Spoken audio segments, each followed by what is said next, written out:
thank you so much. International Trade Center, thank you so much.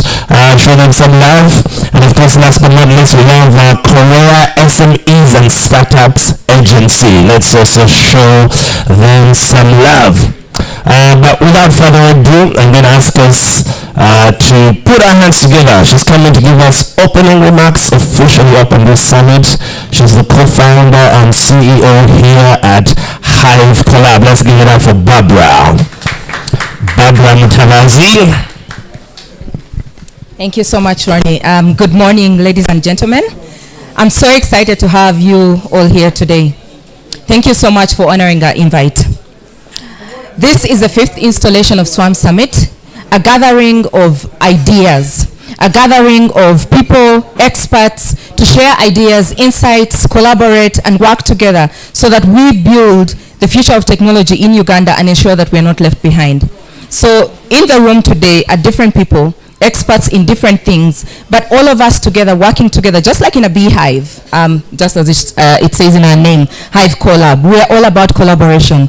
Our goal as Hive Collab is to provide a platform that brings together experts so that we work together rather than working in silos. We are all working towards the same thing, building Uganda, building a better country for the future generations that are coming. And what better way than to work together? If I know what you're working on and you know what I'm working on, how do we collaborate so that we're building efforts together to build a brighter future?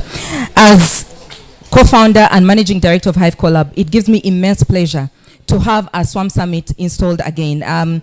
We last hosted this in 2019, and we all know what happened 2020, 2021, and a bit of 2022. Those are years that some people have decided to even kick off from their birthdays. So when you ask someone, they say, I last celebrated in 2019. So if I was 30 in 2019, I'm 31 this year. So have businesses, and a lot has happened. But how do we regroup and shape?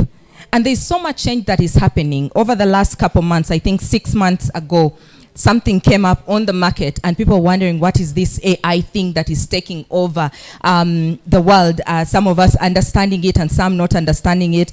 I've been to conferences where they were asking the people in the room, what is ChatGPT?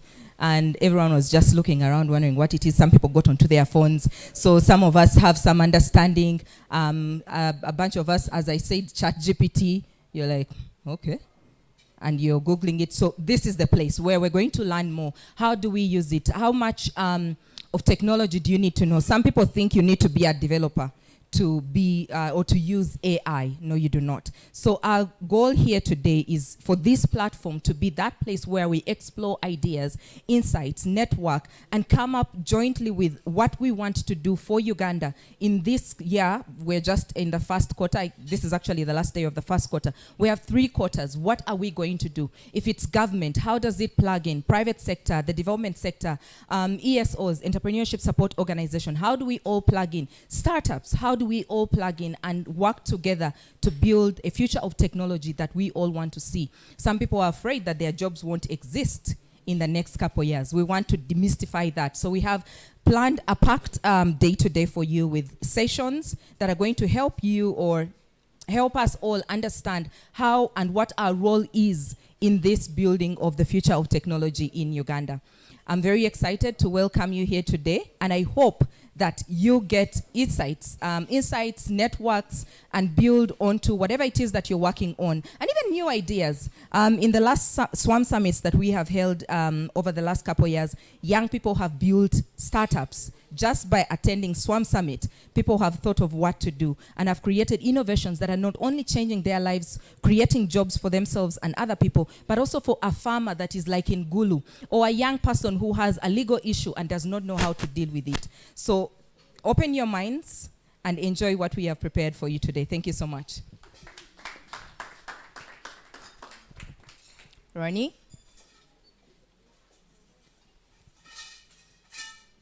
Do we have the MC in the house? Or should I just MC? Ronnie, should we share the money and I... Eh?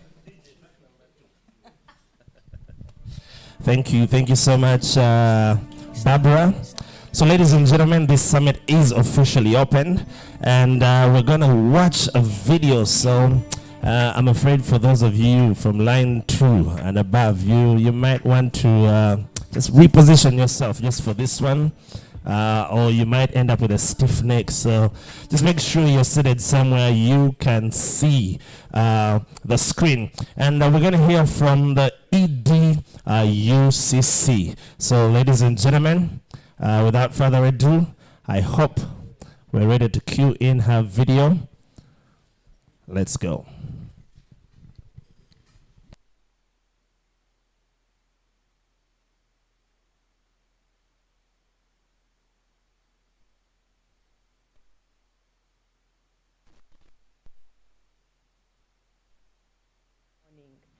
Thank you to Hive. Good morning, ladies and gentlemen. Apologies that I am not able to join you this morning, but excited to at least have a contribution to the discussion this very morning. Thank you to Hive Collab and the entire team for putting this together, but also for inviting me to be a part of it. So I was requested to speak about how technology and entrepreneur ecosystem has changed over the past years in Uganda. And I thought in my period of time that has been given to me, I'll talk about the mobile evolution as a test case or use case, Uganda's journey in the last 10 years, and then what UCC's role and contribution in that journey has been. So without much ado, you may wonder, why is she talking about mobile? That's not all there is. But the mobile industry gives us a very good canvas to discuss the changes in the industry. Because whereas we have a mix of technology, we can appreciate the change in technology when we look at the mobile industry. For many of us, we've never heard of 1G. We started hearing 2G, possibly even just heard from 3G. But this is an industry that goes back to the first generation that came out around the 1980, 1979, and guess what? It was analog. Yes, it was analog. So this was all about just voice. Then we moved on 10 years. Somehow it's been a 10-year journey for each evolution. So we got to 2G, and 2G brought, voila, text, SMS, and we're very excited because we could now text. But the industry has been busy. 10 years later, 3G comes out. What was the addition? We now had mobile internet. For many people, they might not appreciate why mobile internet was so exciting. But if around 1995, 96, 97, 98, you tried to use the internet, then you are familiar with a very beeping sound you had to go through. So you used to use the landline, connect via modem, first hear that ping sound of before you connect to the internet. Now here you are able to use this on your mobile phone. So that was the evolution of 3G. You now had mobile internet. Around then, we also recall most of our internet providers had come from giving us 2.4 gigahertz best internet connections. WiMAX came and all of us were excited about WiMAX. But that shows the unpredictability of our industry. Because whereas all of us predicted WiMAX was the new thing, it had come to change the dial-up connectivity, 3G came and overturned all that, because then you did not have to get another device. Everything was on your mobile phone. 3G, and you know, it is easy for us to say, yeah, I recall when we're discussing the policy in 2006, and we're debating about what should be the minimum speed, and people are saying, no, let's put it at 64K. And we're like, but that's not stretchy. Let's do 128. And they're like, no, that's not stretchy enough. 512. Can you imagine now? How can you talk about 512 kilobits per second? It seems like a joke.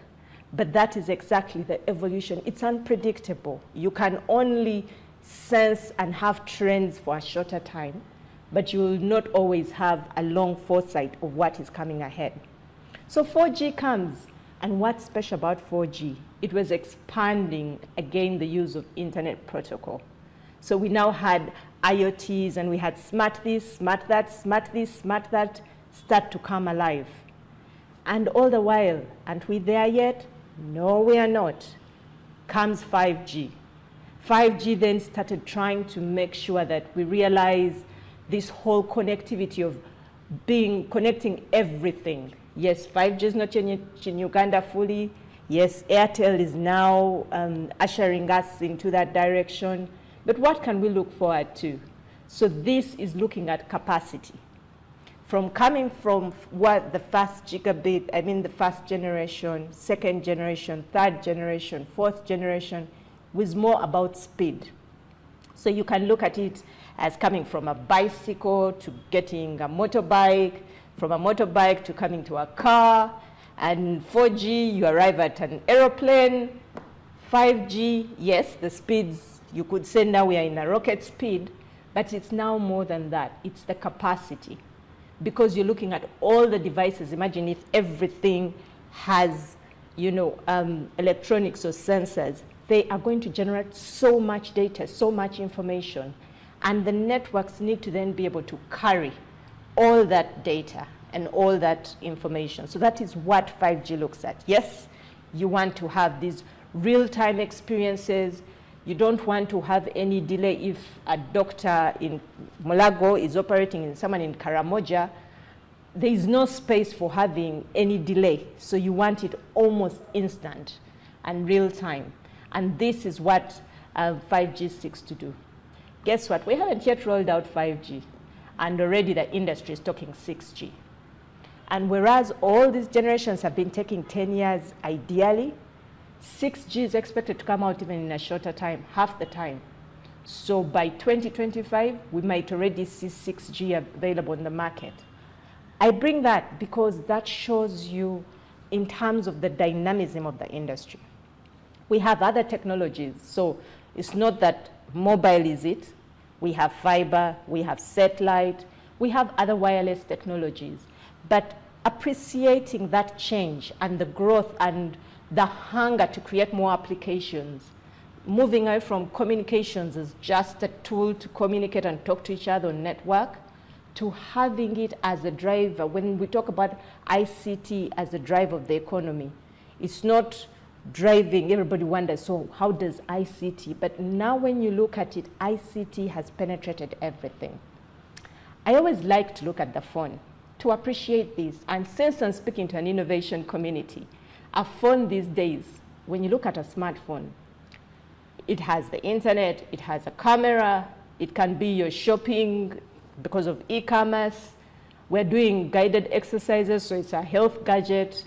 Netflix and all these mobile apps, Afromedia, Your TV, Airtel TV, are now on TV, so we're watching TV there.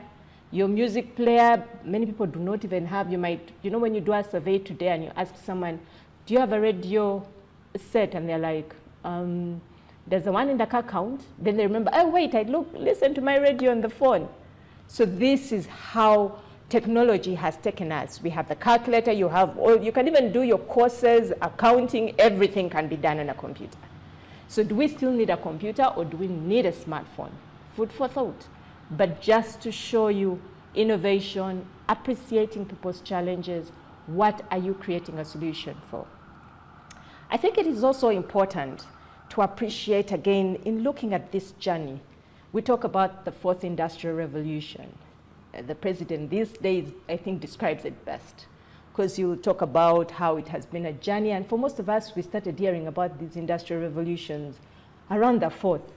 But this is just telling you how the industrial sector has been spiraled, what has been driving the production in that industry. So you have from the steam engine, and you're thinking, so how was steam, important?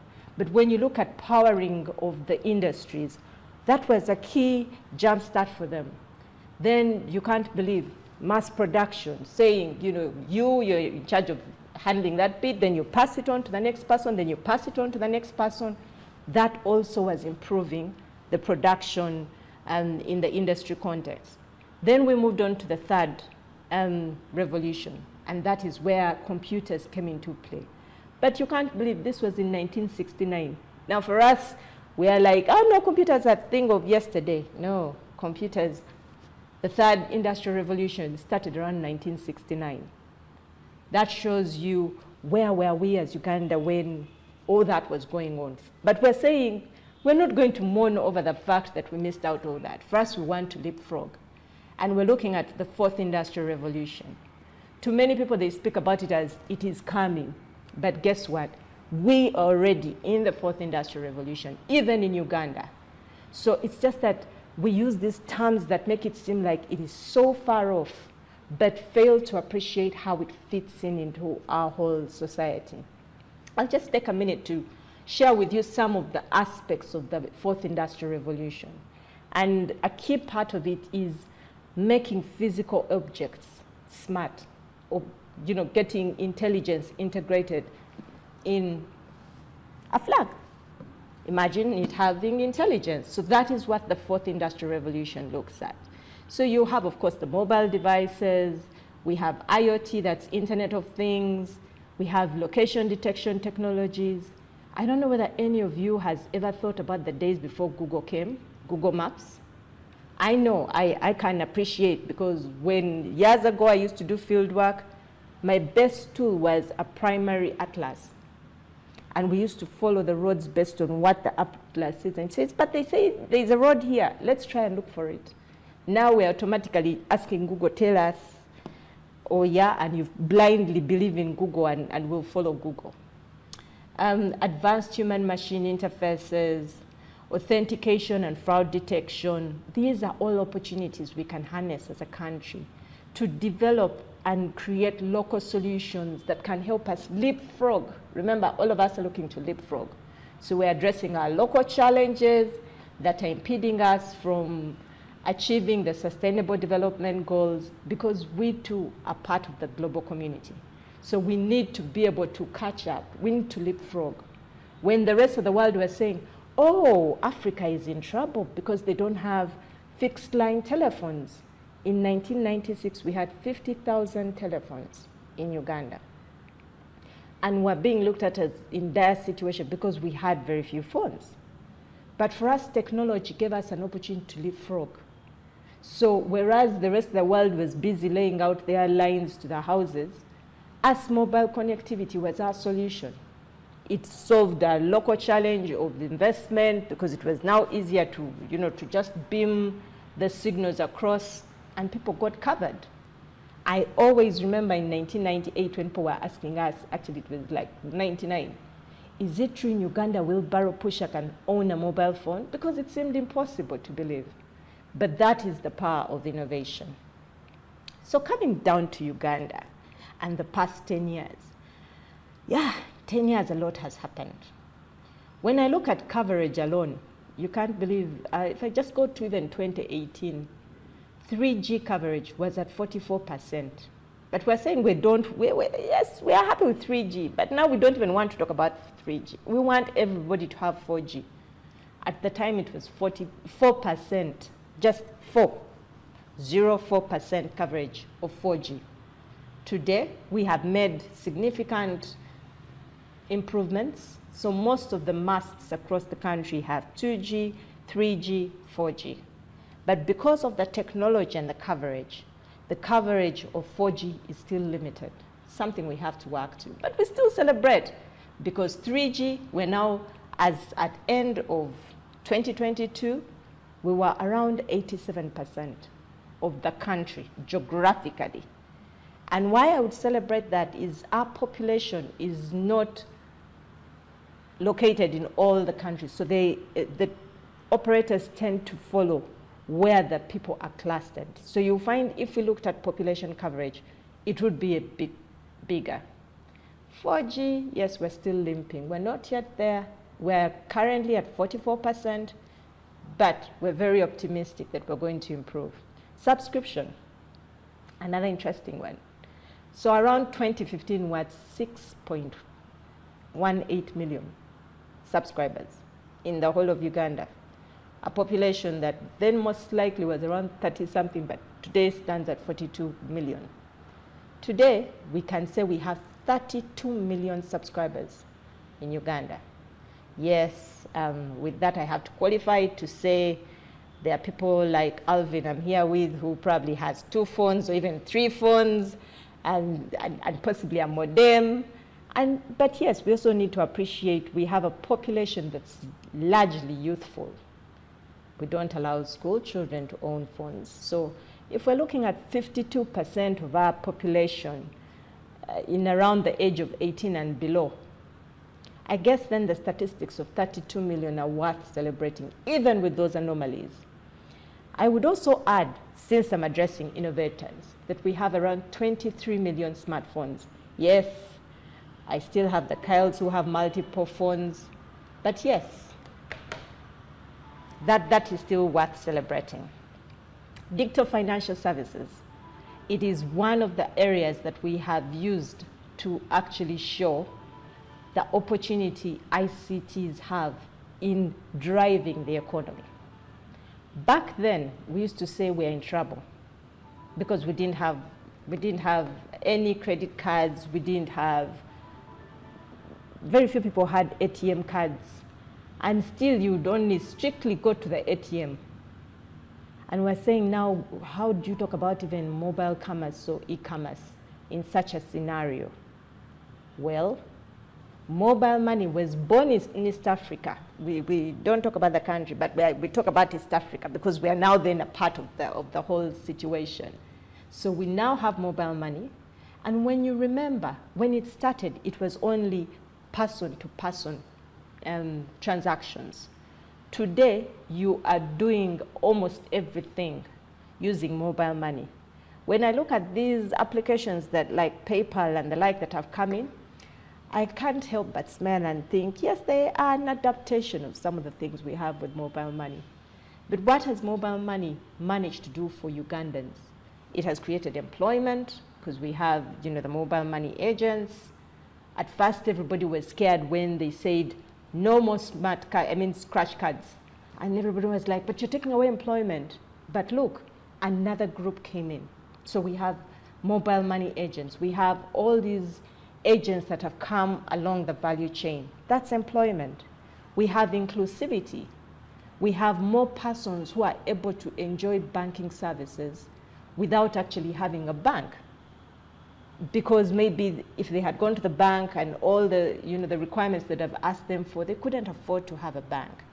So they've gone away from there, hiding the money under the bed or in a tin, to now enjoying mobile money and being able to pay and receive via mobile money. I look forward to a cashless economy. Can you ever get there? I no longer doubt anything, so maybe that too will come to Uganda. But just to give you the statistics, around 2013, oh no, it was a bit later than that, I would say we had 19.5 million subscribers. I won't even go to the volume of transactions, because you'd be amazed how much of the money in Uganda goes via the mobile platforms. Today we have 35.4 million. And you might wonder, well, but she said there are 32 million subscribers, so how can there be more than that? It's because first when we count subscribers, it is that your phone has been active. That's why you hear us saying that when you're off and inactive for a while, we don't count you as a subscriber. So we talk about active subscribers. It is also worthy looking at applications. Back in the day, it used to be SMS USSD. Everyone was squabbling to do an innovation around SMS, and the public was suffering from unsolicited communication because of everybody trying to get into the space. Wedding meetings, SMS, everything SMS, information provision, SMS. With the technology advancements, you see that now, the SMS is still there, because indeed there are people and services that still have to run with that. But we now have e-services, which at one point would have thought impossible.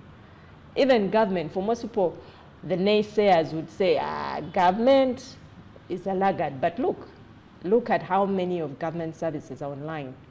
When you look at private sector, I don't even think we know half the services out there, because people have been very creative in always looking for a niche, looking for a value proposition in every sector. So ICTs have opened up another channel for people to be able to access new customers, create new solutions, address new challenges, and take us forward. as a country. So that we celebrate. I'm conscious of the time we have, so I'll quickly move on to what has UCC done, or has been the role of UCC in this journey. So UCC, or Uganda Communications Commission for that matter, is the regulator of the communications sector, placed on some of the operators. For example, what we call the National Telecommunications Operator Licenses. That's MTN, Airtel, Uganda Telecommunication Corporation Limited is coming in that space. We have Laika, Tangerine trading as Laika. All those have an obligation to cover 90% of the geographical area of Uganda. So the entire boundary of Uganda, when you get their coverage at the end of their first 5 years of the license, should be 90%. And you might wonder, then why didn't you just do 100%? We want coverage everywhere. We are also cognizant of the challenges that there are places that are just not viable. Yes, we know they come in to make money. We have to balance the making money and the coverage obligations. So the other 10% that remains in the 100% is addressed by interventions by government and developing partners. So we have the national backbone infrastructure that was established by the government of Uganda under NITA Uganda. And then we also have an intervention by UCC, where through the Universal Service Fund, we put aside funds which we put to the market players to go into those less viable areas. So we try to reduce the disadvantage of those areas and enable the operators to go in so that even the people in those areas are able to get services. We've also been running an ICT school labs project. So we had a debate and said, okay, in the family, how do we get people to start picking up ICTs?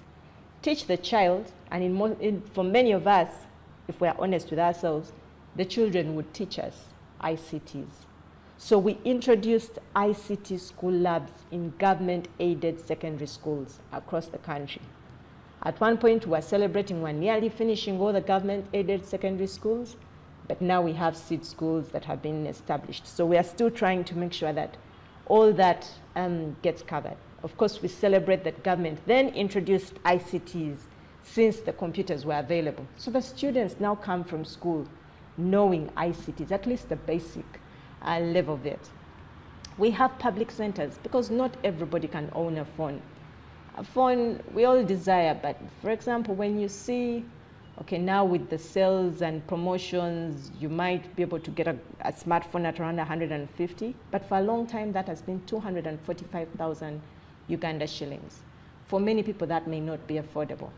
So we put community access centers at public libraries and other community facilities so that people who can't own a phone or afford subscription have a place where they can go and access the ICT services so that they are still able to enjoy the benefits. We have an interesting household device project where we said, this statement about 10% or increment in GDP due to broadband. We're like, okay, COVID taught us something. All of us were stuck in our houses. You had to know a number of a border guy. Of course, you had to have a phone and be able to continue life by using the ICTs to network and still get your supplies. Now, what about the households that didn't have?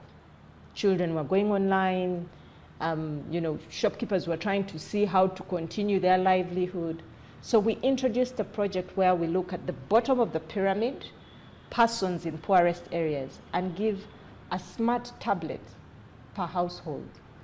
And we seek to make sure that then that addresses the needs of the father, the mother, and the children. Of course, that needs them to learn how to share and manage their time well.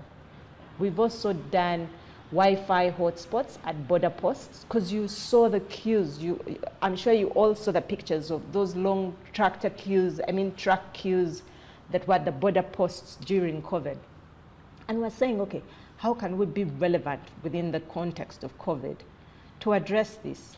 Because that's a situation that impacts trade, it breeds, transmission of the disease, and we introduced the Wi-Fi border posts so that the truck drivers and the personnel had connectivity to be able to address some of the border requirements online so that they spend less time through the borders and therefore speed up that process of transaction. And this has been placed across the borders in the country. Of course, it remains relevant even after, and it serves the neighboring community as well. We have also taken a technology neutral approach. So much as I started talking about 3G or mobile technology, we are saying, for us, we are open to all technologies, be it satellite technology, be it fiber, be it whatever wireless, even TV white spaces, whatever technology is there to address the, the coverage needs or the coverage gaps, we welcome it as a country, and as UCC, we have been facilitating it in our regulation. Key again was the issue of competition, because competition drives away investment, competition varies, doesn't give people a chance to start, and for us, ensuring a fair competition was very key, because even the consumer can only benefit from choice if competition works. And so we have regulations that we developed in aspects such as multimedia messaging, even competition, fair competition regulations, interconnection and access, things like wholesale services. Telcos become very key in this, and everybody then has a monopoly on their network. So how do you make sure that that monopoly is not abused to the disadvantage of others? So regulation was one of the tools that we used. Of course, in there we've done a number of guidelines that we have developed, infrastructure sharing, we have wholesale, SMS and USSD guidelines, again to facilitate innovators, that they are not exploited or abused or given unfair competitive practices by the telcos, to be able to facilitate innovation and growth of our sector. Resource management, spectrum. Spectrum is a resource where everybody, as I said, who does anything wireless needs spectrum, but it's a limited resource. So we have to make sure it is utilized well to accommodate everybody who wishes to come in and have a chance to play in the market. And we don't want people to just keep it to themselves or to underutilize it. We want it optimally utilized, because when it's optimally utilized, the country benefits, the investors benefit, the consumers benefit. The other aspect that becomes key is research and innovation. You cannot have development without research and innovation, because otherwise you're groping in the blind, in the darkness. How do you figure out where you're going? So you're going to likely waste all the resources going from one side to the other, but you'll also likely then duplicate what already exists. You want a process where you build on. You want a process where you're relevant, understand the situation before you try to address it. So research is another area where we've been very active as UCC. Firstly, we knew we need relevancy. I'm not going to go to the internet if I don't have, for many people when we used to ask them, so why don't you use the internet? Because I have no one to communicate with. The impression was internet is equals to social media. So we needed to bring the local relevance of the internet to everybody across the country.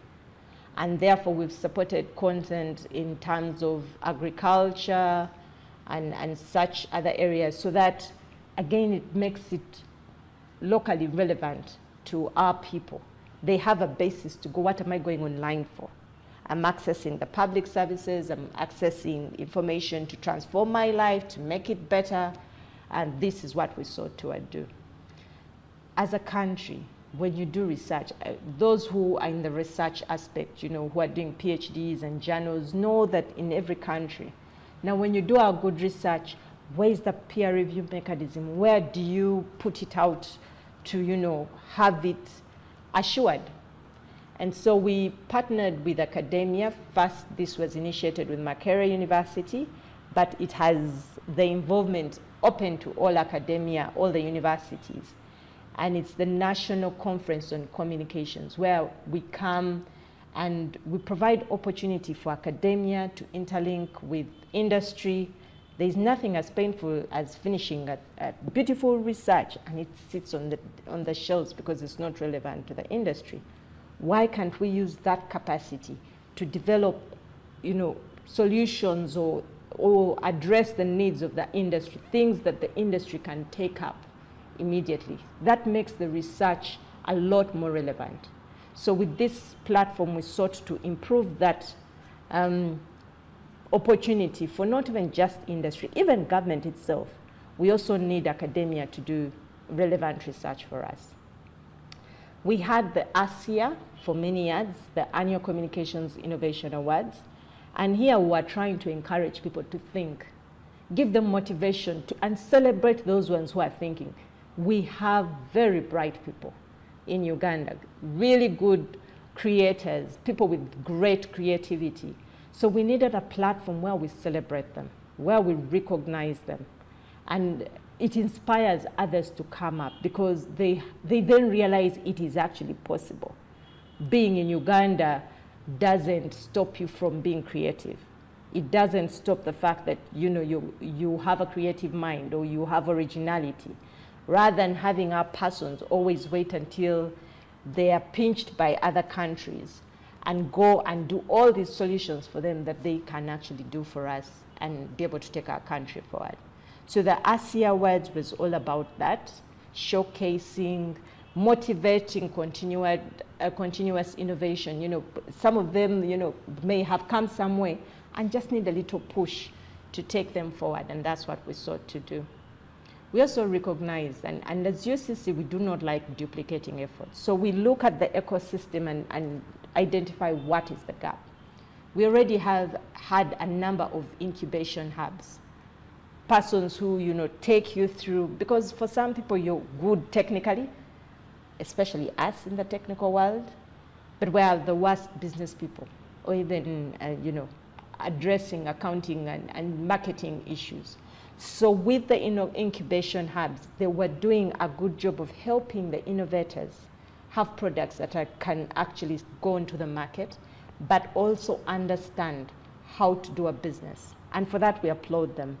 We really especially applaud persons like Hive Collab that have survived all this long and continue to do a good job. Now, as UCC, we said, how do we help them? Because we had listened and engaged with them and listened to the challenges of why they cannot take on more people, why they are not maybe giving the service they would have desired to give to the incubators. And so we came up with an incubation support initiative where, again, UCC was helping the incubation hubs in terms of their infrastructure, connectivity, specialized software or specialized facilities in order to give our innovators the best possible service that there is. We are also in the process of establishing a test bed. It's looking at really the 4IR technologies. And what we're seeking is provide a facility where academia, private sector, public sector, before you go ahead to invest in terms of the infrastructure that you'd need, why don't you first, create it and test it and be sure it works, and then can go into that. So that's what the test bed seeks to do. One, it will also facilitate collaboration among innovators, but provide the innovators an opportunity to develop their products that are then put out on greater infrastructure so that they don't have to invest in the infrastructure too early. This is something else we're really looking forward to.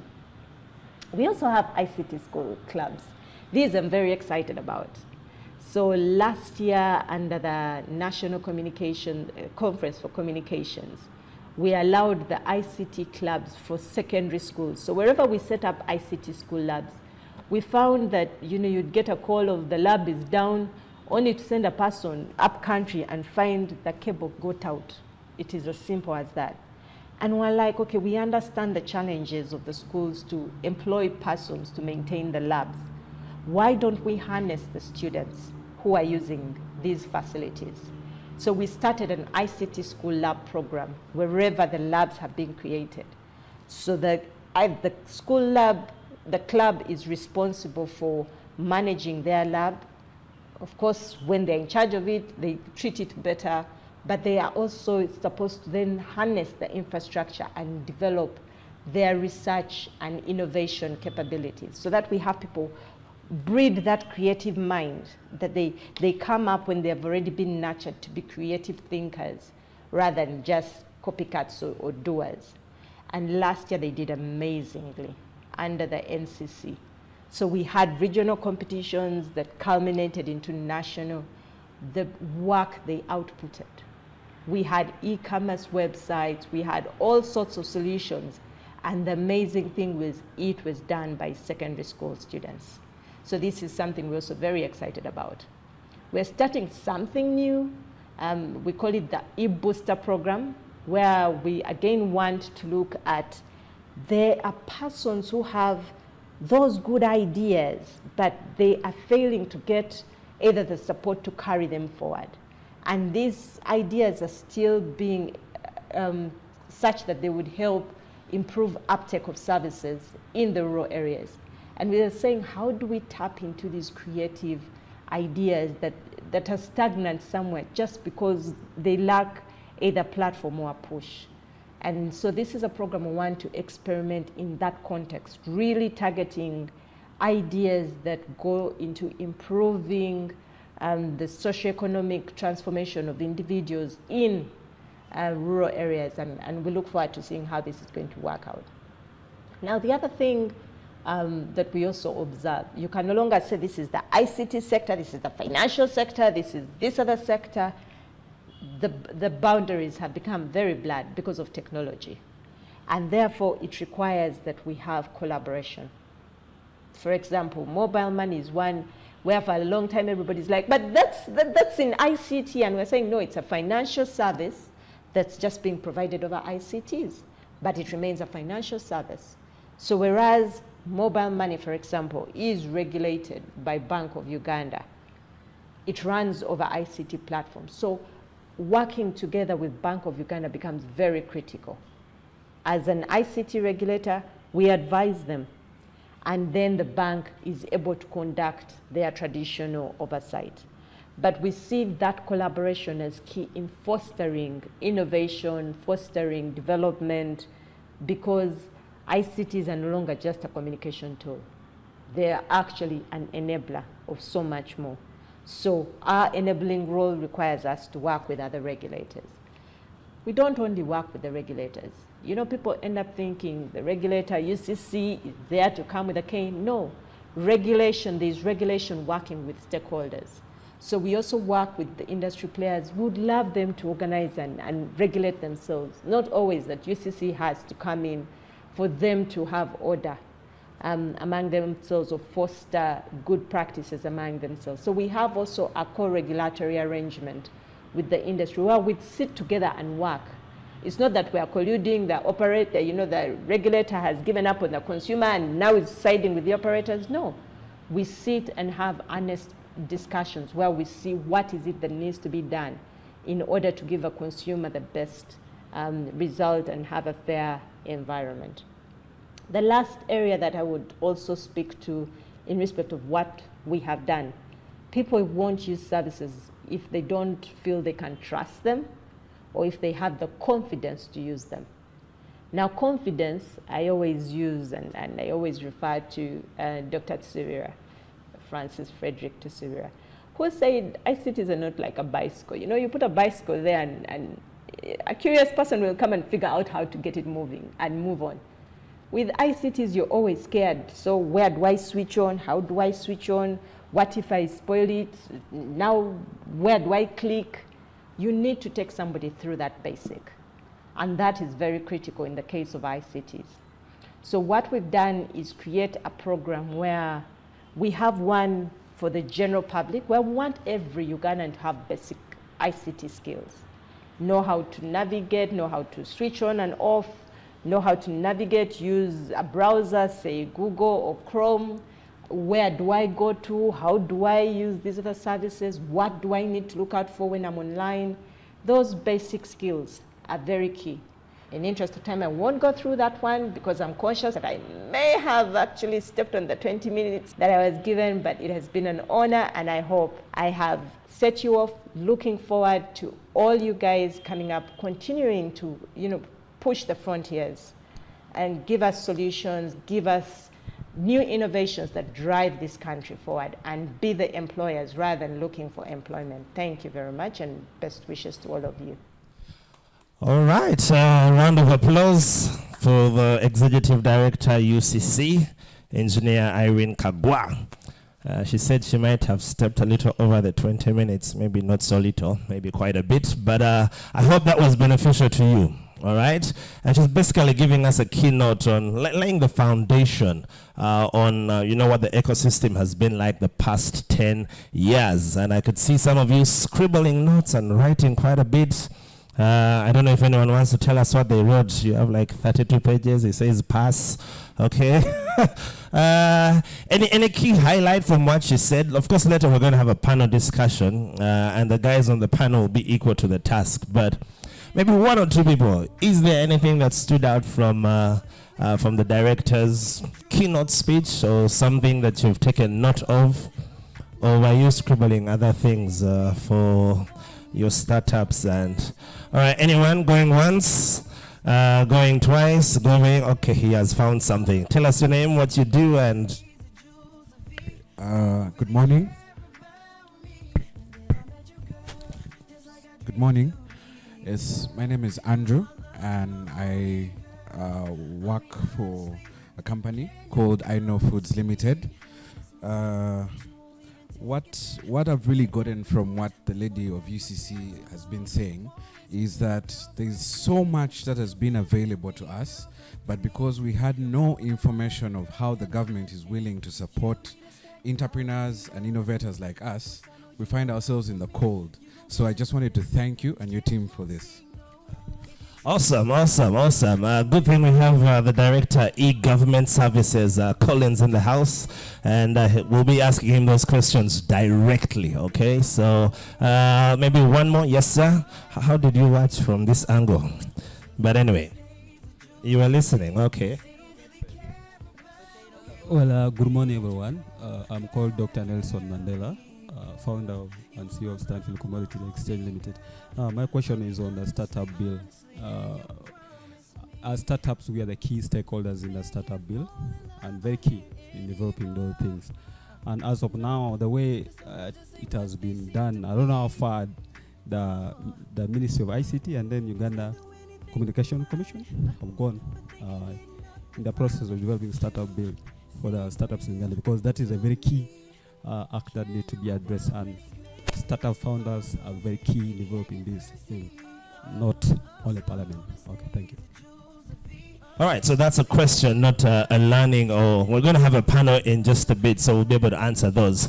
But in the interest of time, I believe you've all got a copy of the program, and in a short while, we're going to have yet another keynote address. I promise you it will be much shorter than the previous one, from one of our partners.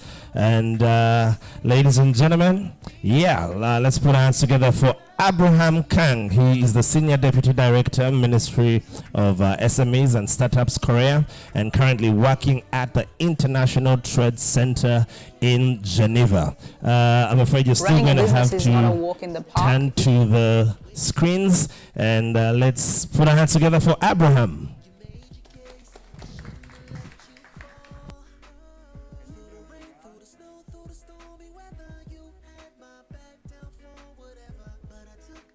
Hello? Yes, we can hear you. Okay, thank you. Hi, good morning, everyone. I'm Abraham Kang, Senior Deputy Director, Ministry of SMEs and Startup of Korea, currently working in the International Trade Center. First of all, congratulations on the Hard Collab Swam Summit and the first graduation ceremony of Youth Startup Academy Uganda, YSAU.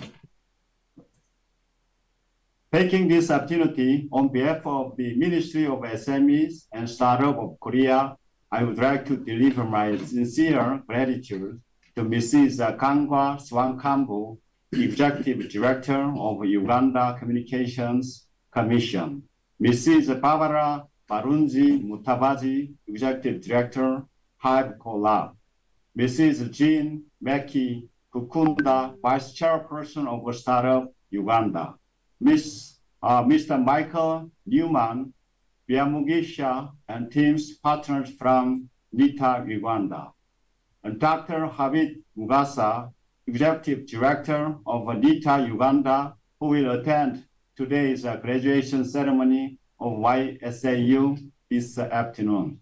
Also, my special thanks go to 15 brilliant startups who graduate from the YSAU today. The year of 2023 is the 60th anniversary since Uganda and Korea established diplomatic ties in 1963. Over the past decades, both countries have been actively interacting, holding 3 summit meetings and expanding cooperation in various fields such as development, cooperation, culture, economy, and trade. Today, Uganda became Korea's important economic cooperation partner in Africa. Uganda also has a great potential for development and innovation. Uganda has the second youngest population in the world. Uganda has access to startup ecosystem initiatives like Startup Africa, which aims to boost entrepreneurship and innovation across the African continent. Taking our close economic ties and Ugandan vibrant startup ecosystem as the momentum, last year, Korea established the Youth Startup Academy Uganda in close partnership with the Ugandan government, International Trade Center, and Korea SME and Startup Agencies, COSME. As we all know, Youth Startup Academy is Korea's #1 startup platform in training and educating innovative youth and global startups. Through the Youth Startup Academy, several Korean unicorns and scale-up companies in Korea graduated from Youth Startup Academy. YSAU became the first incubating hub of the Youth Startup Academy overseas. The Korean government is very confident YSAU program will contribute to providing comprehensive incubating roles and driving more innovating jobs in Uganda and in the region. To educate 1,000 young entrepreneurs up to the year of 2024 through this program, the Korean MSME Ministry, along with ITC and COSME, commit to provide and improve high quality of services and equipment for startups and entrepreneurs through training, networking, access to finance, and mentoring. In addition to that, MSS and NITA Uganda will continue to work together in order to contribute to Ugandan startup ecosystem through knowledge sharing as part of YSAU policy activity. Ministry of SMEs and Startup of Korea will do our best efforts to make successful cases that today's graduates can leap forward to realize their dreams through YSAU Hub. Last year, as a representative of Korea MSME Ministry, I attended the opening ceremony of YSAU in Kampala. I could read passion and spirit of young entrepreneurs at that time. Today, I virtually attend this important networking meeting and the first graduation ceremony. I hope today's networking provides each one of us with a valuable opportunity to share vision, direction, and dreams through creative ideas and experiences. Ladies and gentlemen, and excellent graduates, economy is getting hard. Difficulties come at any time. We shall stand against these difficulties. Our passion and spirit can turn these challenges into opportunities. We shall never give up our dreams. Never give up. Once again, congratulations on this meaningful networking event and graduation ceremony of YSAU. Last but not least, I'd like to say my personal thank you, and Rita and Roberts. You are the YSAU energizers. Thank you, and God bless you all. Beautiful. Thank you, and God bless you too, Abraham. I think a bigger round of applause for Abraham. He's been very eloquent. His diction was quite easy to pick up, and he became a bit of a motivational speaker somewhere in there. We shall never give up on our dreams. And he sends special shouts out to our next speaker. And in the interest of time, I'm going to jump straight into it. She's our first live speaker. # no pressure for her. But isn't it great to now have someone we can see in person? Let's put our hands together for Rita. Rita Ngenzi is the National Coordinator, Youth Startup Academy, Uganda. And this is also under the International Trade Center. So show Rita some love. DJ track number 2. Too late. Maybe when she's exiting the stage. Rita. # all the pressure, but okay. Hello everyone, thank you so much for being here today. This is a really great time for us having you here. So yes, I think I'm just going to really echo some of what Abraham has said and just give some context and some background to the YSAU, what our journey has looked like, and then of course what happens next. I think we have a presentation.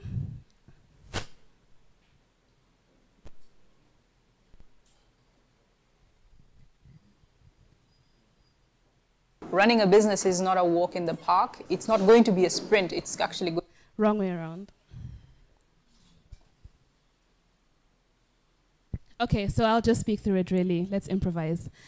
So basically, the Youth Startup Academy Uganda is a joint collaboration between the International Trade Center, COSME being the Korea's SME and Startups Agency. We've got NITA, I see NITA here as well, which is our local government partner. And then, of course, the home of the YSAU and the local implementing partner being Hive Collab. So the YSAU continues to build on the success of a similar program like Abraham mentioned, which is the YSA Korea. It is also one of the most successful, actually is the most successful entrepreneurship program in Korea. And so the idea is to really bring a local context and to achieve some of the great things they've been able to while understanding what it takes to sort of implement the same in Uganda. Abraham also spoke about the fact that we've had 2 unicorns coming out of the YSA. If you're not from the ecosystem, perhaps you're wondering what a unicorn is. No, it's not an animal, so forth. In ecosystem language, it means a lot more than that. It's a startup that has a valuation of $1 billion or more. So I think you can imagine what it would take really to achieve that within our local context, which we believe is possible, but we just want to make our contribution to that as well. So the 2 unicorns that have come out of the YSA have really been from 2 sectors, being fintech as well as property tech. Now, when we speak about the YSA Uganda specifically, like I mentioned, it's a joint collaboration between these partners who really want to come together and contribute. But most especially, the biggest objective of the YSA Uganda is addressing youth unemployment. And one of the outcomes from this is really giving young people the ability to be job creators themselves. And I think today, in line with the theme where we speak about what does the future of work look like, I think this is also an important component for the YSA Uganda to tap into as we move forward with the support that we're providing. Today, something special is happening this afternoon, so please stick around. We will have the graduation of our first cohort. And just to tell you a bit of what the journey with the first cohort has looked like, in last year, June, we officially launched the YSA. It was an amazing event, and following that, we put out a call for application in which we received over 500 applications. Following that, we then shortlisted and accepted just over 100 young entrepreneurs into our program. Of those young entrepreneurs, the support that we give is a phased approach. So we supported about 110. We then supported a further 25 through our stage 2 program. And then lastly, we looked at the 15 who are graduating here this afternoon, and we'll be telling you a lot more about who they are, what they do, some of the impact that they've achieved, and really what their journey through the academy has looked like. But beyond that, they're also graduating into our alumni network, and that is something that comes really as part of being a global cohort, and we continue to support them to achieve really great things. I see there's a presentation, yes. So like I mentioned, we had stage 1 of just over 100 entrepreneurs that were supported, stage 2, which then cut down to 25, and then of course ultimately the 15 that you're going to be meeting this afternoon as part of our graduation ceremony. Now, what does it mean to be in the YSAU?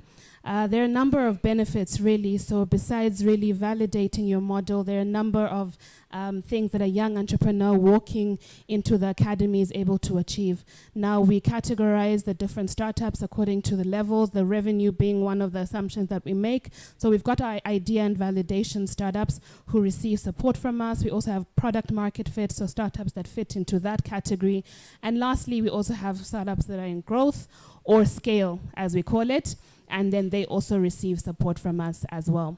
So some of the benefits of being in the academy: currently we are setting up a makerspace facilities, and this is really to give these young entrepreneurs access to some of the facilities and equipment that they need in order to take their startups to the next level, as well as mobile app testing and computer labs, and then access to co-working space, and this is for the duration of their cohort.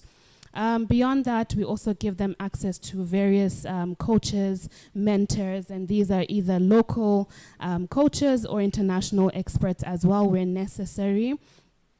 Also, we give them exposure to regional and global networking events. And the point of doing this really is to expose them to other ecosystems, let them meet other entrepreneurs or founders such as themselves, and also get to meet investors and so forth. And so through this exposure to international markets, it becomes a benefit to their startup as well.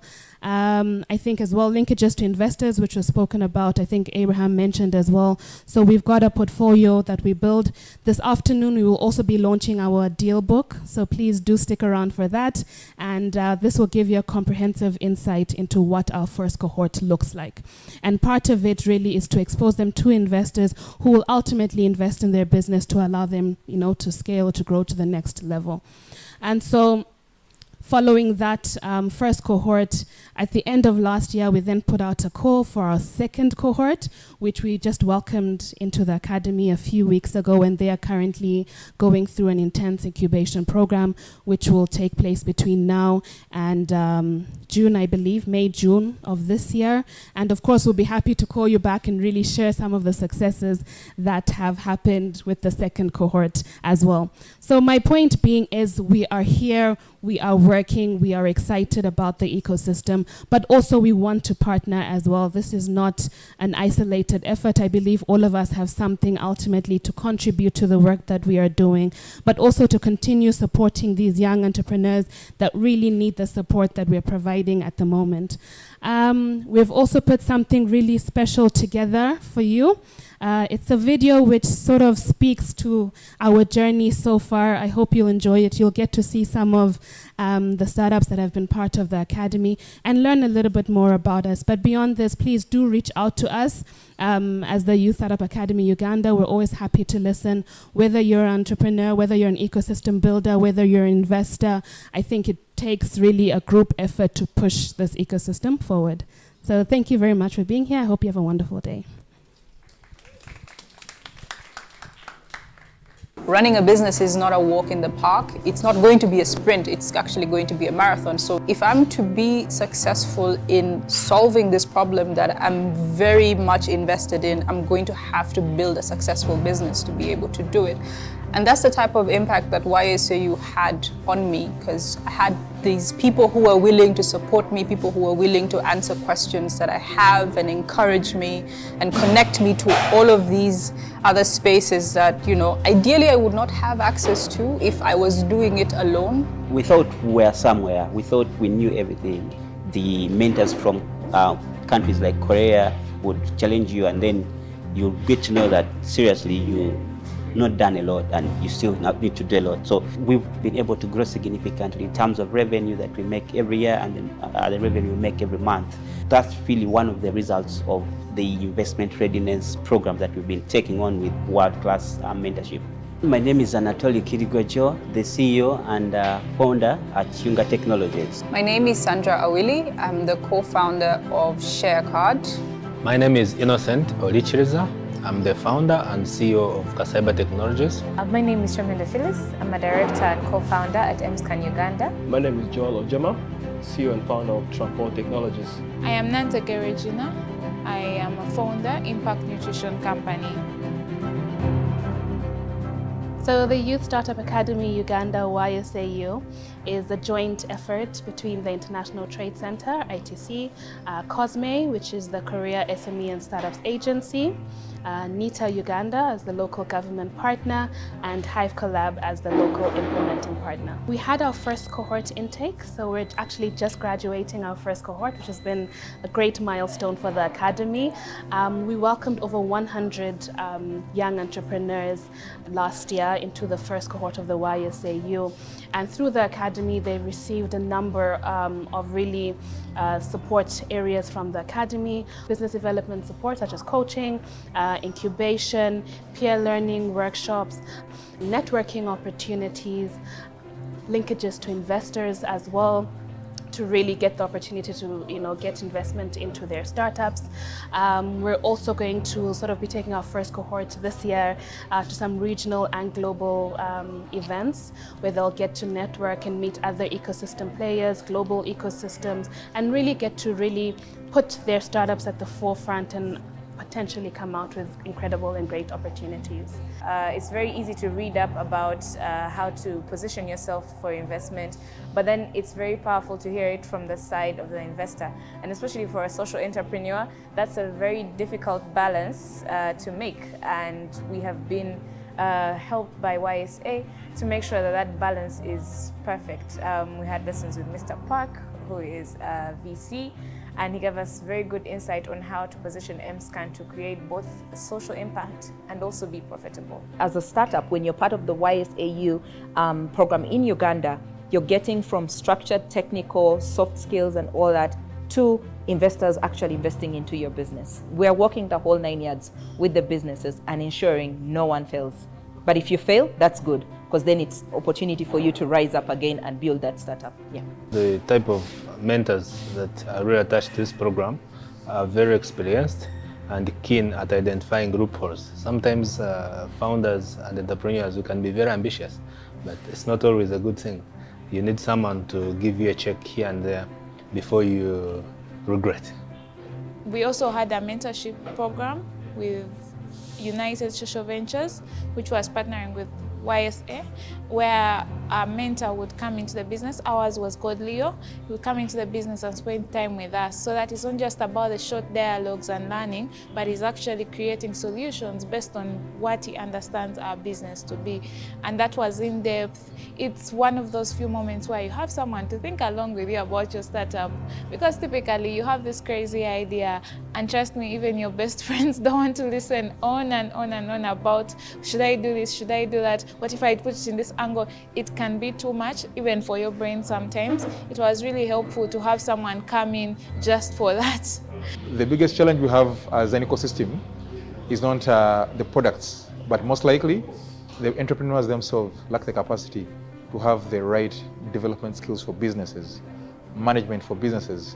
So this program, I think, for me, has really been a key factor in terms of putting together the right technical expertise and mentors and coaches as well, to really support these youth to put together the right ideas and refine them to a point whereby they can make them very potential and of course profitable, which I think to us is really a key input. We are looking at incubating 1,000 entrepreneurs, youth entrepreneurs, which is quite a big number for us here. And we're talking about helping the youth to be more useful to themselves and to the country. It will also be wise for us to implement a similar thing like YSA that is in Korea. So Korea actually now, which is Korea SMEs, speaks about 2 unicorns already now that have come through the system. we are looking at having also unicorns come through this system. When we talk about unicorn companies, we're not just talking about any sort of growth. A unicorn company is one that is valued at over $1 billion, billion US dollars. That is quite a significant valuation. And so if we begin to see our enterprises and our startups growing to becoming over $1 billion companies, just imagine the impact that could have on our economy, on job creation, and on the sort of respect that we will have as a country. So it's an exciting journey that we have embarked on, and I believe that down the road we'll be seeing a lot of fruits emerging from this. And thanks, of course, to all those who have made this possible and continue to make it possible, from COSME, NETA Uganda, and Hive Collab. And of course, the role that the National Trade Center plays in this is very, very crucial. All right, let's give it up for that presentation. Thank you so much, Rita. I think you did a brilliant job. And friends, you need to apply. The cohorts are absolutely free of charge. Of course, you need to qualify. They put out, a notice. I think they're advertising for the next cohort next month. So who knows? You might be a startup today, and tomorrow you'll be a unicorn. How much did you say unicorn is worth? $1 billion shilling, yeah? Dollars. My brother here is like, man, that's the dream, yeah, when I grow up. So please make sure you apply. Rita is around, Robert is around. You can talk to them and see how to be a part of this. But very quickly, I'm going to be inviting my panelists up here just to discuss. And I'll throw a key question to them and then later on open it up to the house. So pay attention if you have a specific question you'd like to ask. These guys are all equal to the task. So I'll ask the DJ to give me some music as I call them up. Of course, she's already been up here, Rita Njenzi, National Coordinator, Youth Startups Uganda. And at the ITC, you better come dancing. All right, we need a startup for dance. Does someone have a dance app? Because some guys I'm about to invite, I know, are going to struggle. All right, DJ, let's give it up for the Director, E-Government Services, Nita Yu, Colin Babiru, come. Yeah, dancing, right. Oh, okay, all right, not so bad, yeah. We need regulation on, yeah. All right, let's give it up for Joel Mahumuza. He is the CEO of Fly Hub. Joel, we've been mobilizing at the grassroots, so the only one who got it up. Let's give it up for Joel one more time. Okay. It's only lady saying, whoo. Yeah, he's the most eligible bachelor on the platform. We'll also have Dr. Samuel Gafuma. He's the head of innovations, Hub, Chamberlain University. Yeah, the man looks like a professor. Do you have some academic music? I don't know. No, that would be my seat, sir. This is my seat, so we might need to go the other side. Yeah, asante. To me, book it with a paper like that. All right, and I think last but not least, let's put our hands together for Jean Maki, Director, Circular Design Hub. Jean, is Jean around? Oh yes.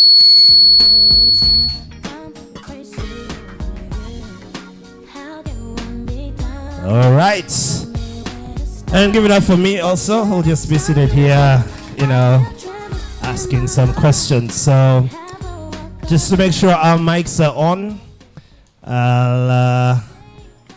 maybe I'll let you use this one so I can.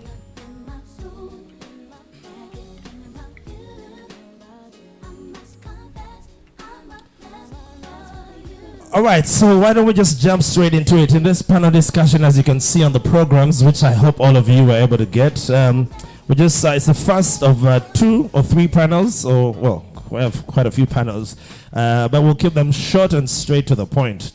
Incubating the future workforce. How incubation programs can prepare Ugandans for the jobs of tomorrow. So I'm just going to give you each a minute just to tell us a little bit about who you are, what you do, and just throw some light on what your understanding of our discussion for today on incubation. Some of us may even be wondering, what is incubation? Let's take it from the basics, okay? So, since Rita has already been up here, I'll let her go first. In a nutshell, who are you, what do you do, and what are your thoughts on incubation, on the future of the workforce?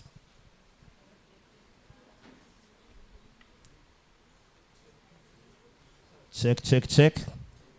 Do we need help here? We need to be empowered to use technology. Oh, this is why we need incubation, but...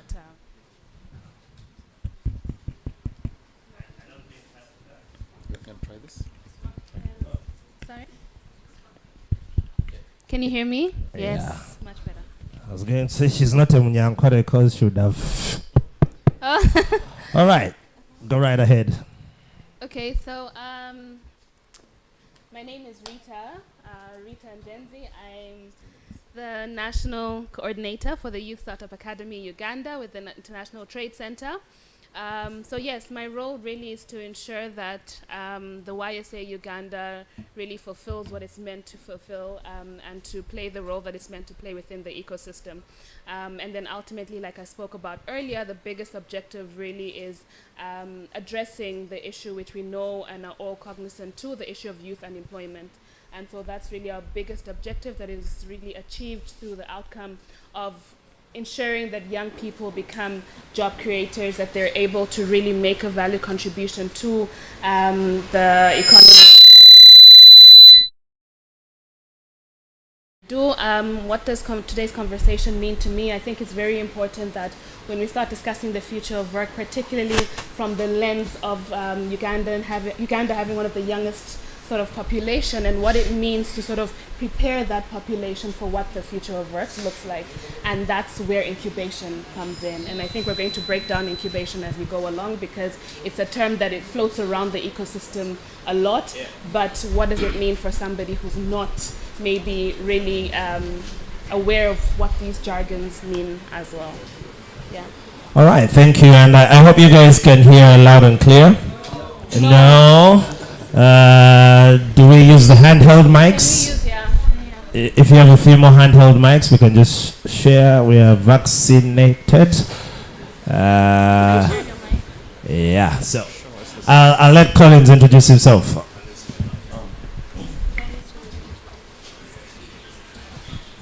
Okay, thank you. I hope you can hear me. Or should I tap the mic and bang it a bit? Okay, my name is Colin Babirukamu.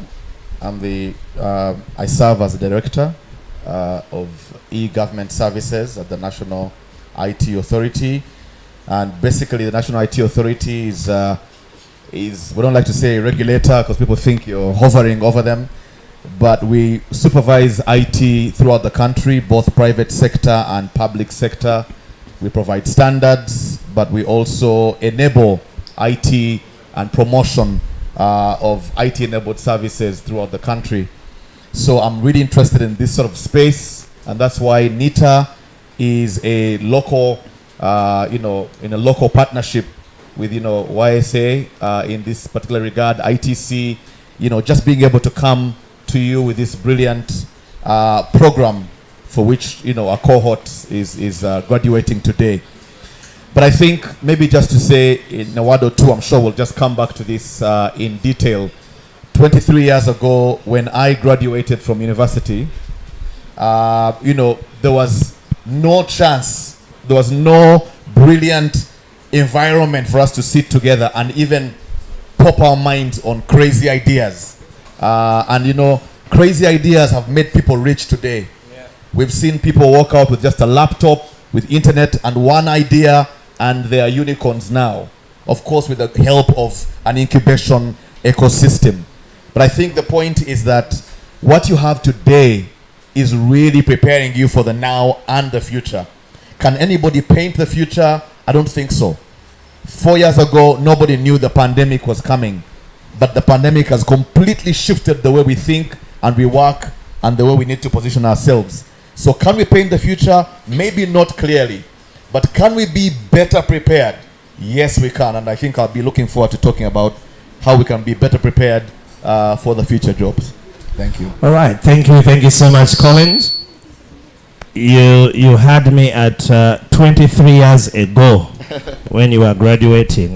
Some people here were not yet even a concept. But Joe, let's just test your mic and see if you're good to go. Hello? Hello? Can you hear me? Can you hear him? Or it's faint? You guys, I can't be bending. You know, you can pick it up and just grab it like this, yeah. Sometimes technology, you have to adjust it. All right. So thank you, everyone. My name is Joel Muhumza. Colin is my supervisor, so I have to be careful about what I say. 23 years. Anyway, okay. That's not being careful. We shall talk about it later. So I am the CEO of FlyHub. FlyHub is the technology subsidiary under Stanbic Holdings. And there are 4 new subsidiaries that are under Stanbic. And the reason they created that was to expand impact into the economy, into different ecosystems. So there's a real estate arm, a wealth management arm, and then the technology subsidiary, which is us, and then the incubator. And so I'm wearing the hat of both FlyHub, but also the incubator. And I think for us, the reason the incubator and FlyHub go together is the incubator is aimed at originally equipping Ugandan enterprises to take advantage primarily of the energy sector, of the oil and gas opportunity. But it's now expanded into, sort of making bankable businesses, slightly different from, the traditional approach towards, getting to become a unicorn. As we're looking at what the bank, which is a little bit more conservative, we're not looking to have something that's going to be a super lottery winner. We're looking at something that's going to be a sustainable business, that's going to be earning revenue, because we think those are the businesses that will be the customers of the innovations that are coming out of this ecosystem. So my job is to build the kind of technologies that will allow them to be efficiently onboarded, to then connect those to the bank through APIs so that you can have affordable payment services, you can have affordable insurance, and to be able to take that data and make it such that the capital that is sitting in the bank can be available to all of you. So I'm looking forward to a productive conversation along those lines. Thank you. Awesome. Thank you, Joel. Dr. Gafuma. Thank you, moderator. My name is Gafuma Samuel. I am a lecturer, first of all. That's my main job. But then I'm also the manager of the Business Incubation Center of Chambogo University. We deal in baking technologies. We help startups. We provide them with the space. Of course, we have baking equipment. We have, experienced people to mentor those startups. And we have, we pay for utilities. So anybody with some innovative ideas in that area, we take them up. As far as of today, I think I'm looking forward to getting ideas from the audience, but also think we need to, to get together and prepare our youth for the future. And of course, when we are doing this, we are preparing Uganda for the better. All right, thank you. And last but not least, Jean. Can you hear me? Yes, no, maybe. You can pick it up. It doesn't help when you're short. It's right in my face. Can I get the hand mic, please? Can I use this? Hello, is it still good morning? Yes, it is good morning. So my name is Jean Maki. I am the managing partner of Circular Design Hub. Anyone been to Design Hub before? That used to be our name. Yeah, I like you. Anyone else been to our warehouse? You feel pressured to be there. So I'm also the vice chair of Startup Uganda, which is an association for enablers for entrepreneurship in this country. I am very sleep deprived because I've been going to bed at around 5:30 for the last 4 days. So you'll be super gracious to me. But what we do at Design Hub, our focus was the creative sector, and we've since pivoted to circular innovation. We are an incubation space, and what that really means is what does an entrepreneur need to thrive It could be as basic as providing internet. So we provide that, or a place to work, or meet the next person who could be their co-founder. So that's what we do. We are rooted in human-centered design, so I like everything human beings, and I think that will be my goal for this conversation. In these big words, accelerators and incubators, what does that really mean? I think it's fancy lingo that we need to make relevant to this ecosystem before we become too Silicon Valley. All right, beautiful. And we'll start from that fancy lingo, like Maki has already said. And maybe Joel, I'll start with you. Understanding the role of incubation programs and equipping individuals with the necessary skills and knowledge to thrive in the future workforce. What's an incubator? Take us from a novice level just to explain, because some of us here are incubating and we don't even know. So just speak English and explain what all of these fancy things mean. And the rest of you, this is going to be conversational. You're welcome to just chip in as we move along. Okay. So speak English. Let me adjust myself. So I guess the easiest way for me to say it is it's almost it's a facility to help someone who has a good business idea. They probably have a prototype, they have a notion, something that they think can make some traction, and they probably have, if I talk about the technology side, it's usually an engineer or a founder, someone like myself who's on the business side who has an idea but probably doesn't know, all the things that need to get it all together.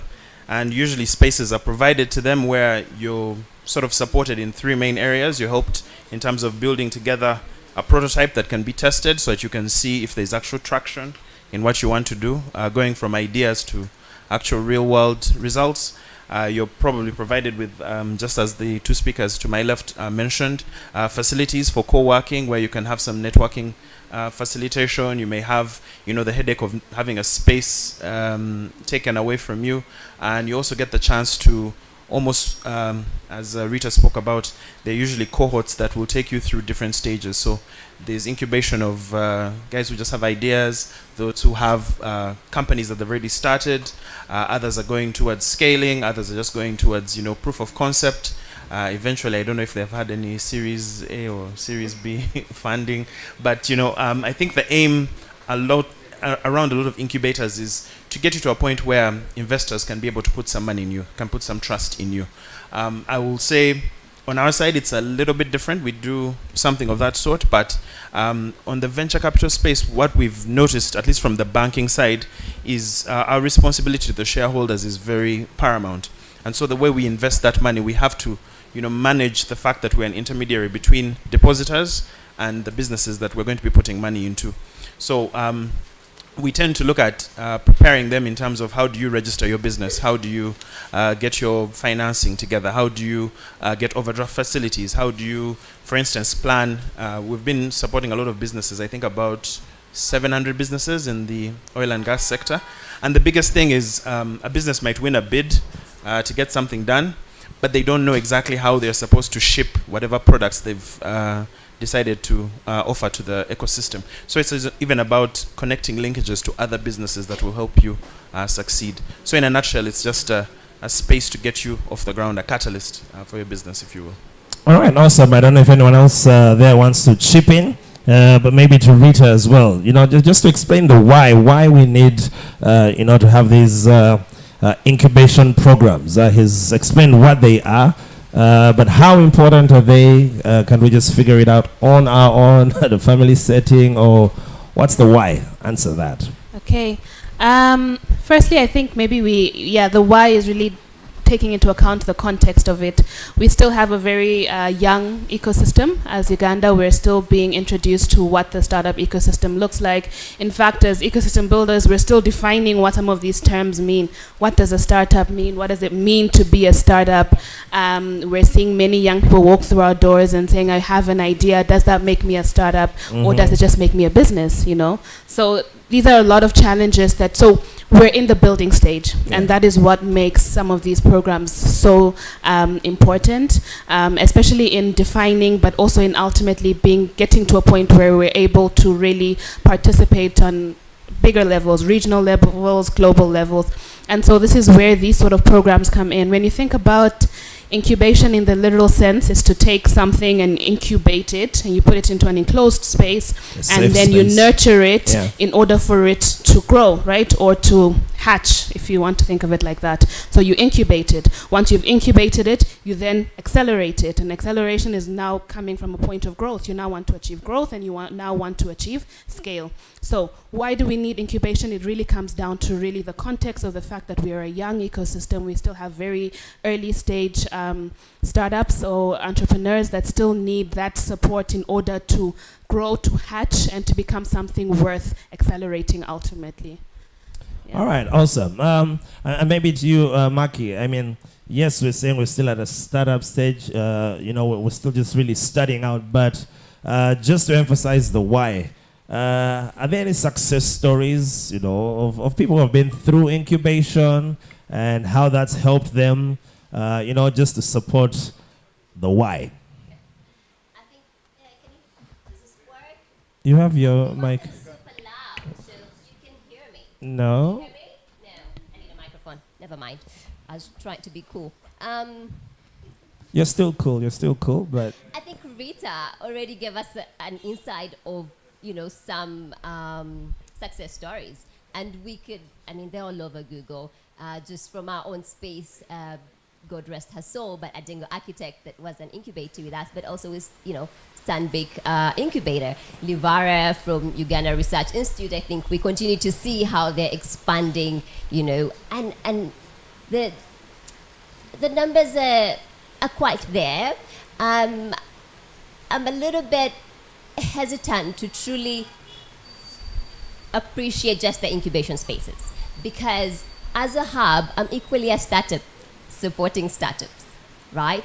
As Hive Collab. And like she said, we're also figuring this out. So where do people like Rocket Health go when they really need a place to take them to the next level? Where does Solomon King go if he has reached a certain place? So, there's a bit of gaps there. I just met an amazing lady from Imata, and they won a brilliant award in communications.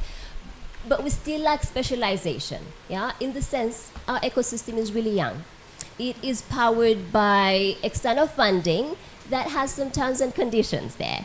And that means it's going to be very short-lived. I'll be really excited to have had a grant with the Dutch Embassy. And that's going to be for the 6 months. And thereafter, I'll also meet only the early stage. So there's still a missing link for the when they're developing your MVP and you're starting to actually get to the market. And that gap is still quite big. And it's really important, conversations that we could have with local incubators and finance institutions.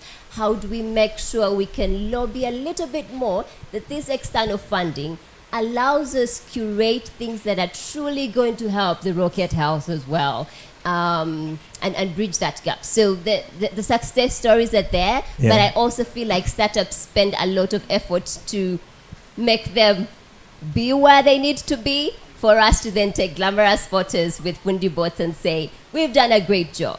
And we need to lean into that to understand what is missing and to check the incubation programs that we've had, which have been really good because they've moved us from point A to point B. But what does it need now for the people that have gone through the Startup Academy to make sure they can get to Series A and Series B and what's missing there? So much to celebrate and so many gaps to still fill. All right, thank you very much. And I don't know, Solomon King, Design Hub is doing your marketing, but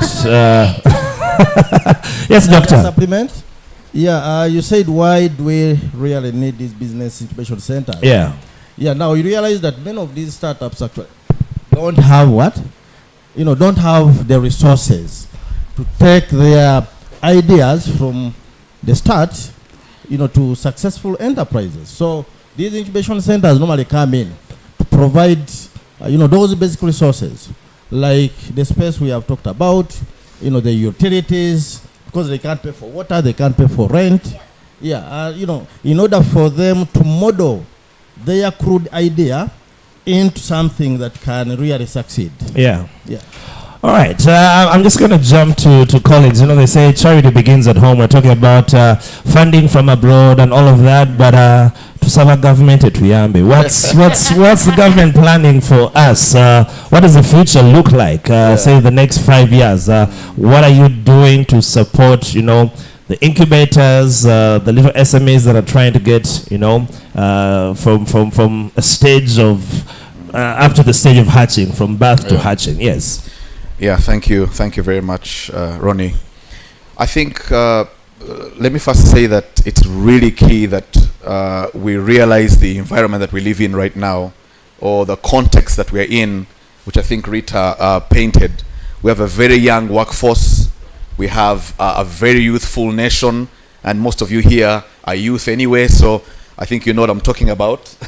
And I was just going back to my age again, just to bring a bit of context. Yeah. So anybody who is above 40 here is actually in the last 10% of the population of Uganda. No demographics. So Ronnie, I'm sorry to tell you that you're in the, you could be in the 10% of the demographics, right? So I don't want to kill your mic shortly. So yeah. 90% of Ugandans are younger than me.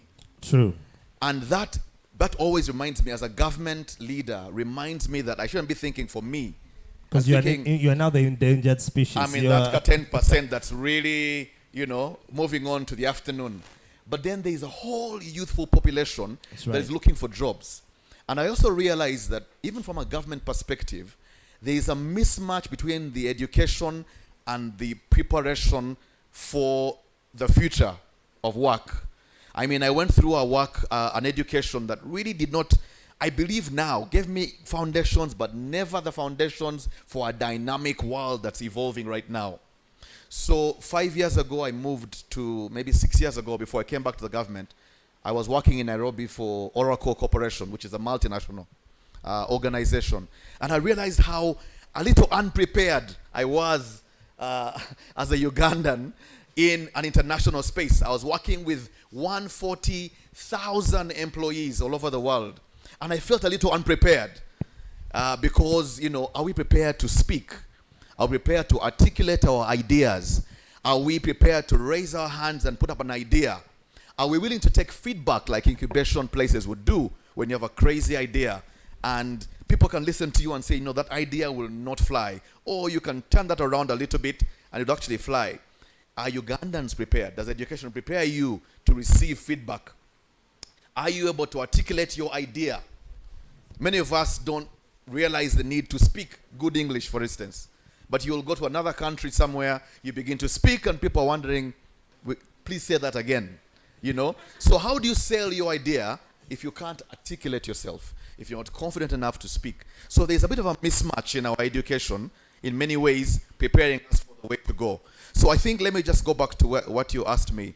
I feel that in many ways, while we have made strides, I mean, NITA is now part of this discussion today. We are part of local partners here. That's one way to show you our commitment as government to play in this space. We are providing internet services, some of them completely free, many others quite subsidized.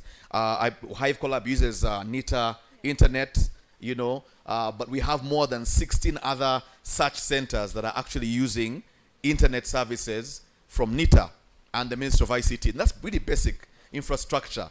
But our idea is, can we now provide, like the Ministry of ICT, and I sit on a panel that provides grants to startups or people with new ideas, and it's called NISP, which is really, please look it up. It really helps innovators now work on their young programs, and the Ministry of ICT will finance those ideas. So looking for seed capital as government to provide help to ideas like these is big opportunity for us. We are also looking at internet services, which is like a basic that all these centers need. We're trying to play in that space. We're now setting up the first ICT park in Entebbe. We have 17 acres that the president gave to us as NITA. We're going to build the first ICT park with an innovation hub, with dormitories because of the nature of BPO, business process outsourcing, and innovators who want to work late night, they should have, you know, housing facilities. We'll have a data center there, an exhibition center. We'll have We'll have an innovation center that I mentioned already. Business process outsourcing is really the big thing now in many ways, because you have many young people who want an entry job, call center, using of graphic analysis for large companies in Europe. So we want to create those kind of spaces to allow the youth and organizations around Europe to actually come and recruit and hire our young people. So we're playing in different spaces, but I liked the idea that the doctor mentioned here in the corner about us having a bigger conversation around the startup policy, incubation policies. And I think that's something we need to take on from here with the Minister of ICT. Is there the right regulatory environment that provides provides incubators like Hive Collab and other spaces, the right environment to thrive? So I think those are spaces we can now take on, but I think government's already playing in the things that I mentioned to you already, around space, around internet, around funding, and we're happy, we're really open, even today, for me to pick ideas that we can actually go back to and discuss.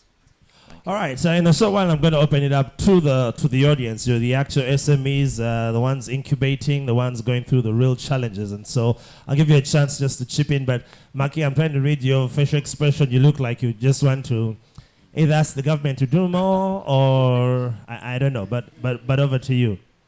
Yeah, I think we need to, and I say to Martin design, so co-create a little bit more.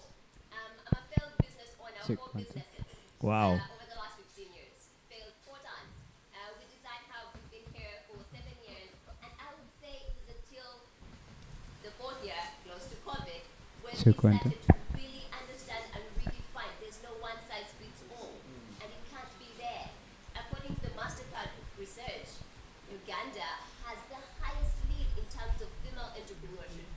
38% of businesses in Uganda are either female-owned or co-owned by female owners.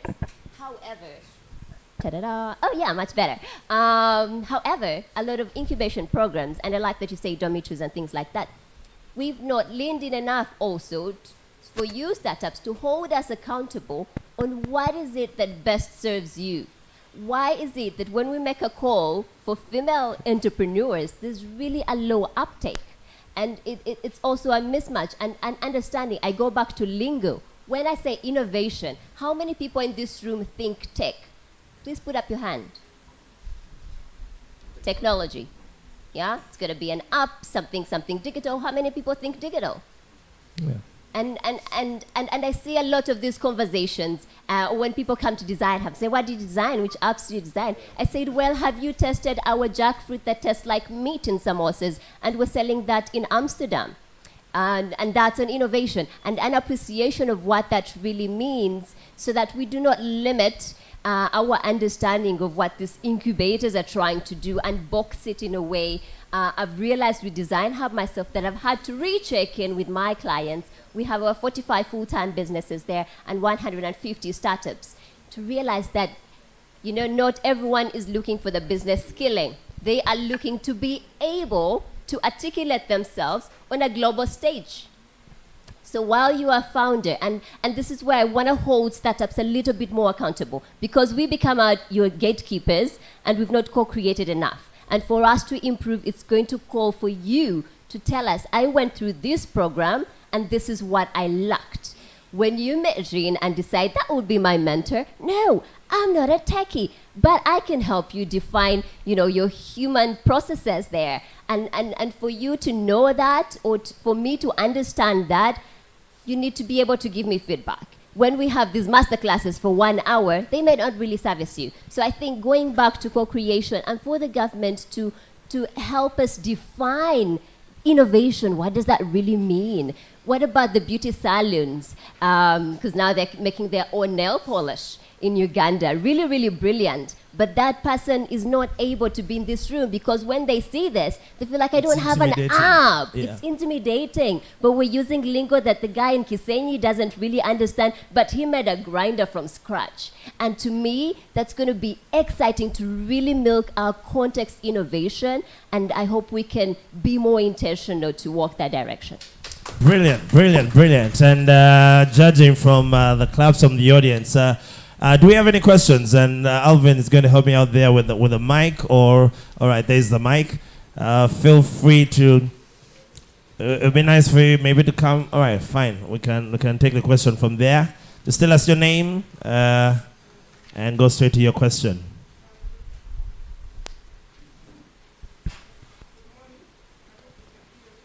No. So, is it on?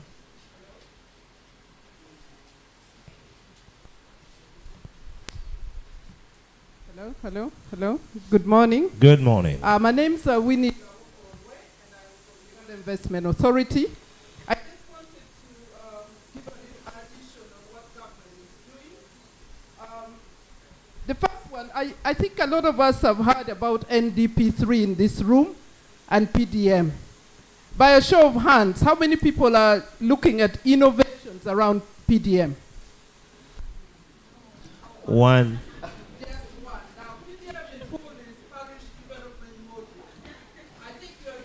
That about 47 billion shillings have been allocated to PDM. So I think one of the things which is critically important is when we look at startups, how do we try to align ourselves in terms of service delivery or platform creation within sustainable development goals, parish development module, and also the NDP3. So I think here the critical issues to be looking at is how do we play around the climate change. We may be doing something with climate change, but we need to take it to the ground. The other thing is the supply and value chains. I think this is really something for the future. I mean, the COVID of this world will come, and unless we look at that, I think we are a bit off. So I want to challenge startups that even as we look at your programs, begin to look at where am I playing? Is it in the e-commerce? Is it for billing? Is it payment platforms? How do I play into that? The second is logistics. How do I play into the logistics? Tracking. How am I involved in that? Now, in terms of challenge, I think when we look at incubation centers, at what stage does the incubation center network with the public? Ministry of Agriculture, Ministry of Health, how do you network to ensure that your product is being taken to the next level? There is funding in PDM, and PDM in terms of mindset change. Mindset change is going to come by what you have done in terms of an app that helps in that. I also want to challenge startups. Have you looked at the VAT incentives that you have along the ICT?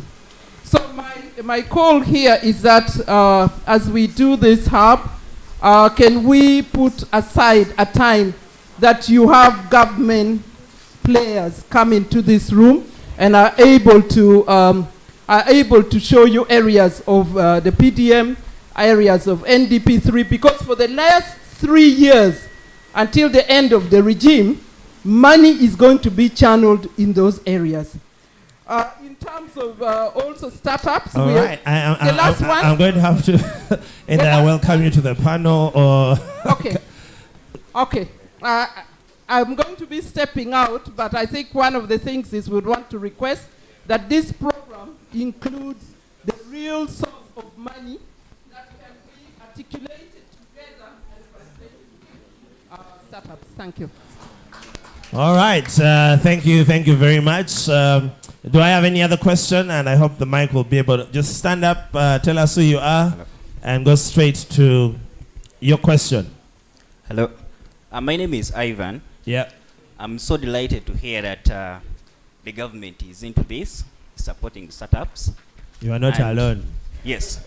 And everyone you see around here, if you go and meet them one by one, they have a lot of exciting ideas. But now, the challenge is there is a wall on the funding with government or something. We don't understand it. There are some people who are very good at written, and you'll be impressed with the proposals. The real players are seated here. They don't know the politics of writing and what. They are just pragmatic. Like, I mean, they are practical in their way. So, when you say government is heard as a public affair, government is because I think we just heard about what she's talked about. No one knows it. But when it's a public affair, it's addressed and government.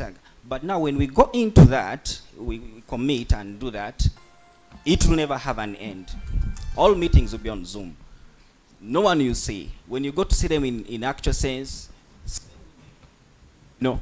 So I want a little elaboration on how soft the funding, how do they simplify the process of funding the rightful startups? Because if you come like this, Hive collaborates of interesting startups that they have, and they have tried to push and help and connect and what, but I think they reach a point and they're also stuck on WhatsApp. WhatsApp, yes. All right, so I think we get your question. Let me just hear from two. We'll just take two more. Maybe a lady and another gentleman.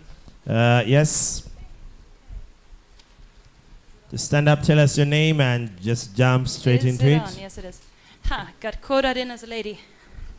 Hello, everyone. I'm Marin. I represent Imata, which is an AI-powered farmer financing solution. We're talking about education here. I know all of you actually from before, and I know some of what you do, but often when we talk about education and preparing youth in Uganda, we talk about youth, straight out of high school, straight out of university. Having worked in the IT sector in Uganda for about 5 years now, those guys are not the issue. What about everyone else who is young professional up? What are we doing with them? Colin, you said it yourself. You're very old in this environment. Oh, wow. she added very, but that's okay. Very, very, very. I'm also being told I'm very old by my colleagues who are all much younger than I am. They talk about my gray hairs and all that stuff. But how do we educate us? How do we educate all of those people that are already a bit too old for the industry that we're leading? Because we are the people who are supposed to be charging ahead in front of all of these young people, yet they know more than we do. What are the initiatives that we're putting in place for that? That's what I'm wondering. All right, so the endangered species is not forgotten. What do we do to address them? So we'll take the last two. Doctor, I'll let you maybe consider answering that one. Government, of course, knows what they're going to answer. Yes? Good morning. Morning. My name is Leah. I'm from USAID. Yeah.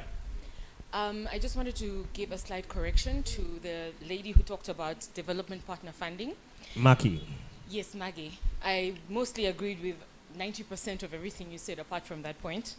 So there are many different ways in which you can get development partner funding, and I think that we need to create awareness on the different type of ways that is. Currently, USAID has an annual program statement through the Global Development Alliance that deals with co-creation of projects and co-funding. So we are targeting specifically startups that are no longer in incubation but are in acceleration phase that require additional funding to grow much bigger. So we are dealing a lot with private sector engagement to ensure sustainability. And I think that that is just something that people are not aware of. Because when you think of development partner, they think of these ones are just dealing in development issues, but that is not what we're doing. We're also trying to strengthen the private sector. And so I'm sure if we ever got a proposal from Design Hub, we would be very interested in looking at that. I also wanted to ask a question specifically to the gentleman from NITA-U and the gentleman from Stanbic and Fly Hub, is even during the times when we are working with people in underserved areas, we try to implement certain innovations, and we found a lot of rigidity from the way in which the private sector and the government are willing to change the way they have implemented certain things. I'm talking about something as simple as adding another option on a USSD menu item so that it can serve a farmer in rural Gulu. So I wanted to know, like, going forward in these next 5 years, because I know we are heavily focused on digital transformation as a country in Uganda, what is the plan? How are you going to serve the underserved? Because Uganda is not just Kampala, it's not Entebbe. It is outside of this small district that they're in. Thank you. All right, thank you very much. That will be yours, Joel.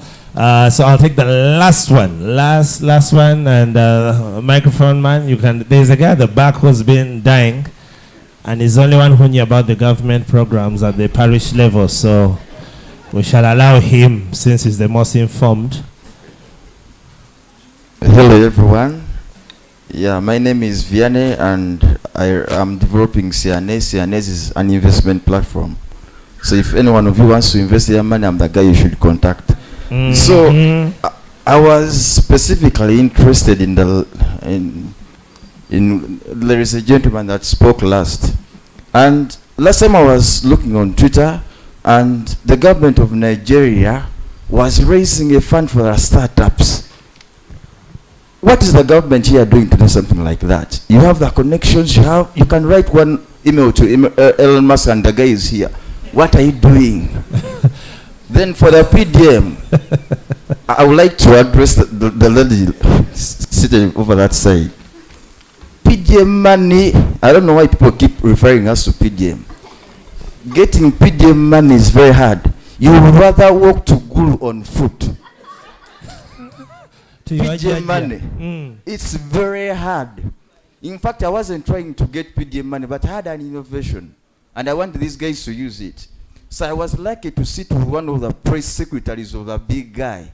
He nurtured me and told me, Vianney, give up on this money. There is so many circles around. So I don't know how, you need to address the PDM money honestly. All right, thank you very much. I'll now go over to our panelists. A host of questions. Some of you may have to chip in and help Collins over here because he's under fire. But I don't know. Maybe I'll just start with Collins and then the rest of you can feel free to just chip in. All right. Thank then we'll call it a wrap for this panel. Yeah, thank you all. First of all, even just having this sort of conversations is a great start, I think, for us as government to keep receiving feedback. As I mentioned already, NITA is, or the government of Uganda is in partnership with ITC and the organizers of this, Young Startup Uganda. And this is just one way for us to keep listening and receiving ideas while we span off the first 150 entrepreneurs, but also look forward to 1,000 entrepreneurs going through this program. So the government may not be extremely loud about what they're doing, but they are really, working with the right partners. This is not necessarily our most core sort of business. So we've got to work through incubators.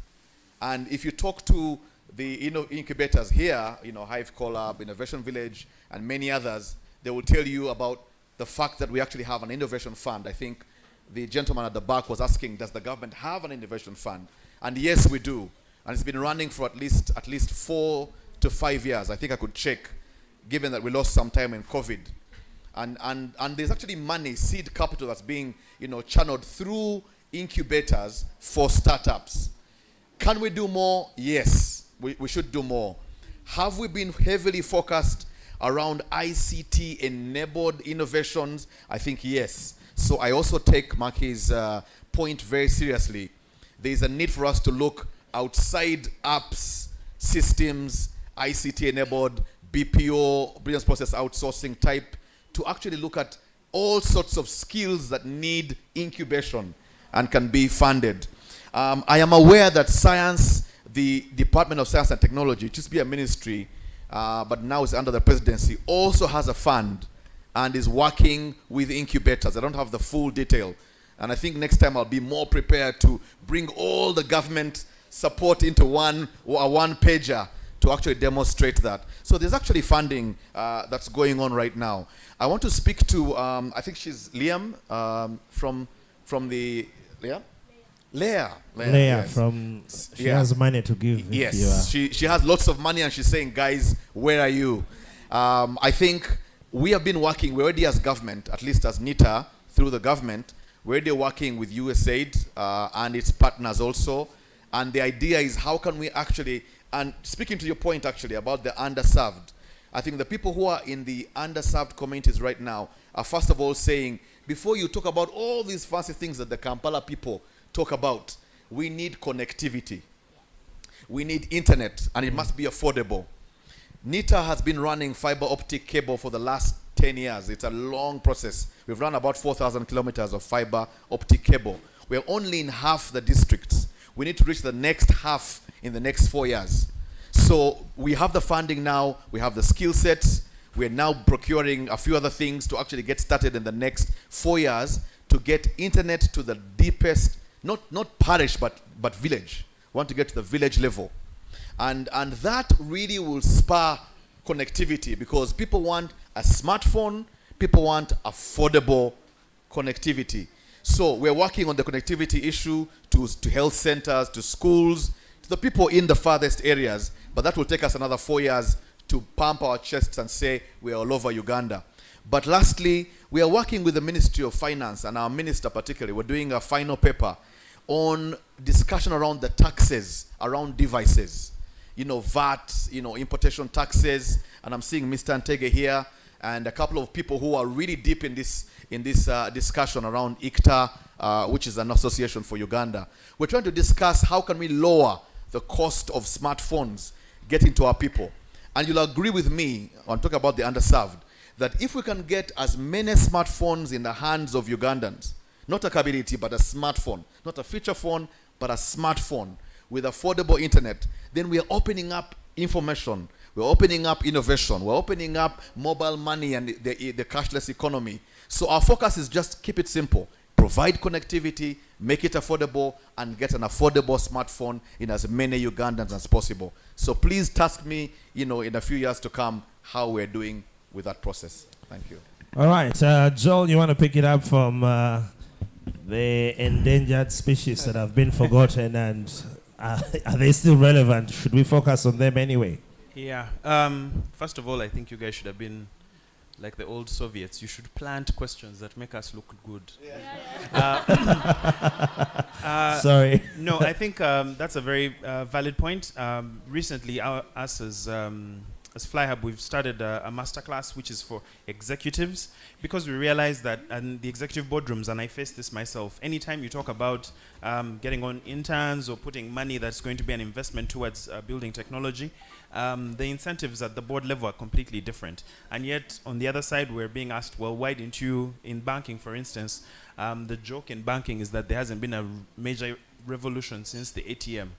Like everything else is just following someone else. And that's because at the board level, the decisions are made at such a conservative sort of mode of thinking. Now, I think what we're trying to do there is get investment from the business sector. It can't be just the banks. I mean, from the industrial sector, for instance. I don't know how many manufacturers are talking about what needs they have. Coca-Cola, for instance, is doing a $20 million new facility. And they're talking about automation there. And they're going to be putting out bids. But again, what I'm hearing here, for instance, is, and I'm guilty of this myself, is I sort of wait for information to find me. And we're so used to information coming to us. But I think the skill that we need in the attention economy is how to focus and pull information that you're looking for.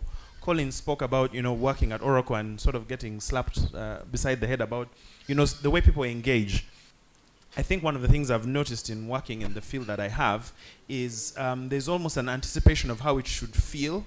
And having worked in the development sector, I think to a certain degree, we are, I guess, creating an environment where information will come to you. These services will be sort of rendered towards you. But you have the initiative to also look and to make those arguments, to make those articulations and make those pitches.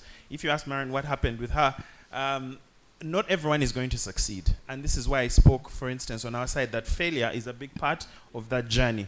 Even when we talk about young entrepreneurs, one of my, it's not a pet peeve, but I think we do a disservice to our sort of startups when we tell them that, you can be a Mark Zuckerberg and be successful at the age of 30. The reason those stories get a lot of traction is because they're exceptional. And even when you look at whether it's Bill Gates, Steve Jobs, whoever the case may be, most of the value that they created came when they were much more experienced in what they were doing. So with Badru here, for instance, I'll mention him. Solomon King there is now a senior. You've got Colin here. I think getting someone who's quite senior on your team, getting someone as a mentor to tell you about the things you do not know. I was much more confident when I was 25 years old than I am now. I am a lot more cautiously optimistic. I plan with pessimism and I act with optimism. So I think in that, because I know, because I've been humbled by life. And I think that you guys are getting that first-hand experience. It's going to take a while. Slow and steady growth, I think, is the best kind of growth. A few of us definitely are going to hit it out of the park, are going to be super successful. But like she was mentioning, of the, I think it was 500 applications you got, you picked 100. From that, you get to 25. So everyone thinks they're going to be in the 25, right? What happens to the other 500? So I think this is where we ourselves come into play, saying that you don't need to be a superstar, but do you have a business model that works? Do you have something that actually has some market value? Yeah. We're not looking at your market valuation. We're looking at how many customers do you have? How are you managing your operations? Are you able to pay your customer? Are you able to pay your employees? So I think that's our investment from the private sector. The last thing I'll say is we're also learning that because our incentives are about finding profitable investments, there are certain things that we just cannot go into. There are certain technologies that we will never get into because at the end of the day, we need to make a return out of it. And that's where, Colin is coming into creating that enabling environment. He's talking about the laying of fiber, the creation of those centers, which I'm also going to come and take advantage of.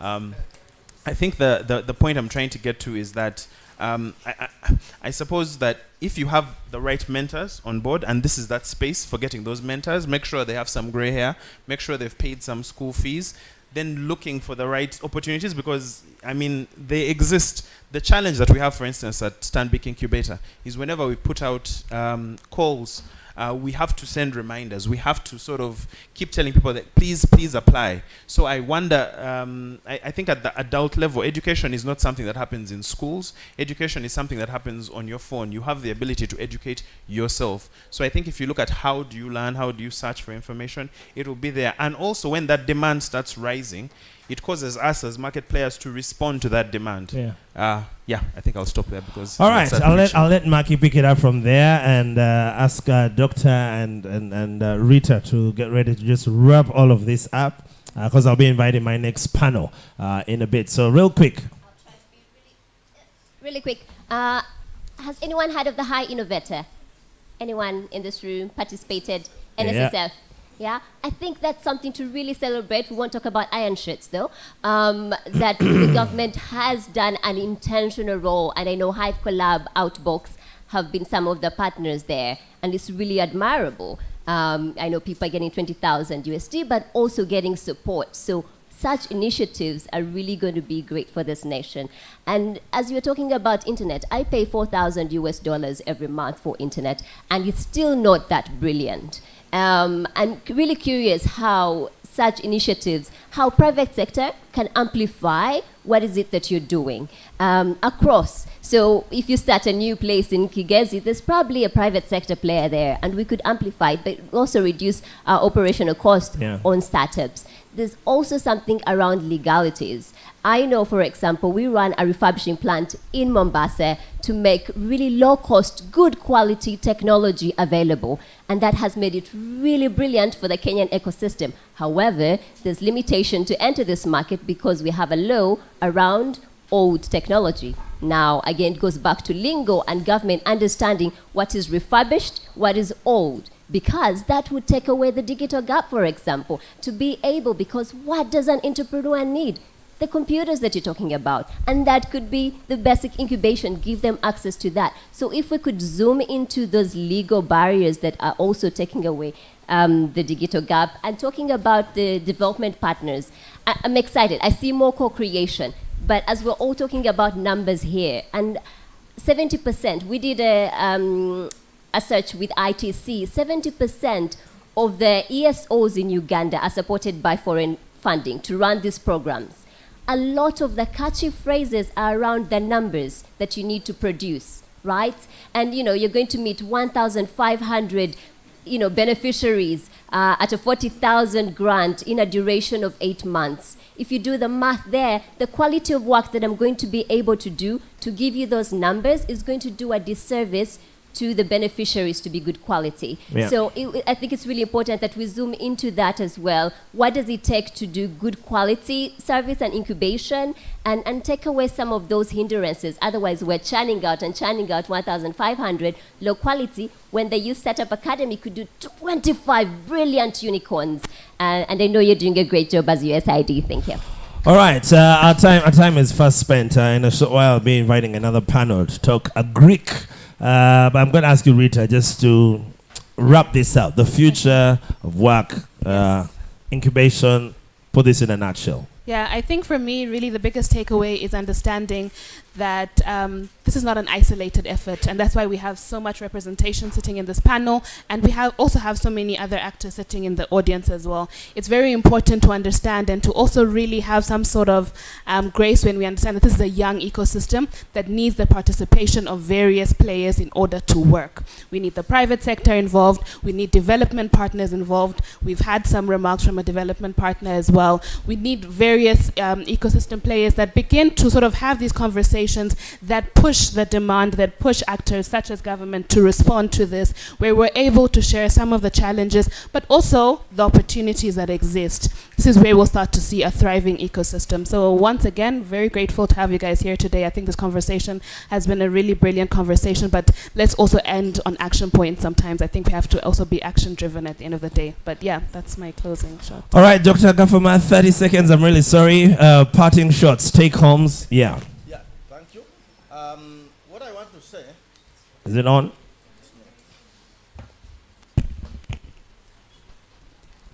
Yeah, what I wanted to say is that I think to sum this up, our education institutions needed to start establishing incubation centers, which are going to become, should I say, practical labs, where we teach skills in business, where we model, ideas, where we try to change the mindset of our young people from actually seeking employment to becoming employers themselves. Because most of them, when they are graduating, actually, what they are looking for is getting employed. They don't think of how can I start something small that is going to become big in the future. All right, thank you very much, ladies and gentlemen of Galo for our panelists. Thank you so much. Mr. DJ, you can usher them back with some music as we get ready to invite the next panel. Yeah.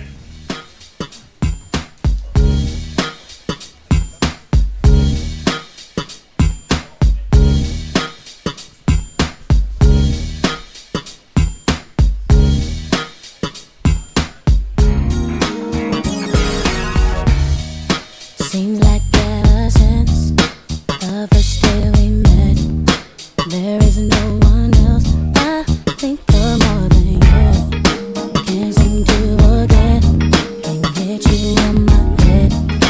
There's no verdict and I'm crazy over you. How can one be down?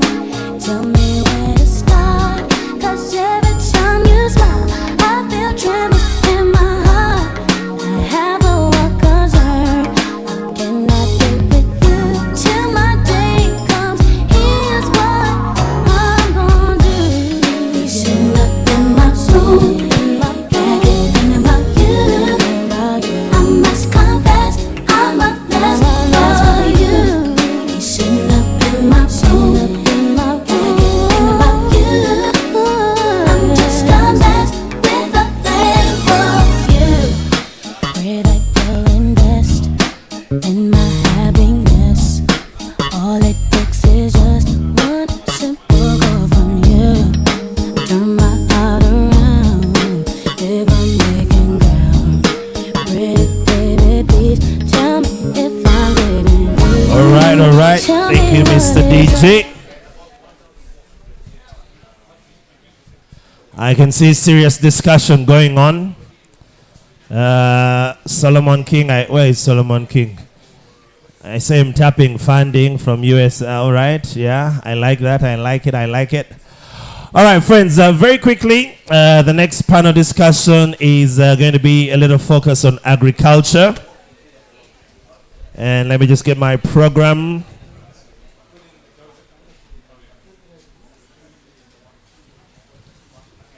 So we're going to look at sustainable agriculture, how emerging technologies are paving the way for more efficient, eco-friendly, agriculture industry solutions. And I'm going to ask us to put hands together for the following panelists. Andrew Wilobo, I don't know if Andrew is here. Yes, DJ, just give me the music as they come through. Program partner, Digital Economy Mastercard Foundation. Jean-Pierre, is Jean-Pierre here? From Silo Valley Technologies. All right. We have Stella from Direct Business, Hamway East Africa. Stella, you here? Awesome. And last but not least, we have Dr. Mary Susan Abo.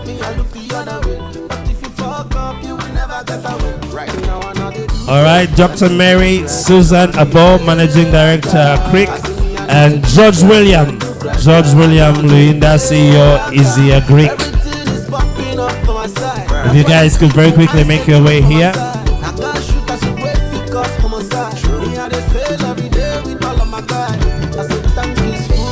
Person with it talk, don't chop belly food. Back in all the days, them call me a fool.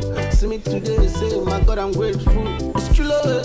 Say me, I know they do grab, I know they better. Right now I can do grab, I know they better. I say you don't want no. All right, thank you, Mr. DJ. All right, do I have the audience's attention? We're going to switch it up a bit. And now talk agriculture and see how tech comes into play and innovation, to mention but a few. So very quickly, this one we're going to just jump straight into it, all right? So I'll give you each your 45 seconds or to a minute to just tell us who you are, what it is that you do, and maybe just speak into our point of discussion today, sustainable agriculture, how emerging technologies are paving the way for more efficient and eco-friendly agriculture industry. All right, so ladies first. I hope your mic is on. Feel free to pick it up. Okay, good.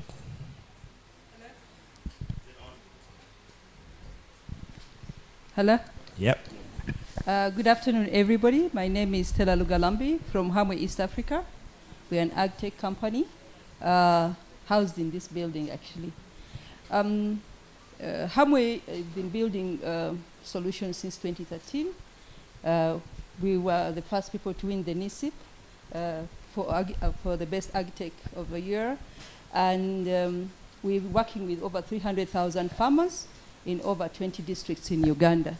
What we do is we build farmer management systems, knowing that our farmers have been financially excluded because they don't have farming statements, production records. So we decided that this was our innovation. Let's digitize farming records. And so we work with member-based organizations, cooperatives, farmer groups, and farmer producing organizations. We actually don't select whichever value chain. Currently, the biggest value chain we have is seed oil in northern Uganda, but we are catching up with honey as well, coffee, and chia seed. What happens on these programs is when we talk to a cooperative, we give them the software because cooperatives can't afford to buy the software. So we put up bundled services on that software. So they collect the data, they profile the farmer, bio plus production data, acreage, GPS, and everything. Then we use that data to talk to financial institutions, corporate farmer input distributors. We talk to insurance companies, and then they bring their services, and then we make commissions off that. Thank you. All right, thank you, Stella. Susan, I think your mics, you can actually use your mics. It should be, but that's all right. Yeah, I could use this. Yeah. Thank you very much. Good afternoon, everybody. I'm Mary Susan Abo. I'm the Managing Director at the Center for Research in Energy and Energy Conservation. The center is located at the College of Engineering, Design, Art and Technology in Makerere University. The center has been in existence since 2001, and we focus on increasing access to modern types of energy through applied research, training and capacity building, and advisory and consulting services backed up with renewable energy testing facilities that ISO 17025 recognized. In terms of the renewable energy technologies that we do, we focus on solar power, so solar PV, solar thermal. We also do bioenergy, that includes biogas, gasification, combustion technologies, torrefaction, both at the macro and the micro scales. So the micro scales would fit into cooking technologies like the cookstoves, and then the macro scale would be systems that can support agricultural entities in the rural areas, for instance, for running productive use units on food processing. We also do energy efficiency technologies, so we have a list of 100 top consumers of power in the country, and we do energy audits and verifications for them. We do wind energy, but on a small scale, and we contribute to the development of geothermal in the country, working together with government partners and the other departments. We have testing centers, and within those we are testing cooking devices, fuels that are used in cookstoves. So we're regional testing a knowledge center for clean cooking, and we also have a center to test solar equipment. So with that, I want to comment quickly, because you said we should comment straight on into it, yeah. How technology can be used to advance or to enhance the efforts in agriculture. So my background and is not especially agriculture. speaking from your part, from a point of, efficiency Energy. from, energy, yes. Exactly. My background is not agriculture. I'm an engineer, civil and process. And the center has a number of engineers from different disciplines. But over the years, we've added capacity on, communication, environment, seeing the role of that, and entrepreneurship. And within that, we are also doing incubation for renewable energy businesses. So we interact with our entities that are doing business in solar, in cooking devices, and so on. But within that, we are also doing work with agriculture, especially in the north, working with partners like GIZ to train and build capacity and do the linkage between energy and agriculture for productive use units, powering productive use units from different sources of renewables, like solar for irrigation, and solar for any other processing. But what I want to highlight as a role here, I want to focus on knowledge management. And maybe Dr. Annette, who is the director of the Knowledge for Development Center at Makerere University Business School, would have been here with us as well. But at least she's in the audience and she's listening. There she is. Because they are doing a lot of work. We're working together with them. I'm also a part of the partners there, working together with them on advancing and driving knowledge management that is required across the sectors, not just agriculture. But coming back to agriculture then, I said knowledge management. I want to check, besides Dr. Annette, who else has heard of this phrase? With show of hands.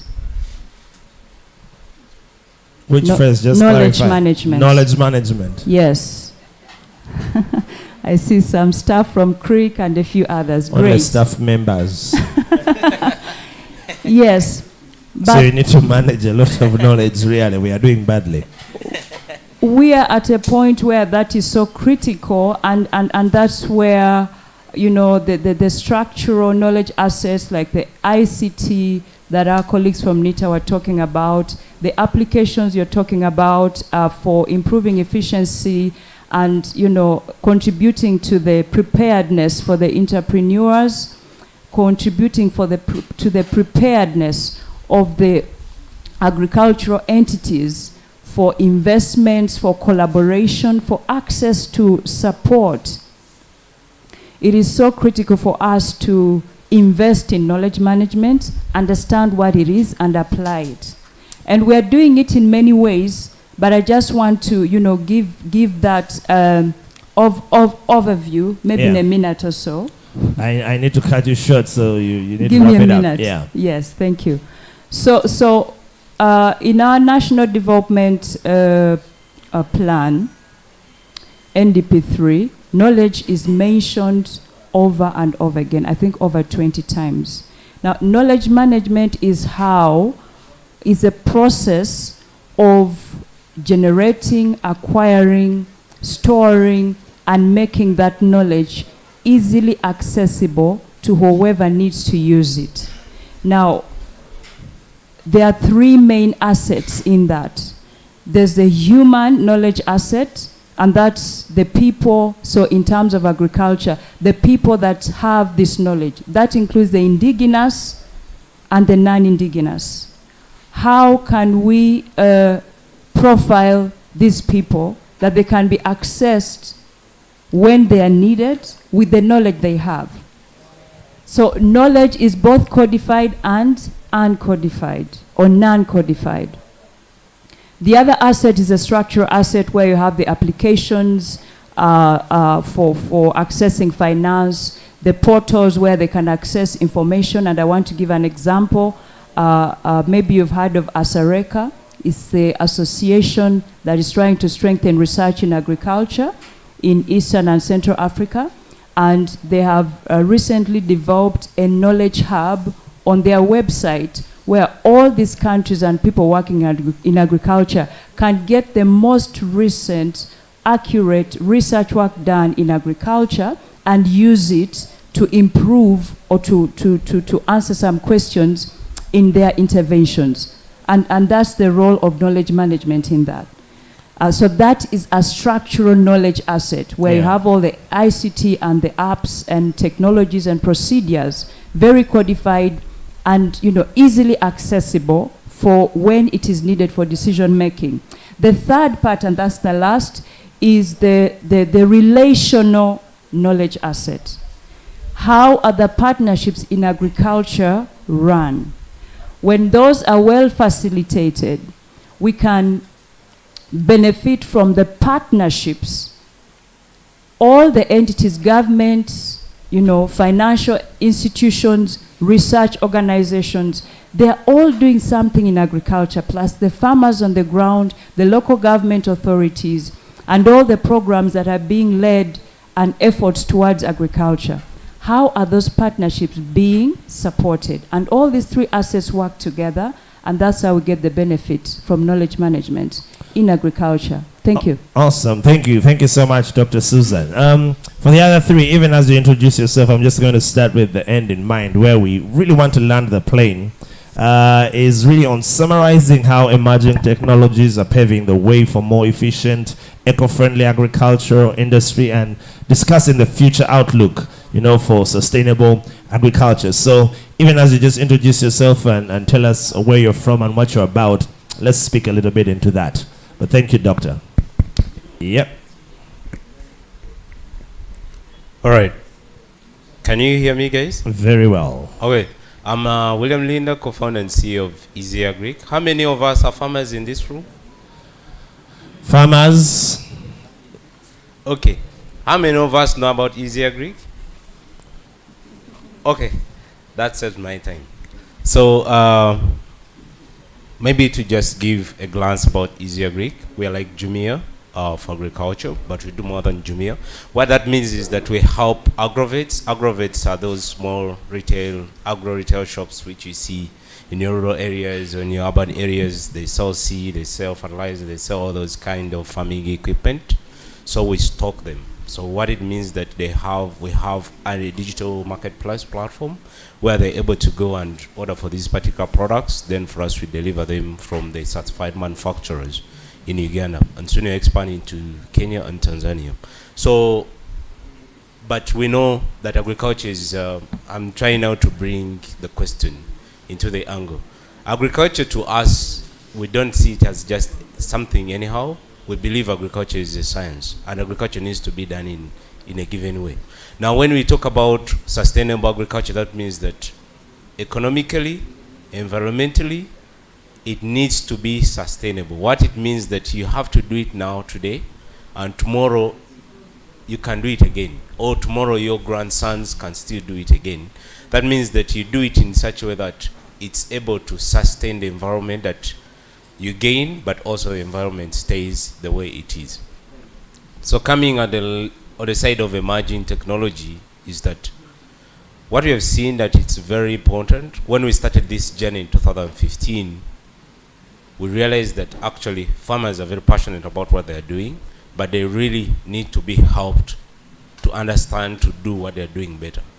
What it means that people are just throwing seed on the ground and they just pray that that seed is going to grow and that seed is going to come up and give them the yield. But what we are seeing is that agriculture is deeper than that. It's all about, first of all, getting the thinking that you need to do it as a business and sustainably. What that means is that you need to know the size of the gardens which you're having. That's step one.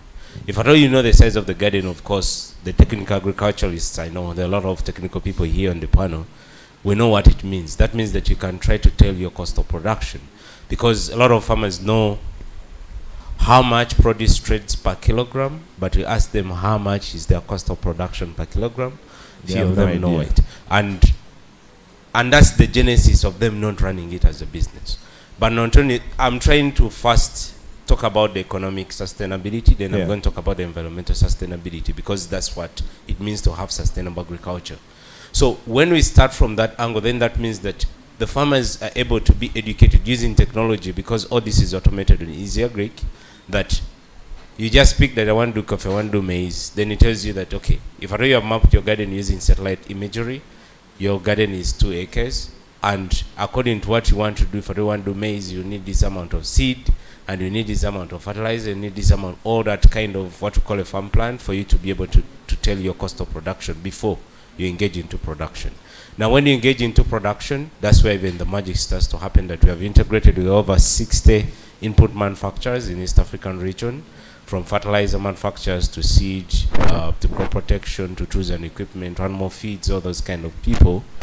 And what we're trying to do is that we're trying to promote the climate change varieties or climate smart varieties. What I mean, I've started tackling the angle of environmental sustainability. Yeah, I'm going to pause you right there. Let's first stop at economical sustainability. Sure. We'll get into the environmental bit if time allows. We'll go over to you, sir.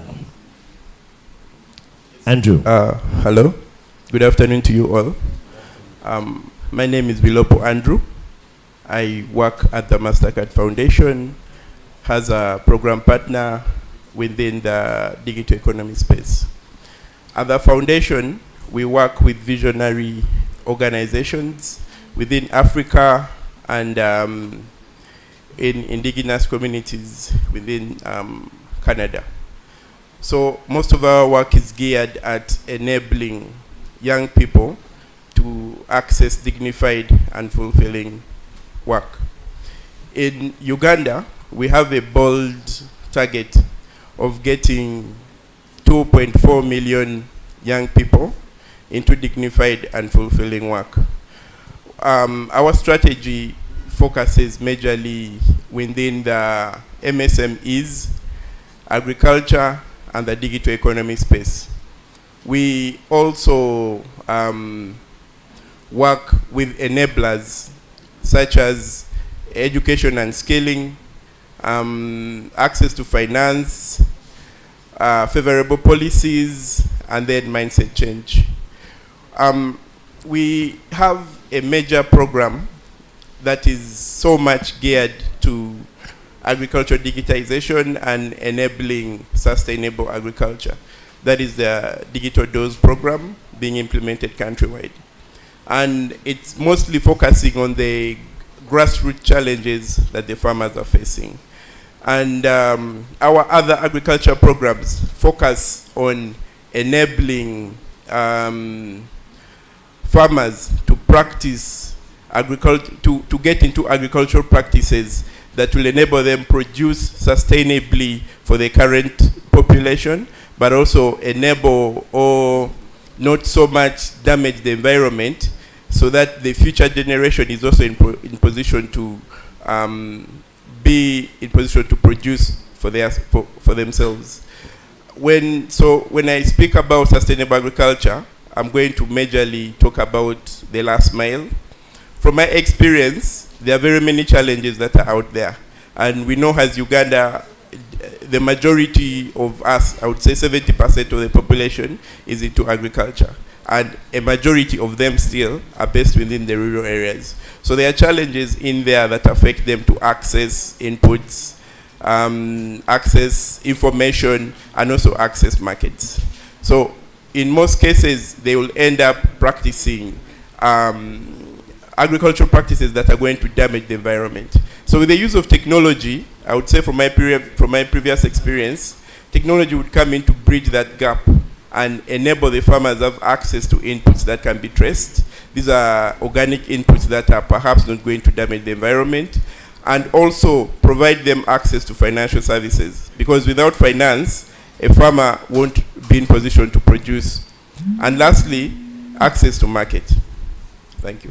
All right, thank you so much, Wilobo. You've actually answered the question I was going to ask you about some of those key challenges that the farmers are facing at that level. But I'll close with you, Jean-Paul, not Jean-Pierre, as was erroneously written here. Just tell us a little bit about Silo Valley Technologies. And the question I want to throw to you is, well, I'll let you first introduce, because there's a little video. I've just seen some of your work, and maybe it will speak for what you do. Yes. Can you hear me? You just need to project a little louder. Yes. Okay. Good afternoon, ladies and gentlemen. My name is Jean-Paul Nageri, and I'm the CEO and founder of Silo Valley Technologies.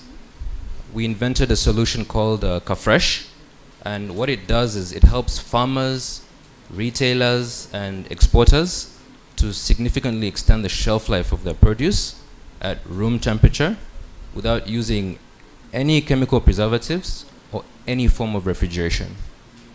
So how Kafresh works is we get extracts from the peels of bananas, oranges, mangoes.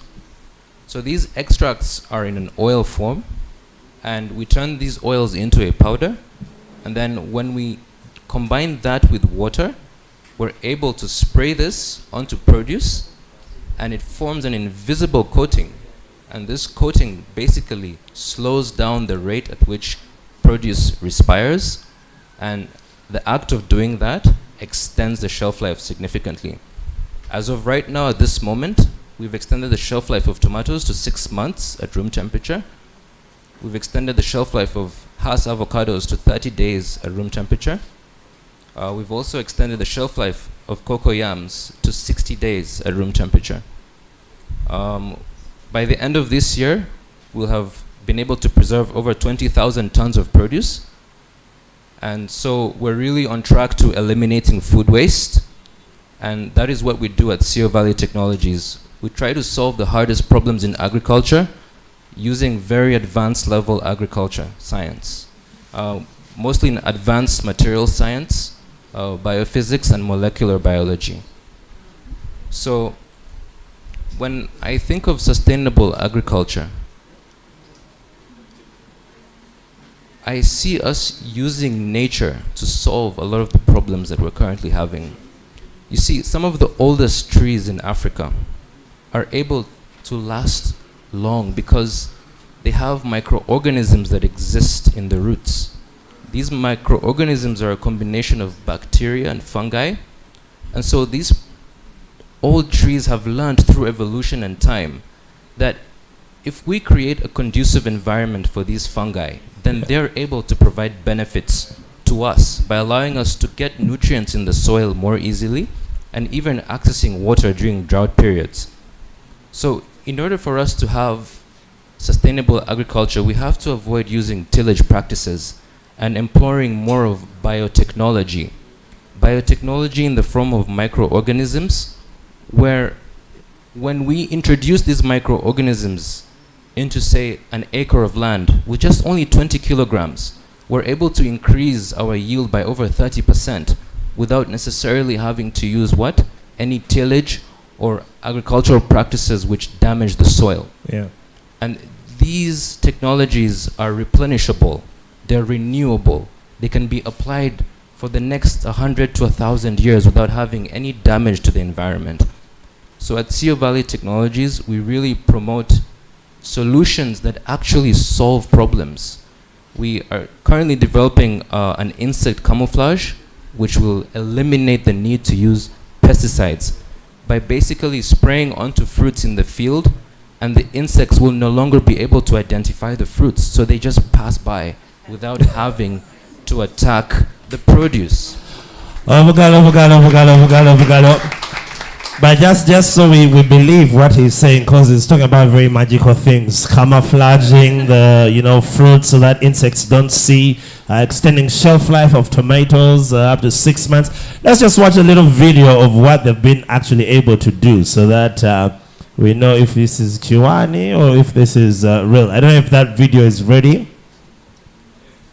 So in the video, we're developing a formulation for Bogoya, and you can see that there is one section of Bogoya that have been coated with different formulations of Kafresh, and the other one that hasn't been coated. I leave it to you to tell me which one you'd prefer. All right.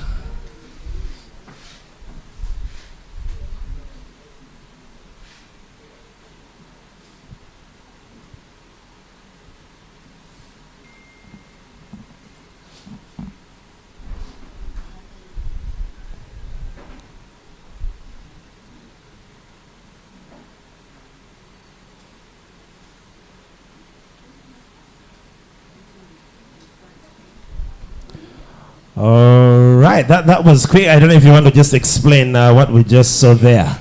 We needed a voice-over artist to explain. So just explain that one more time. So the Bogoyas which ripened faster did not have our solution applied onto them. And the ones that delayed in ripening actually have different formulations of Kafresh. So we're trying to see how far we can extend the shelf life of Bogoya at room temperature. And so far, how far have we been able to go? We're now at 2 weeks. 2 weeks. Yeah. Room temperature. Wow. I think a round of applause, a much deserved round of applause in that regard. So, friends, I'm actually just going to go straight into opening up the discussion to the audience for our colleagues up here. Being shown here on my monitor, we have less than 5 minutes. But let's see if we can still just a little more. If you have any specific question on agriculture and how we can make it sustainable, how do we marry technology into having more sustainable agriculture, I'd like to just open it up. If we can have the microphone for the audience, it's over there. You might want to put up your hand so he can see you.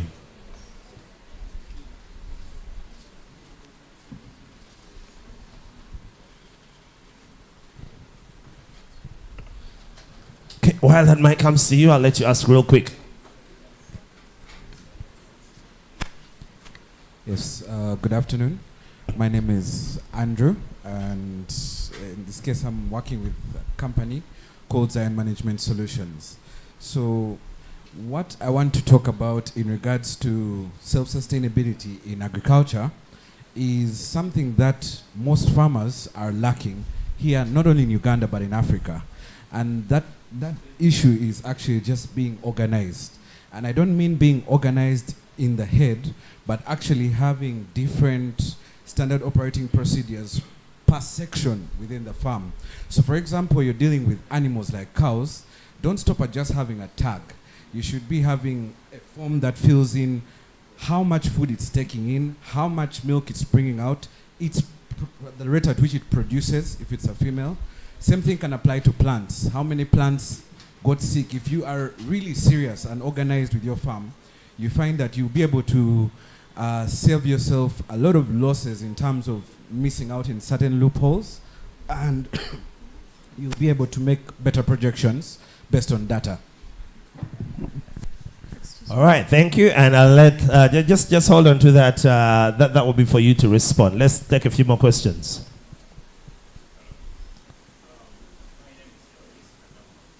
Turn it on. Oh, okay, it was off. My name is Elvis Kadama, co-founder and CEO at Izemat Africa. My question goes to CEO Valley director. I'm really impressed with your technology and innovation.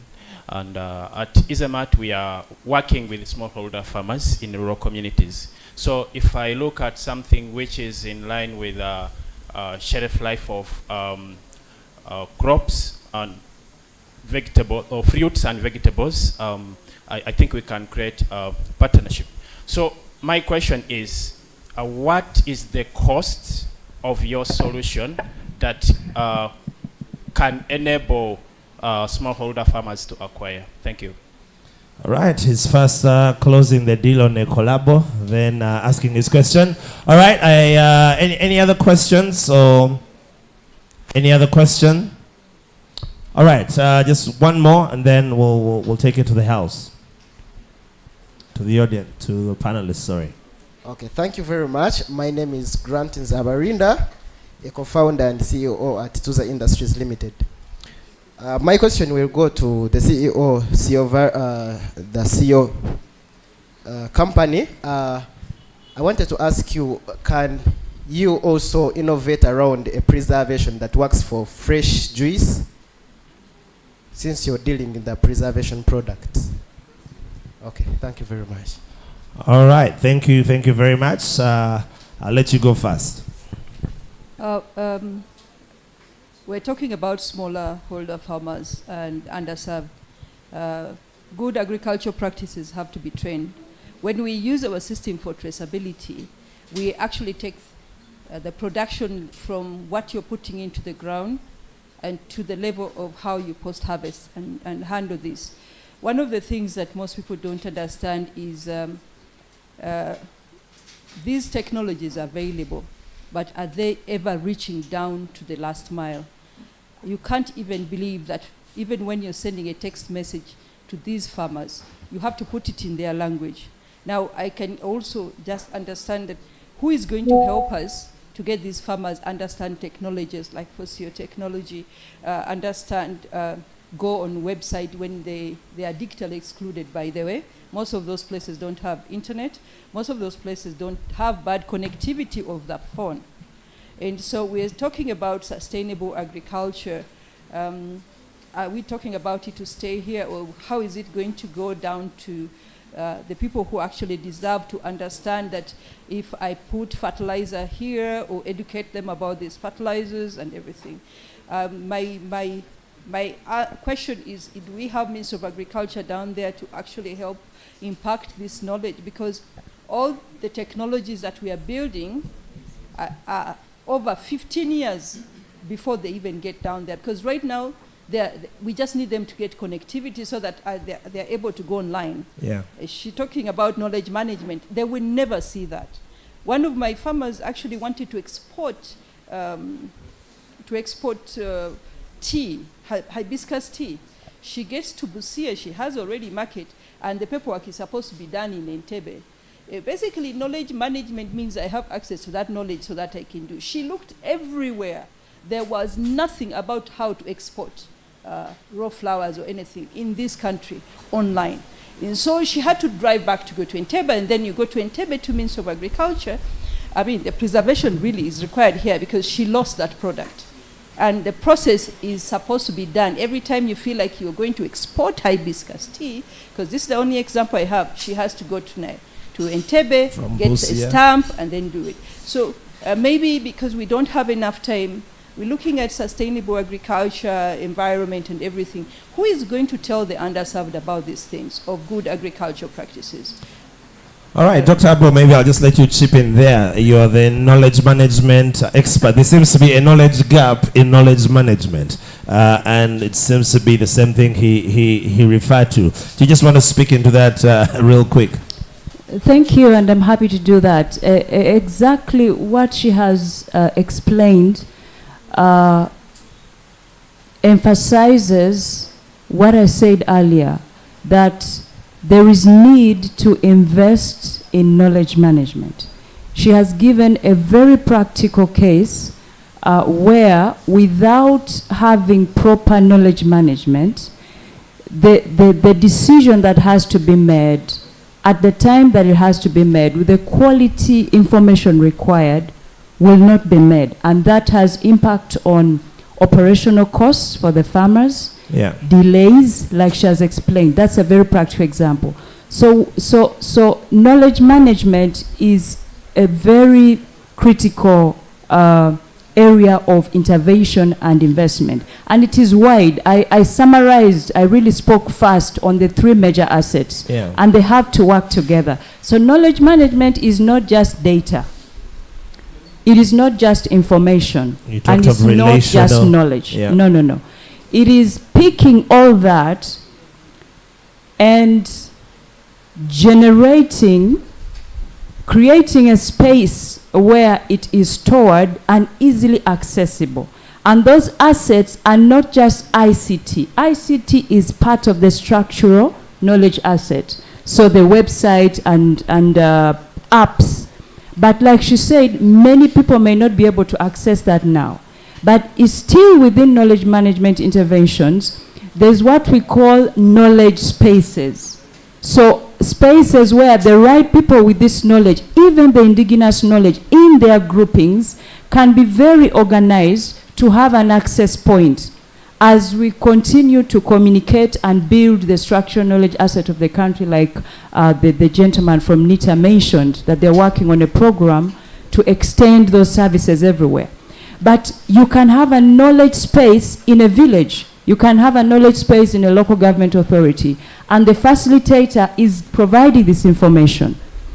Then you have the asset on the human capital, the person, the farmer, the researcher, or whoever is holding that knowledge. Indigenous knowledge has been neglected.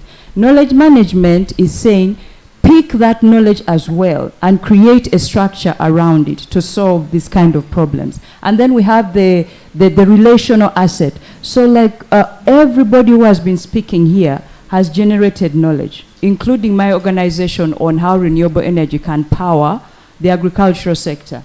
And very beautiful, the video that we've just watched. But how many people have access to that? So knowledge management has a way to provide that, to train people on how to do that, and provide the interaction points. And that's why I earlier introduced Dr. Annette and many other people that are in this profession who can help and support the agricultural sector to develop a robust knowledge management system. Then we'll see costs going down, we'll see time saved, we'll see entrepreneurs in agriculture being able to access financing faster because they are prepared. There's a lot that goes on there, and there's training required.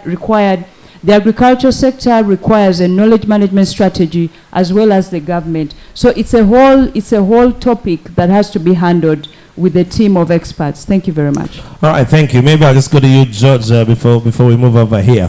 First of all, I cut you short. You're talking about sustainability from an economic point of view, but now from the land and not depleting the resources. And maybe I'll let you just speak into that, even in light of some of what Jean-Paul here has shared. And like our colleague was asking, are farmers organized to understand that, if I can, I'll just let you jump into it. Sure. Thanks very much. I think even before I jump into that, I just would like to make a comment. I think actually we think people don't access information, but we believe that a lot of people access information. And we need to mainly develop, I think all angles need to grow at the same time, because from our end, when we are able to track this info, the users, we can see that where are we getting 20,000 users per month who use our platform, and they are all in Uganda. So for me, what it informs me that the already people they are reading this kind of extension content. Now coming to the question which I've just been asked and trying to also to tackle, I'm going to round it together with your comment. I think there is a need for us even to go beyond a farmer profile, and we have started working on this, to go to a farm profile. What the gentleman tried to comment about is a farm profile, to the extent that can we try to use remote sensing, because we have mapped a lot of people's gardens in Uganda. Even I can't count how many acres. But how are we trying to use this kind of technology to help these 20,000 users who are visiting our platform every month to make sure that they buy the right seed variety, to make sure that they don't till the soil as we are being advised, to make sure that they do soil testing, to the extent that we are trying to integrate with different third parties to be like, can we use a GPS coordinate to be able to predict the weather and the soil analysis of that particular place based on tropical mathematical models. First, leave alone Google weather. Firstly, those guys use developed markets, and their mathematical models are not suited for tropical areas. By tropical areas, I mean sub-Saharan regions, especially these kind of, if at all you look at the equator, because these areas have been so much excluded because of our technology evolution. But we understand the third parties who have come up to make sure that no, we can change this landscape. We can make mathematical models using a lot of data collected from NASA to make sure that we are able to predict the soil analysis and to be able to predict the weather information. Now, to us, the distributor of such technology, we're asking ourselves, if at all I have 10,000 smartphone users on my platform per month, how can I make sure that if at all they are mapped their garden, I change the way they're doing their agriculture? I change their mindset to be like, where you are, it's suitable for maize.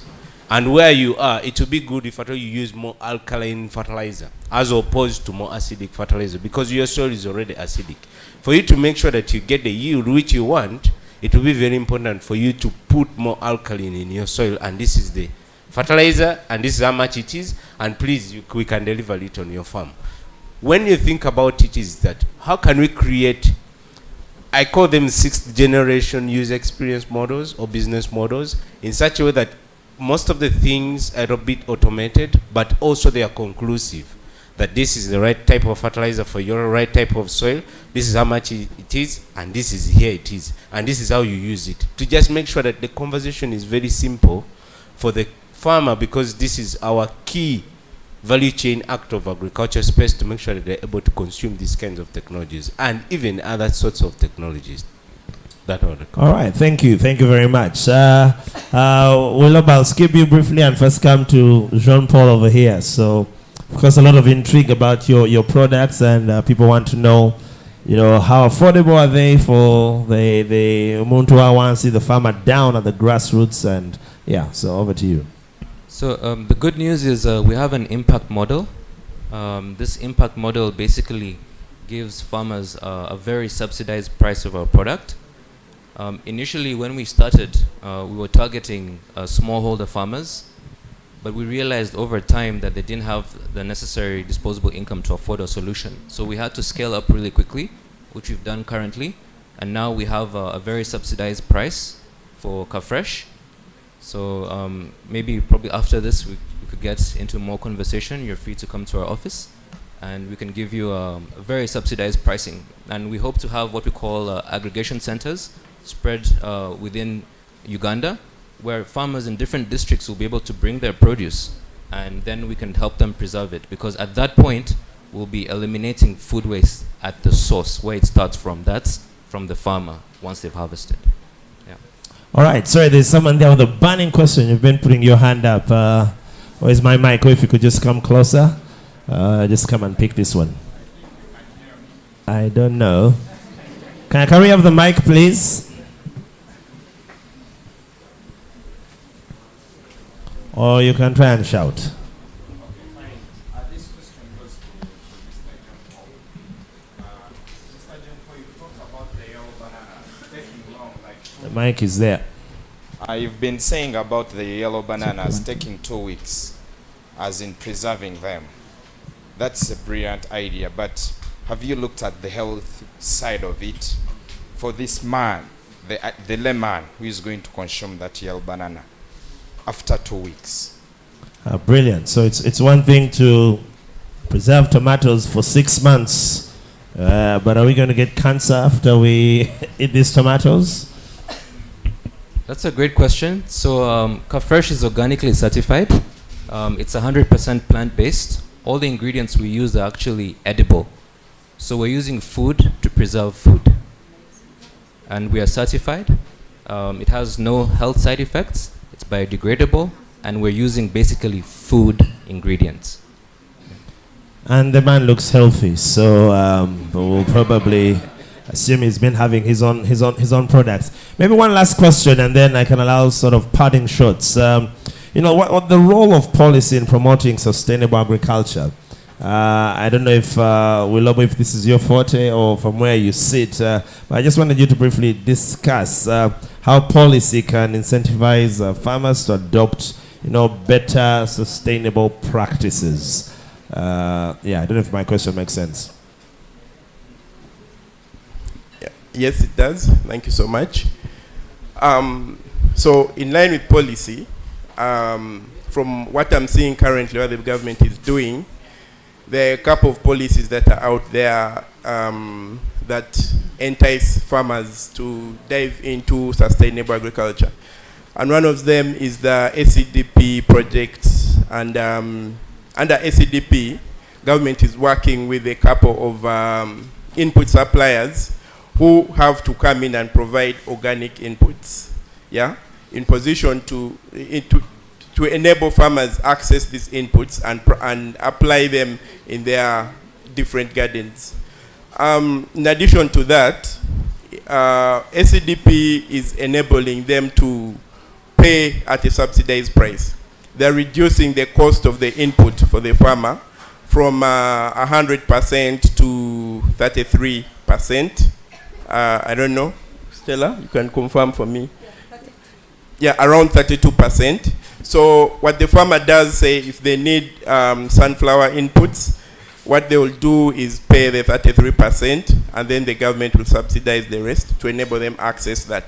Otherwise, what the farmer would do is walk into a marketplace and then buy, I will just refer to my local language, utop. Utop is a variety of sunflower that is sold mostly around northern Uganda.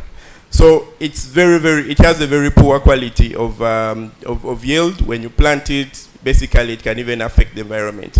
So where the farmers cannot afford the inputs, they will be in position to revert to that. But what the government has done around subsidizing inputs for farmers has actually pushed further the adoption of sustainable agriculture. Thank you. All right, thank you very much. We have 3 minutes to go on, so I'll just allow for you to just give me your parting shots. What do we need to do? Have sustainable agriculture. What's the way forward? And I'll start with where we began from.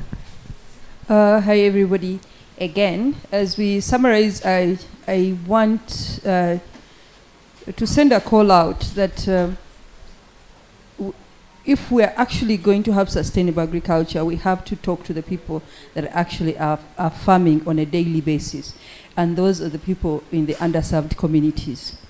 No one is talking to them. Like she said, we can have locations. They don't have to go online. Let the person walk to the sub-county or parish and have this information of good agricultural practices. You can even put posters in the local language. Have the local, because government has properties, have the local community get engaged in having conversations about sustainable agriculture, telling them that just pouring this because someone has given it to you is not right. And that can only come with proper policies and the government and all of us participating clearly and say, look here, when I go to my village, can I go with some kind of information to talk to these people and make sure that my people farming in my village are not going to kill the environment as we do. And I can assure you that will change, because in the few 10 years I've been working with farmers, there's a big information gap. There's a whole disconnect from what you're listening on TV to what is actually happening on the ground. We have 10 cars coming, USAID, wherever they come, no one is actually listening to the farmer. They talk, they move away, they drive away, leave dust. And then when you ask the farmer, what were they talking about? They have no clue. But there's a project that MasterCard is funding. Sorry, we love that. And they are ticking all boxes they are that ticking we all have. the boxes. But do we have a place where these farmers can collect information? If the government can put in place locations, small areas, and say in this parish, Even in the parish model money, can they put a place where I can go and find information? Yeah. And when I get there, they tell you, by the way, this is the weather. We've talked about the weather. Nobody understands the weather because no one dissects it to the level of a farmer to understand it. Every time they give you weather information, unless they can't tell you that, by the way, as a farmer, in April there will be rain. They wait until it rains, then they say there will be rain. It is raining. Yeah, so it doesn't make sense at all. Yeah. Thank you. Thank you so much, Hamwe. Let's hear from Dr. Abo. Thank you. Parting shots. Yes. Probably on knowledge management again, but exactly. This is very exciting. I'll say my last remarks with the story of my grandfather. My grandfather many years ago was doing cotton and was one of the richest men in the village. And they had a system. There were no computers, no phones, but they had a system that the whole village knew to get information, to get updates, track their yields, and export and get their sales. And they managed to educate so many people, including my dad. That's why I'm here. And they used, profits that they got from cotton. And they had a knowledge management system that had nothing to do with apps and what we have today. Now we have advanced. We have the opportunity to use ICT, all these applications, in addition to these kind of setups. So I want to still emphasize that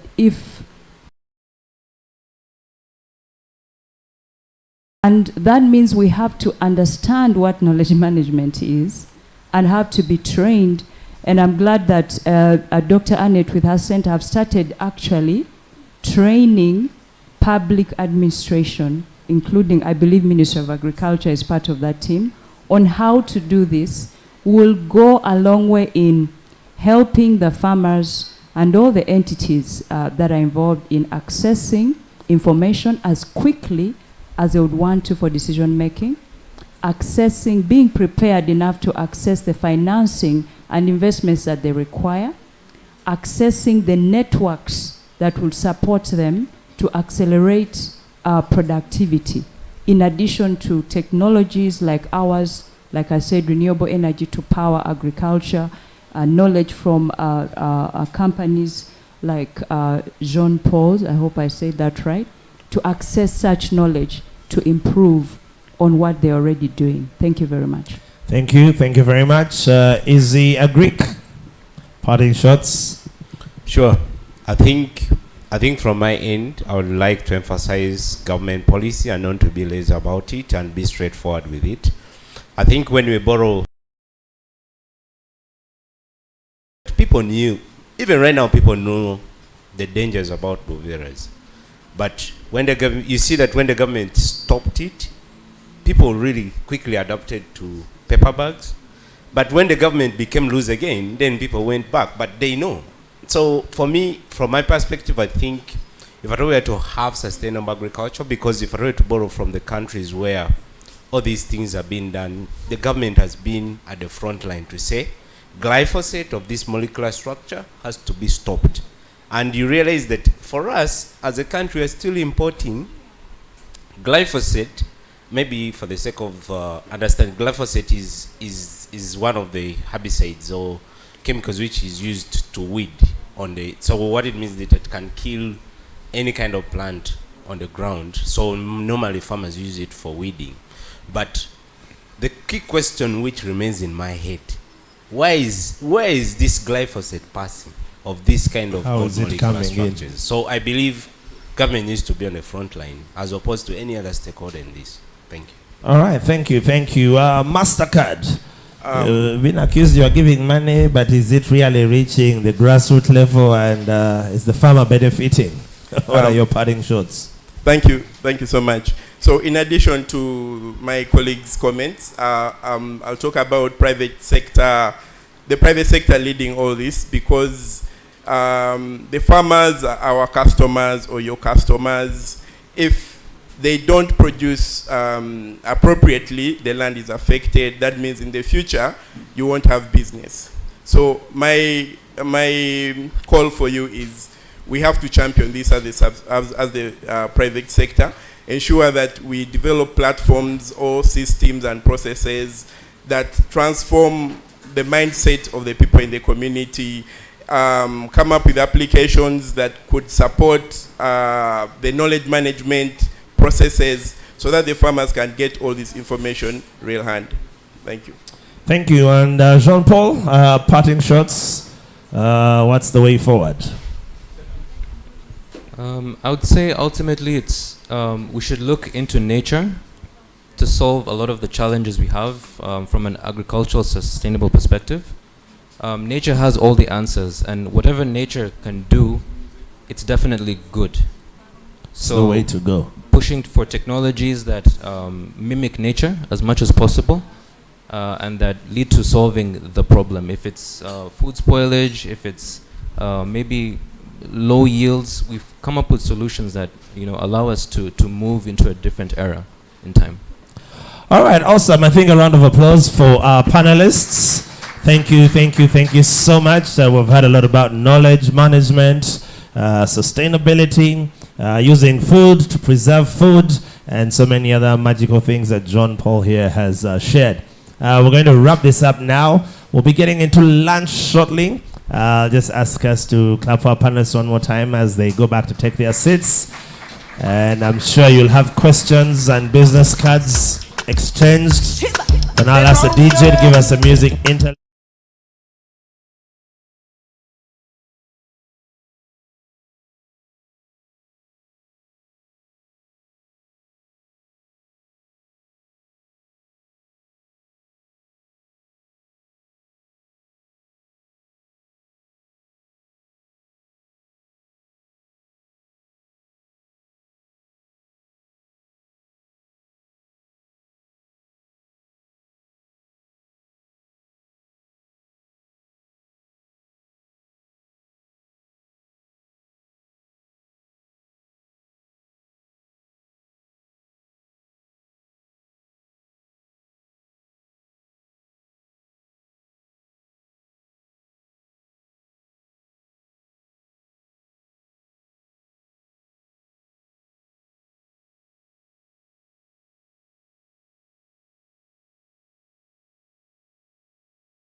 Very good afternoon, guys. Mtembesa Daniel.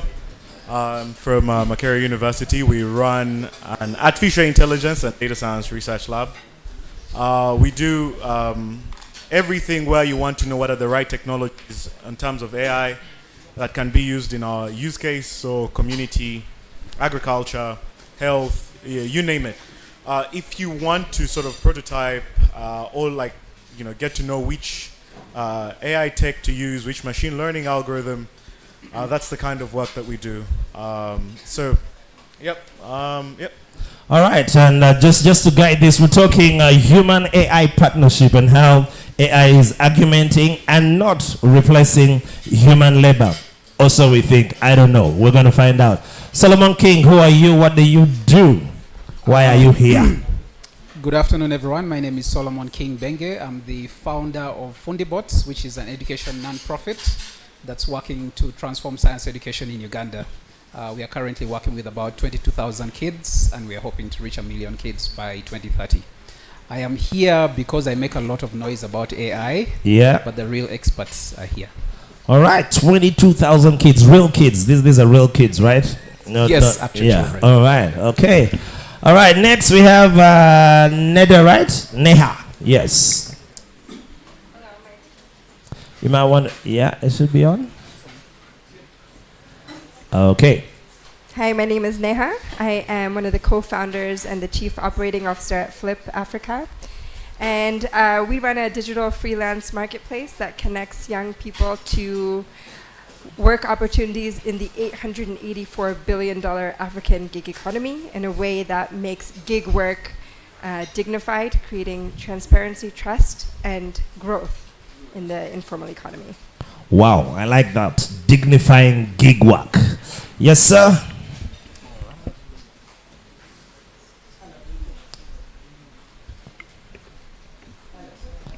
Okay.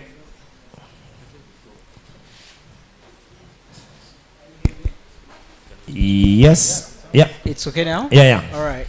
Hi, I'm Arnold Akamplera, marketing analyst at Brighter Monday, Uganda, the largest and most prominent online platform for jobs in Uganda, part of the African Talent Company, which has Brighter Monday Kenya, Joberman Nigeria, and Joberman Ghana. So we are all things jobs, recruitment, helping employers find the right people, but also helping people find the right jobs. So that's what we're here for, and we see a lot of what we're going to discuss today, and I hope we can have a very good session. Yeah, thanks. All right, Arnold's hair has defied the administration of a comb. This is normally a sign of brilliance, so I'm looking forward to hearing from him. Robert, are you a real person? I think I am. Yeah, all right. What do you do? Why are you on my panel? Thank you. Good afternoon. My name is Robert Bob Okello, and I serve as the Associate National Coordinator for the Youth Startup Academy Uganda, but also an entrepreneur myself. But primarily, I'm very passionate about the future of work and how AI and a lot of this emerging tech will keep shaping that future. Thank you. All right, so we're going to take it right from a novice level, AI for dummies. All right, so I'll start with you right here. What is AI? For Montuma wants to understand, what is this thing AI? I'll start with a story. So the first edition of Swarm, I think about 5 years ago or something. Yeah. I come here and I was screaming about AI, and guys were like, 5 years later, now everybody's like, is this thing going to replace us? The answer is yes. Somewhat. Yes. Oh, yes. Wow. That was quick. I was hoping we'll come to that later. The answer is yes. But when you talk about replacement, it's from you're replacing mundane things that you can do, or it's aiding you. So you're probably looking at a higher level. Artificial intelligence is really just teaching some mathematical algorithm to perform some tasks. You can make it more complex depending on the mathematics or depending on the coding. You can make it more complex to learn. So it can learn human tasks and be able to replicate them. Does that offer an entry point? Yeah, you guys can chip in. What is AI? Is it a being? Is it a thing in, I don't know, the cloud? Or what is AI? Feel free to throw some more light. Solomon. Sure. So the simplest way to talk about AI is to talk about tasks, right? So basically, artificial intelligence is, just like you mentioned, it's basically a piece of code or software that is taught to do certain tasks and then is able to do those tasks on its own. So it's sort of like this journey between humans being able to do something themselves and machines fully being able to do something. So artificial intelligence is somewhere along that scale, depending on how complex it is, right? So you'll have, like, on the extreme end is what they call artificial general intelligence, which is human level thinking, which we are not yet there at. And then we have very specific artificial intelligences. Every single person in this room has been using AI for a very long time. Is that so? Yes. When you use Google Maps, when you talk to chatbots on your phone, when you use YouTube, your basic Siri, Google Assistant, all these are tools that we are using. The reason why it's now a big issue now is because now Omuntu Wawansi has seen ChatGPT, and now they are freaking out. But it's been with us for a while. And yet Prophet Daniel warned us about this 5 years ago, but we did not listen. All right, so the question here, and I'll let any of you just jump in there, is AI, human AI partnership. How is AI augmenting, the everyday human being, the gig man or Montua Wansi? What's the partnership, and how is AI supporting our lives, and probably how much more is it going to support or make us have better lives as we move forward? So whoever is ready to jump at it, Arnold looks ready. Yeah, I think what I would say is I would maybe not disagree with Daniel on whether it's going to take the jobs or not. However, but more looking at what's going to happen over the next 10, 20 years, I don't know. It could be shorter, of course. But the whole point is AI is not taking any jobs per se, like it's coming after your jobs, but it's going to be a person using AI doing a lot more jobs, a lot more faster. So what we are looking at, there's a book that talks about average won't be enough anymore. It won't be enough for you to just know what to do with a computer, but can you actually do something better than a computer? Does you working with a computer make you better, or is the computer doing a lot more than you? And I'm using computer in the general sense, but not like a laptop or computer, but computing power. What we're looking at when we look at AI, or what we've seen with the generative AI that is actually capturing everyone's imagination, because it's so approachable by anyone. That's why people are starting to have the scenarios of, oh, you'll be out of a job very soon. Not so, but it will be about what are we going to use this AI for, and how are we going to actually make work better with AI. Yeah. All right, so you want to chip in, Neha? Sure. I think in terms of a partnership, there are ways that all of us in the room can even use AI in a way that augments our businesses. For example, if it can take weeks, months sometimes, or external hires and so much money to create a basic pitch deck. And now with AI, you can very quickly generate one that is excellent. I think you can, there are more technical uses of AI. I mean, even just meeting minutes. You have a small team, you have an important meeting with, an investor, whomever, and AI can very quickly, and is already very quickly generating, transcribing, minutes. the entire minute, Yeah. the entire meeting, and can actually generate very succinct minutes from that meeting. And in a more complex way, I think we'll talk about them a little bit later, how it's being used in healthcare and other fields. Yeah. Robert, anything you want to add there? Yeah, just in terms of the partnerships, really, I think I agree more towards Daniel, and I think AI is coming for your job. And okay. The age of AI is here. What I would say is that in terms of the partnerships, one, those, like Arnold said, that really, ahead of this new change and really riding the wave of AI and are able to manipulate it and work with it, are going to be the people who are going to be working. But if you're doing mundane tasks that can be done by AI and very repetitive, AI is really taking over your job. It's not even just coming, it has already come, right? But in terms of more sanctioned partnerships, just to perhaps build on what Neha said, there are very real ways today, like writing an email, my Gmail is already integrated with ChatGPT, for example. It responds to some automatic emails, right? I have a small startup and a very small team, like Neha mentioned, and we use, ChatGPT to generate all our marketing copy and all that kind of stuff. Traditionally, we'd hire someone as our head of marketing and social media and all that, but now it's just one person who is able to use AI very effectively to generate, all our copy, campaigns and all that. And that's just and they're up to standard A class. Exactly. So AI is here, and I think that since we're in the new age of AI, we need, every new age requires a new way of thinking and a new kind of people. And today you have to be thinking about how can you perform those tasks that AI perhaps is not yet so good at or won't be as good at, and really focus on the more human kind of skills and tasks. But anything repetitive, that is the best job description for an AI tool or any of these tools to be able to do. So that's what I would say in terms of the partnerships. You have to be ahead of these games. You have to understand them. Unlike 5 years ago, we cannot ignore AI anymore. It is here, and we have to find a way of living with it and evolving with it. Chai, these AI chaps sound like preachers, man. AI is here. If you've been taking minutes, your job is gone because AI is coming for you. Yes, I know.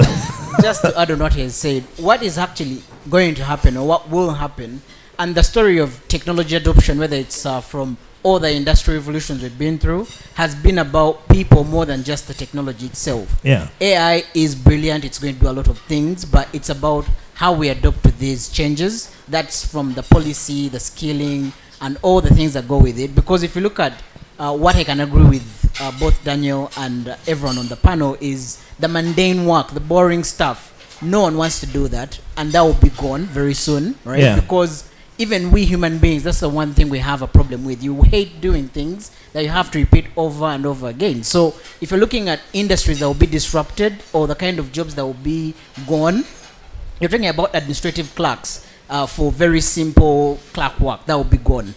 Surprisingly, when you look at the World Economic Forum report from 3 years ago about the kind of jobs going, legal is not so far down. Not the actual court arguing, but the writing of briefs, the sourcing of law. That's not going to be very important in the next future for human beings to do. Accounting, that's not really something that most people would spend a lot of time on. What is left, Arnold? You are finishing all the jobs. No, now data analysts are going to be in, and these are really like AI data analysts, machine learning specialists. If you look at things like people who will be able to use critical thinking to analyze data, interpret it, working with AI, they will still have jobs. And that's coming to every function we can pretty much see. Like in marketing, like I said, we don't write email copy anymore. We put in some instructions, it gives us copy, we edit, and that's a campaign. That's done. That used to take weeks, now it takes minutes. So those are the changes that will be happening. Yeah.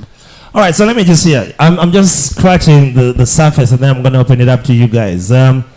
There certainly has to be a downside to AI. It can't all be, all wonderful and nice. Take for instance, my 14-year-old daughter has been doing her homework, and she would sit at the table for hours on end trying to finish out a research or whatever. And I don't know why, but I introduced her to, ChatGPT, a little AI here and there. Her homework is now done in minutes, and she's gone to bed. And the mom is concerned. Is she studying? Is she what? If Solomon is going to read hard, transnight, and study, and I'm just going to, use AI and probably even have a better paper at the end of the day, is that fair? Is there a downside to AI? Talk to me. Yeah, Prophet Daniel. Right. So, guys, I'm here to tell you, this is serious business. Okay? No, honestly, we've the Herbert Mackay. So basically, the Herbert Mackay, one of the oldest in Africa, maybe about 13 years. Okay, and we started when AI research was not even being conducted. There was no buzz, nothing. Yeah, continent-wise, right? So last week, the ChatGPT 4, which is the new release, is showing signs of artificial general intelligence.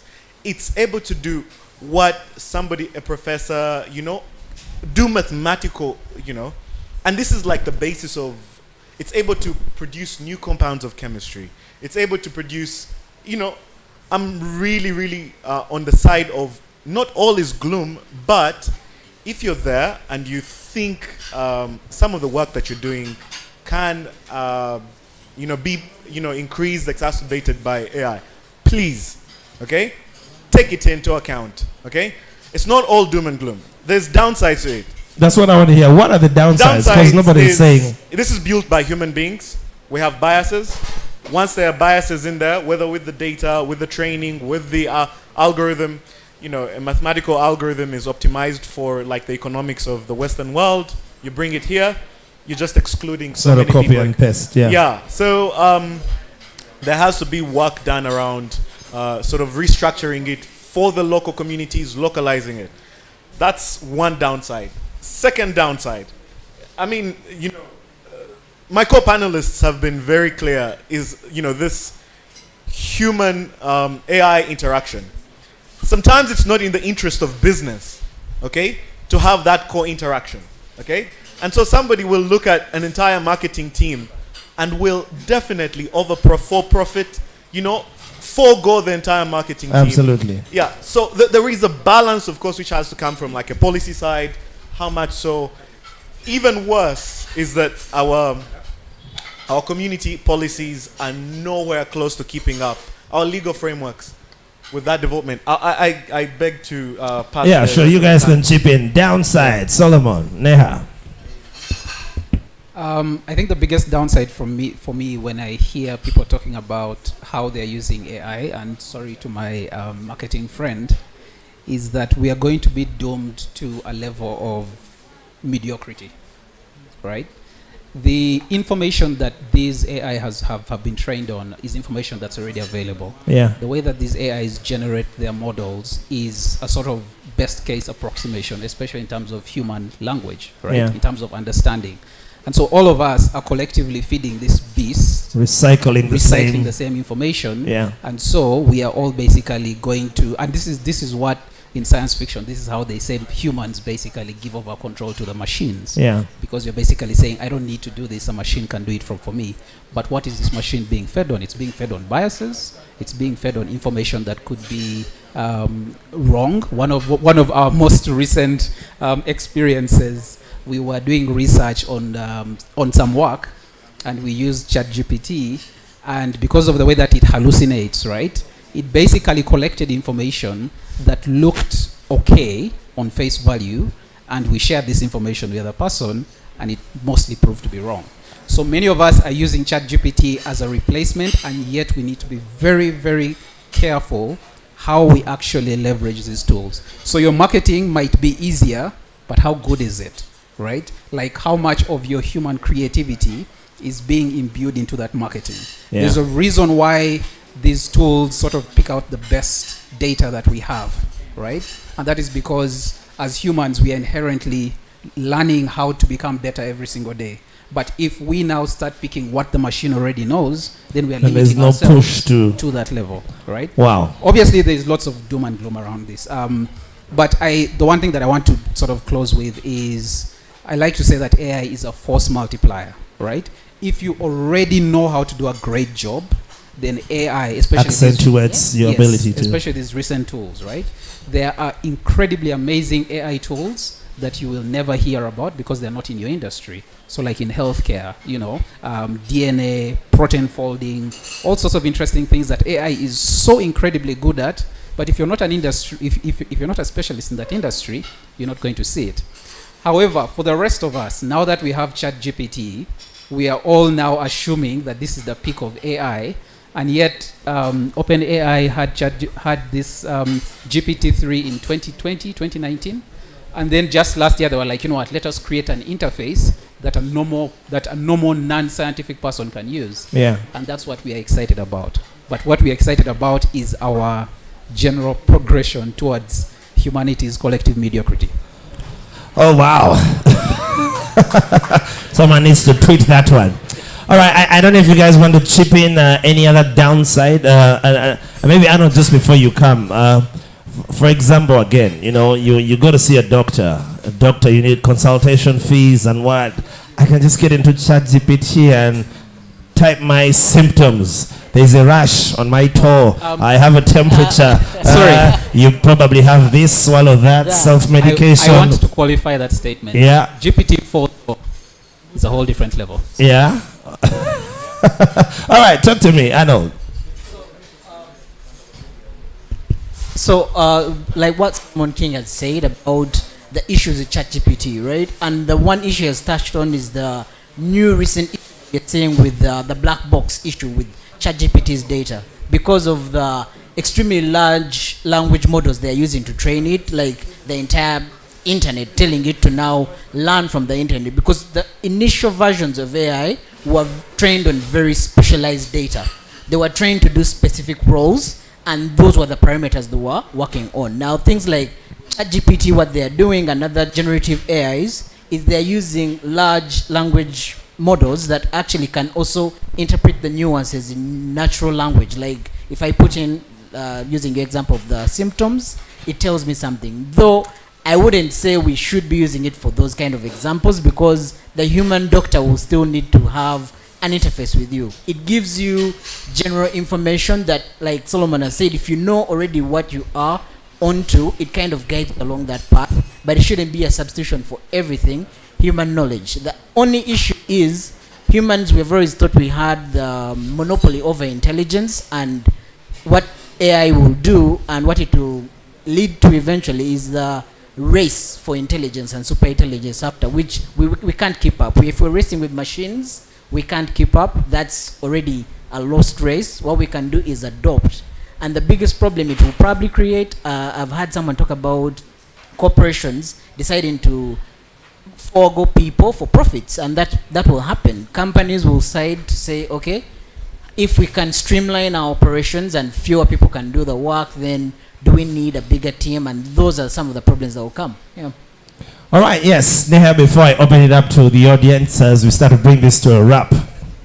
Yeah, I just wanted to share, I think we've all heard of, following the release of GPT-4, the pause that was, that Elon Musk called for, and other tech leaders, that, Yes. there is a danger in creating these very powerful tools with deep biases, with deep misinformation. There's a massive potential. And I think it's we can say the word bias and not really get it, but the reality is, like, iPhones currently, they don't understand a huge chunk of the population of the world. So my iPhone thinks my sister and I are the same person, and so it'll all flag all of her photos and say that they're me, but we're not twins. We're not the same age, so these are like small things. Yeah. But I think that the larger issues, the political misinformation, the social, economic, but governments are completely unprepared at this point. They don't understand AI because the experts don't understand AI, right? So because we don't know what we don't know, and. But don't point at Daniel. Daniel says, Well, the experts don't know what they don't know. Yeah. It's all emerging. And so without that legal and regulatory framework, without governments being prepared, and there's only a handful of governments that have some kind of legal and regulatory framework in place. That's a danger. all right, Robert, I'll just throw one to you before I open it up to the audience. Indeed, is there a knowledge gap with the powers that be, the governments, the institutions that run? How ready are they, and can this be manipulated?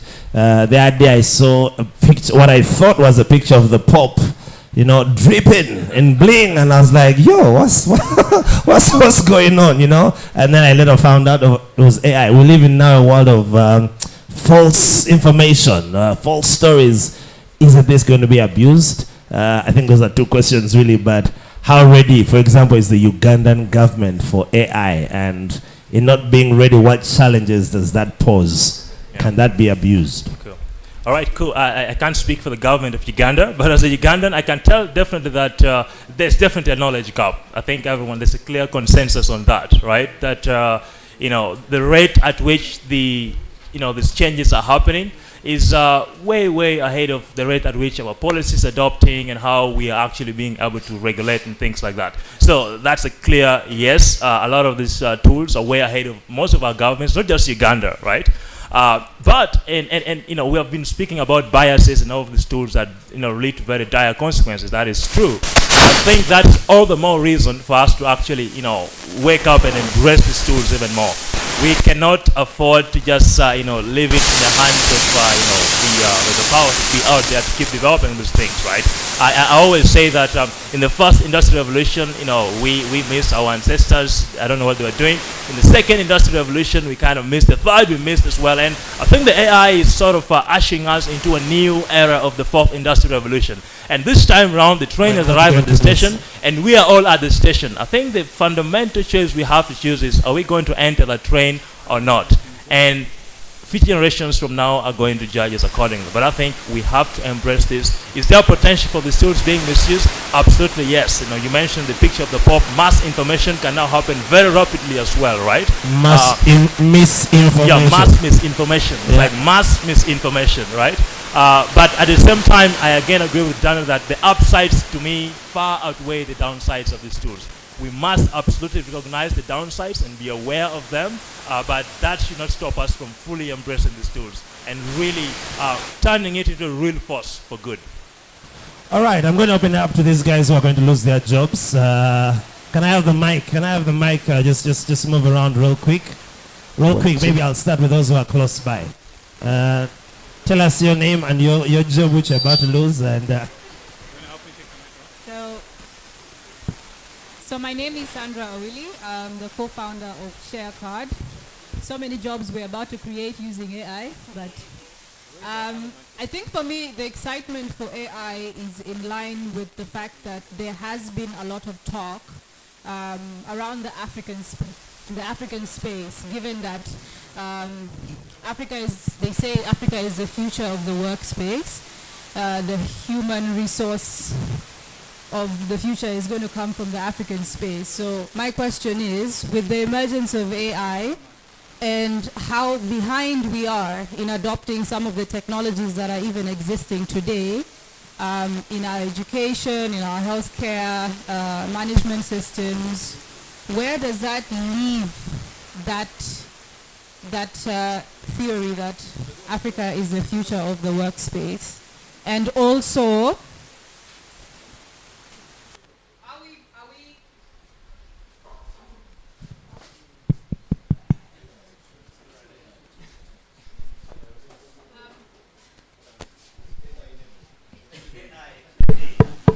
AI is playing games. So I think for me, my major concern around the topic of AI is workforce, and where does that leave the African space, given that we have one of the fastest growing populations in the world of young people who are going to be needing jobs.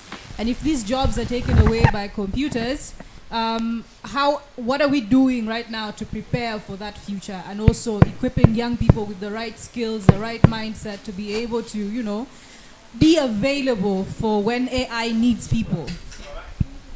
cool.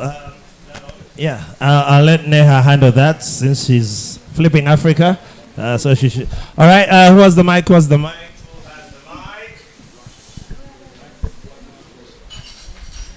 Check. All right. Hello, thank you so much. I'm Nicholas Mutunji, co-founder Tuza Manufacturers. So last Monday, I read a research report from Goldman Sachs, and it was saying 66% of all jobs will be automated by AI. And in America alone, it means 300 million jobs will be lost.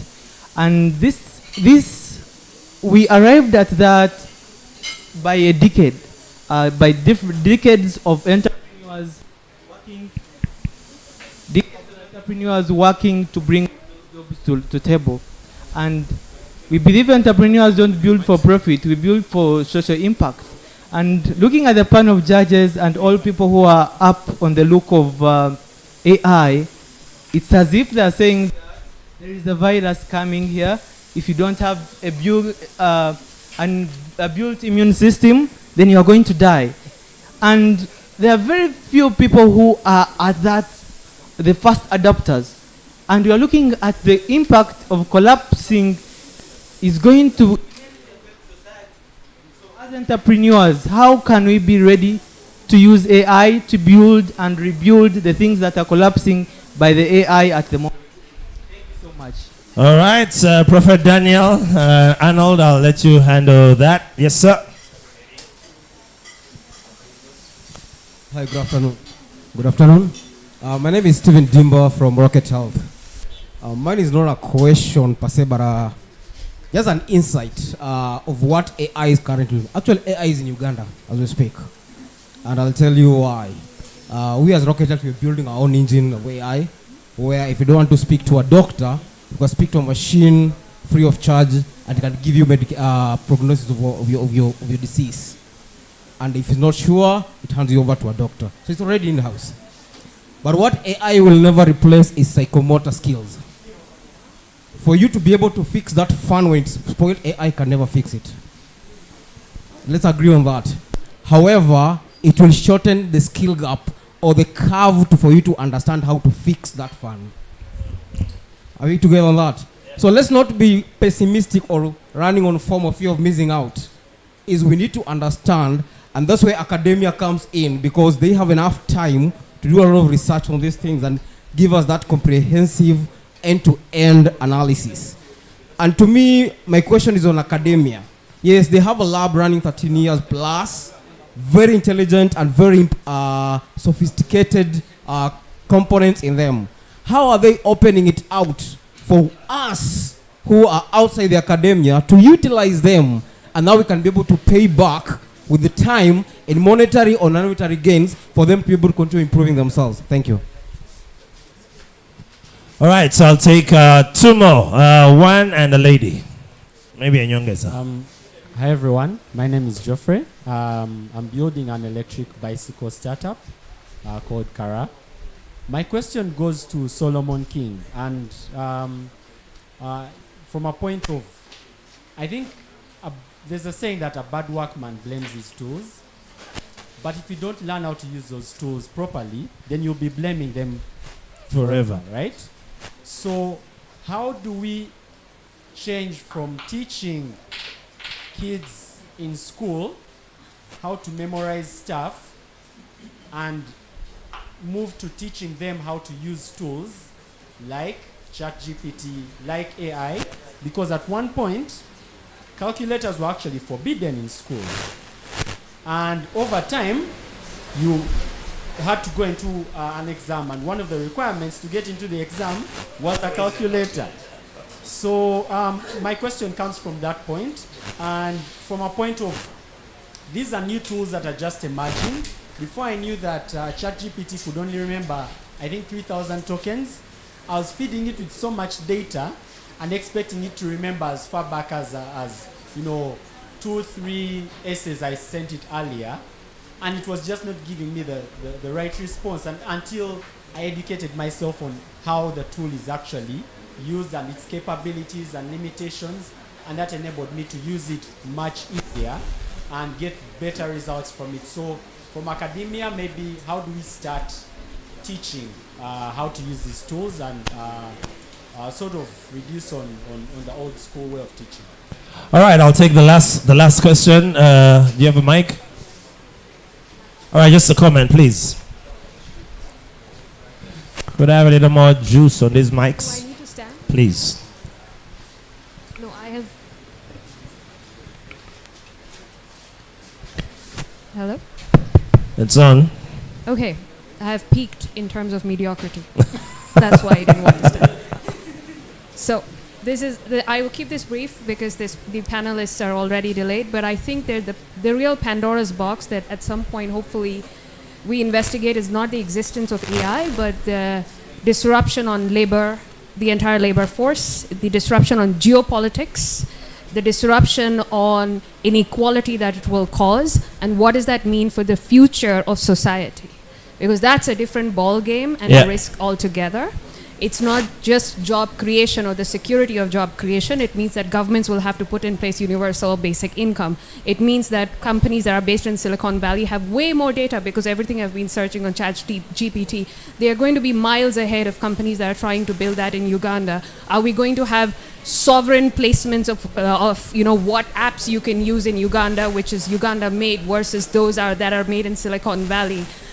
What happens to education curriculum when there is so much AI? How do we teach people to learn differently? I just think that it is going to come with so much inequality that if we don't rethink how it's going to reshape society and the power dynamics that come with it, we are having a shallow, or as we say, peak mediocrity of conversation. Wow. All right, so I'll check. I'll let you guys comment, but since it wasn't a question, we give you the nyongeza. Thank you so much. Is it on, or I can use my very own? Use your AI. Perfect. Thank you so much. My name is Okino, and of course I'm building a system that connects farmers to the shippers and to the traders in real time. They also allow them to use it as a payment system. Well, I am super humbled that AI is on board, but my question goes to Solomon, or perhaps Daniel. Prophet. About 78% of Ugandans are very unsafe. I'm talking about mobility because I am in the system. Oh, it's back online. We have been seeing systems being built around cars being driven by AI. And one of our fears is that we will not allow AI to drive us.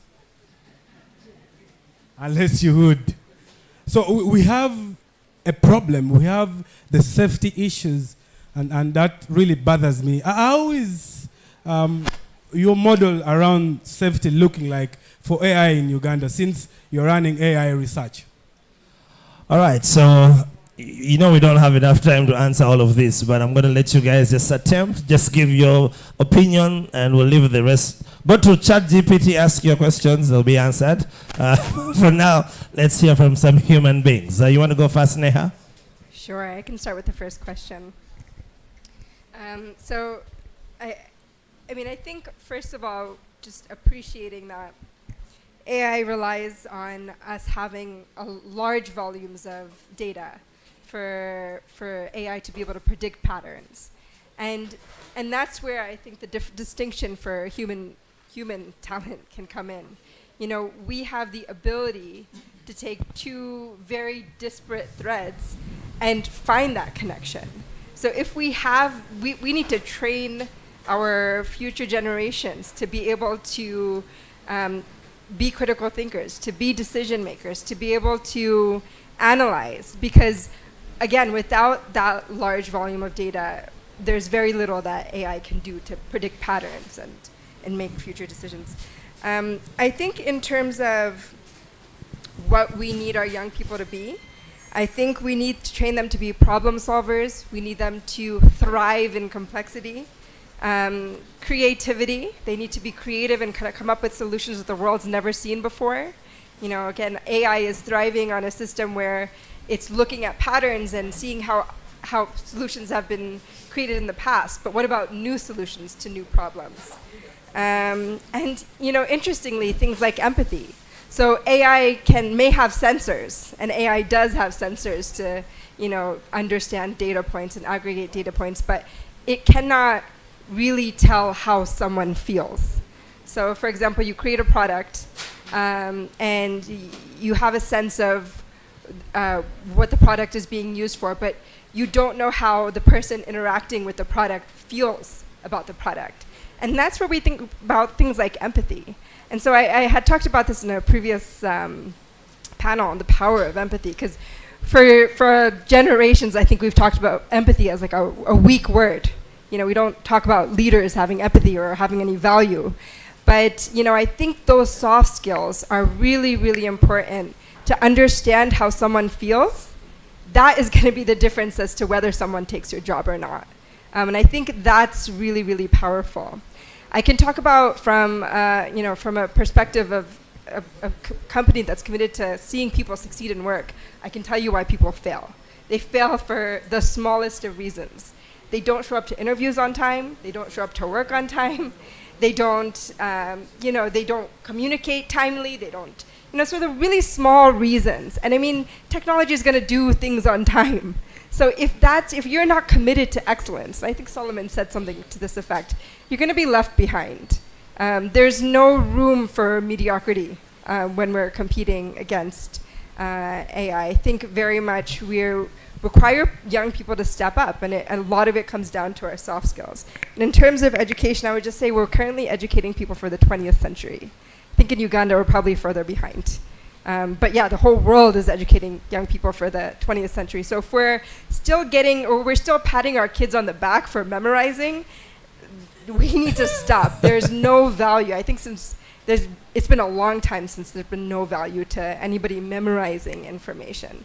So until we raise our kids as like problem solvers, as critical thinkers, we're really gonna have a challenge. But at the same time, we talked about sort of the continent being the future of work for the world. And I think to that extent, AI, like all technology, has the opportunity to be a great equalizer. I mean, economies have the opportunity to leapfrog and reach the heights of, you know, the most advanced economies in the world. I mean, that's how many of the Asian giants got to where they are. And so I think there definitely is that opportunity to leapfrog. I think, you know, even in terms of equalizing for people with disabilities, and others that have been left behind. So it's just about how we harness it, I would say. All right, thank you very much. Arnold, you look like you want to jump in there. Hello. Yep. So the Goldman Sachs, someone who talked about the Goldman Sachs report. Yes, I actually did look at that, and the data it was looking at was a 10-year projection of industrialized countries and how they are going to perform in terms of job losses. But it did mention something very important as well.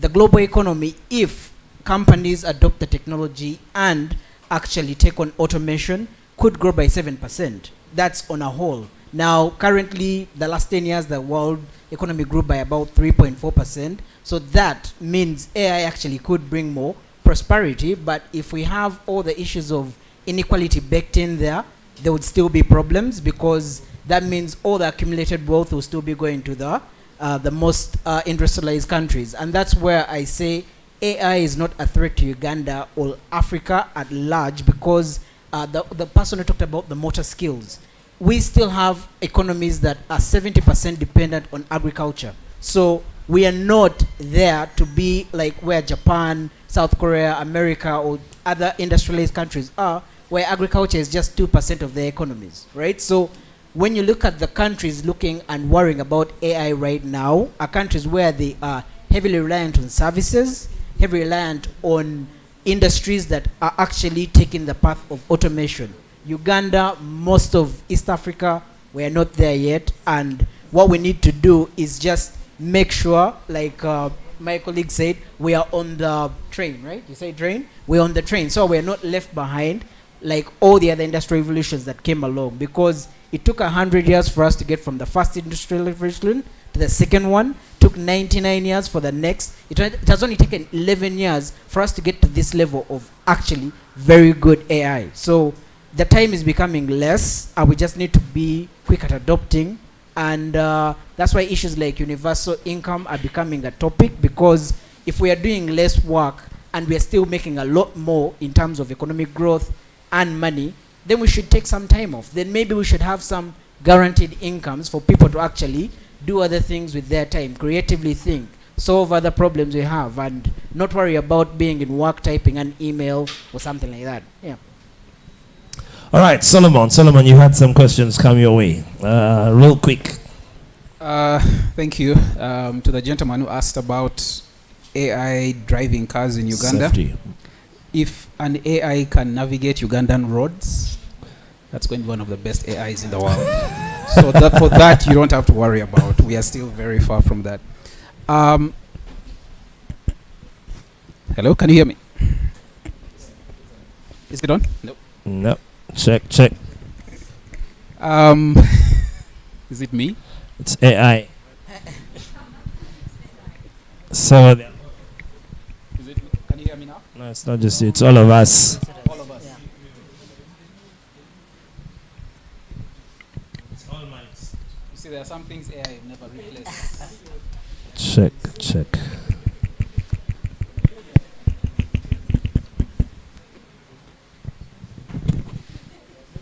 Check. Check.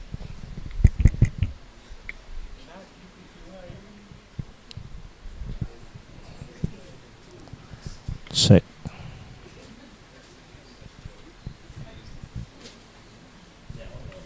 Hello? Check, check. Mic check, 1 2 1 2. AI is coming for you. Sorry.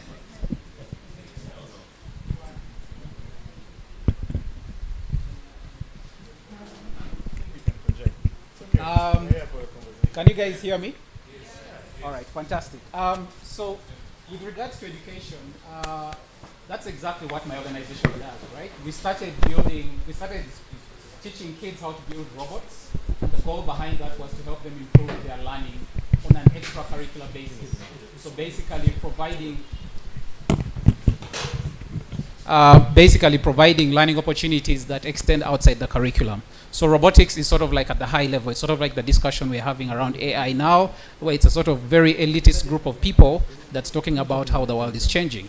However, we are improving our work right now by going deeper into the national curriculum and creating practical science learning opportunities where students are no longer memorizing information, but they're actually doing practical experiments. And that's a pilot that's running this year with 10,000 students, and we're hoping to get it to 500,000 students within a few years.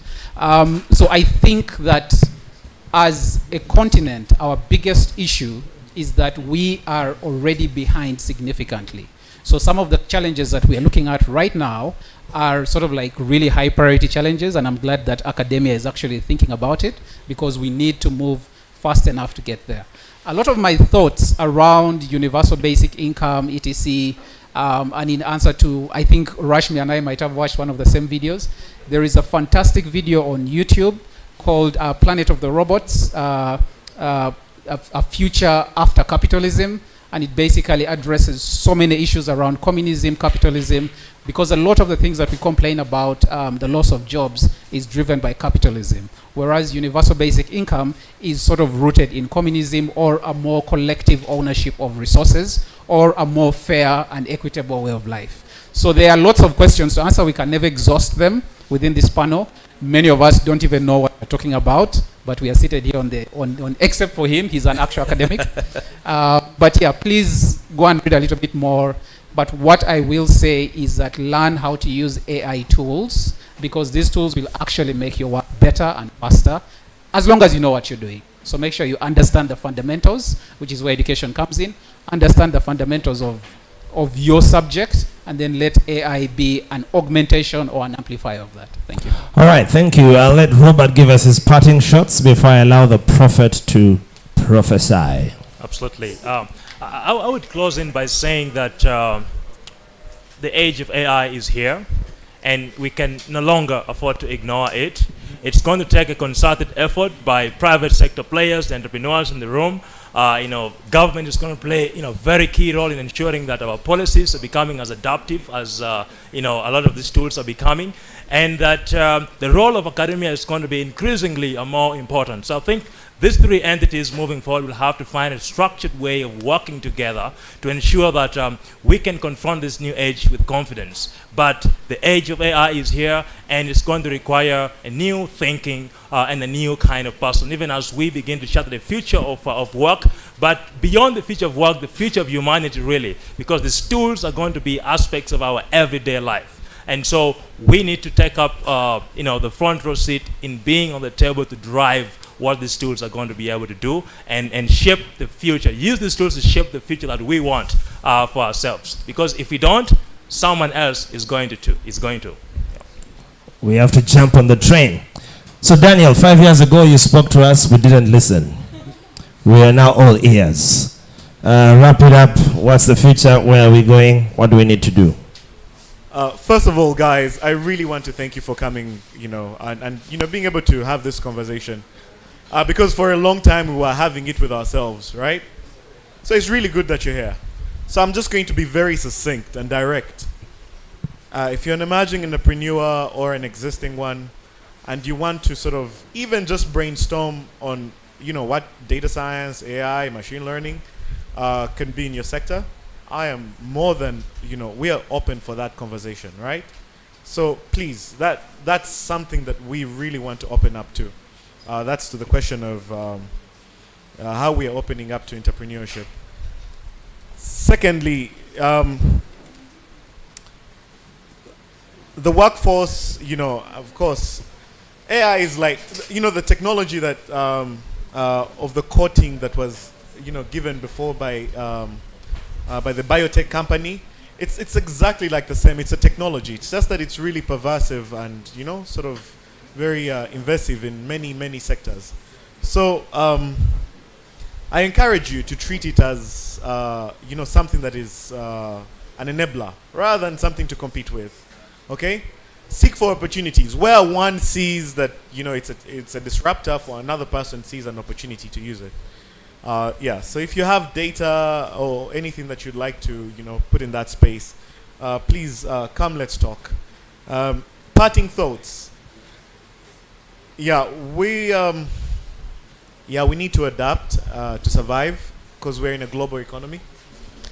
So I really encourage you guys to use it for the benefit of either our businesses or our communities. It's possible. It's possible. We've seen cases of that in health, where it can now, aid a doctor to work on 200 patients for tuberculosis, malaria, with very minimal errors. We've seen it in agriculture.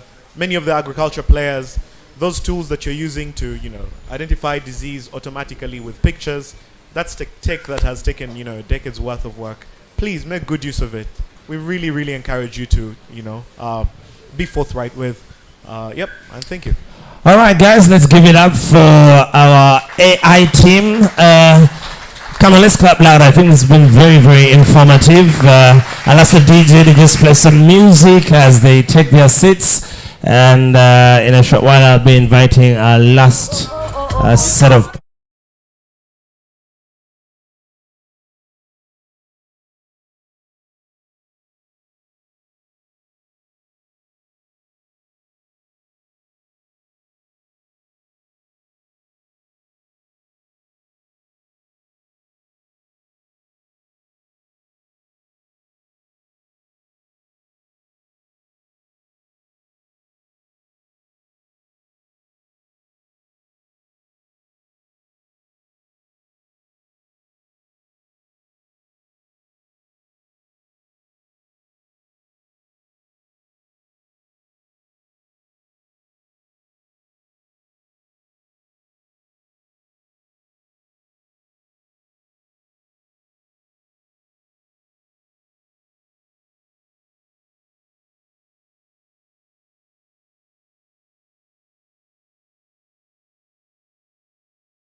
So we're moving at, we're trying to move quite fast. Just 2 more panels, and we call it a wrap with our graduation ceremony. Drinks on the house upstairs. We got something for everyone. You'll choose your poison. Hopefully your car has AI with artificial brakes and... all right, so digital payments, that's where we're going right now. How cashless transactions are transforming trade and the workplace. So very, very quickly, I'll invite the following to come up front. I hope you're here. Samuel, head of alternate channels, ABSA, if you could make your way here. Dan Chipakash, MD, you're welcome, Dan. Alan, please come as well. Extend founder. Rashmi, head of public policy, WAVE, thank you so much. And Vindo, Jumia, MD, Jumia. All right, let's show these guys some love as they come up here. Come on, come on, come on.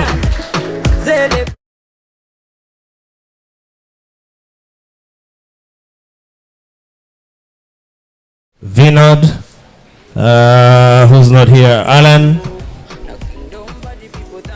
and Samuel. All right, DJ, give me some music.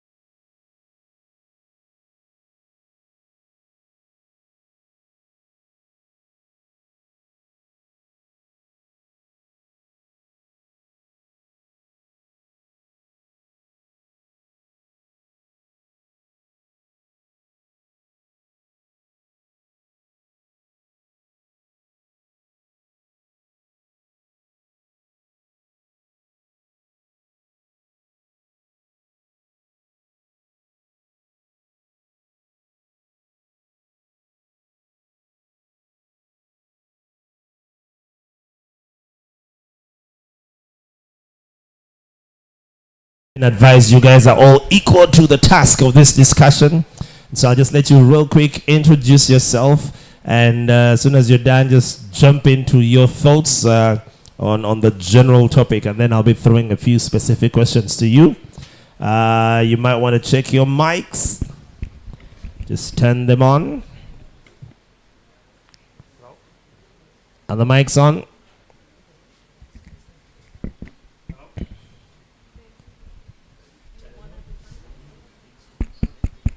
Testing 1 2 3. Okay, more cash is ready. Hello. Hello. Yeah. Super cash. Sorry. Hello everyone. This is Vinod Goyal, CEO Jumia, and really thank you for inviting me. I'm quite new to Uganda, so very happy to participate in this kind of events, meet a lot of people, and hear the feedback. All right, I'll not take it for granted that people know. What exactly does Jumia do? So Jumia is an e-commerce platform present in 11 countries in Africa. There are two main businesses. One is the traditional e-commerce, and the second one is Jumia Food, where we deliver food to the customer from almost all the restaurants present in the country. All right, someone said they'll not appreciate technology until they can download food. So I guess we are getting closer to that. Rashmi, yeah, just tell us a bit about what you do. Keep conversations exciting. Keep conversations exciting. Awesome. Duly noted. So, hi everyone. Hello. Thank you for inviting me here. My name is Rashmi Pillai. I'm the global head of public policy for Wave Mobile Money. Wave Mobile Money is a competitor to MTN, Airtel, Safaricom. It's exactly the same product, but we're not a telecommunications company. We're a fintech, so it's app-based, QR code-based. Our largest markets are the Francophone markets in WAIMU, so Senegal, Cote d'Ivoire, Burkina Faso, Gambia, etc. And for those of you who are aware of Sendwave, which was the cross-border from UK, US remittance product, that was the first company that our founders built, sold it for $500 million to World Remit, and then started the mobile money business as a response to a more cheap, efficient way of mobile money. That's why cash in is free, cash out is free with Wave, and we have the cheapest rates in the market. Thank you. All right, some good marketing right there. Okay. Hi everyone, my name is Dan Tumramye, and I'm the managing director of Chipakash. Our tagline is "Move your money freely." Chipakash is a digital payments platform currently present in 7 countries: Uganda, Nigeria, Rwanda, Ghana, South Africa, and UK and the US. We are big when it comes to money movement. We're the largest local P2P and cross-border transfer platform. And we have a lot of value propositions. And if we have cheaper customers here, what I always do is I give out my tag, and then I ask customers to send what we call a request for as little as a 20K.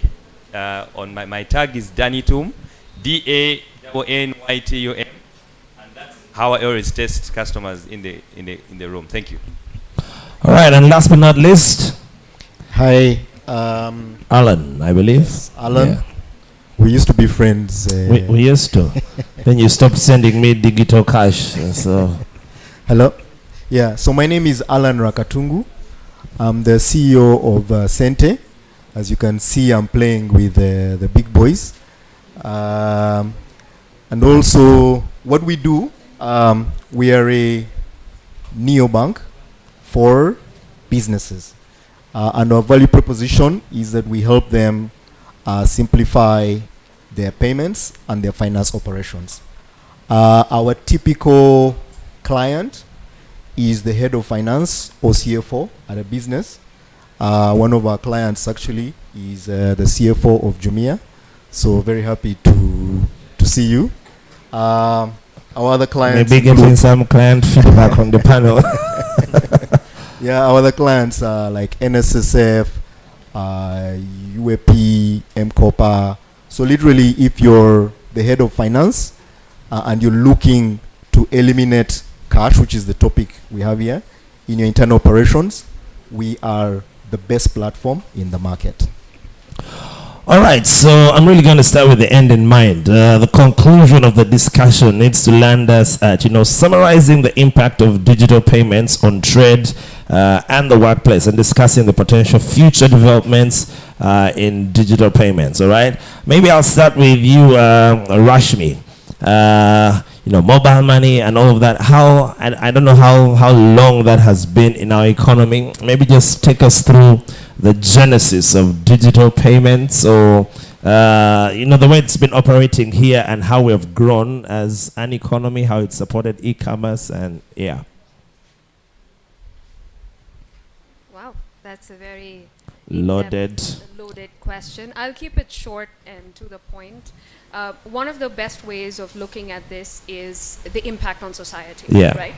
And the impact on society can be viewed in terms of financial inclusion of people and businesses, and what that means is, how have you helped the households and businesses to save, to have credit, to have insurance, and even pensions, long-term resilience. How are you helping that?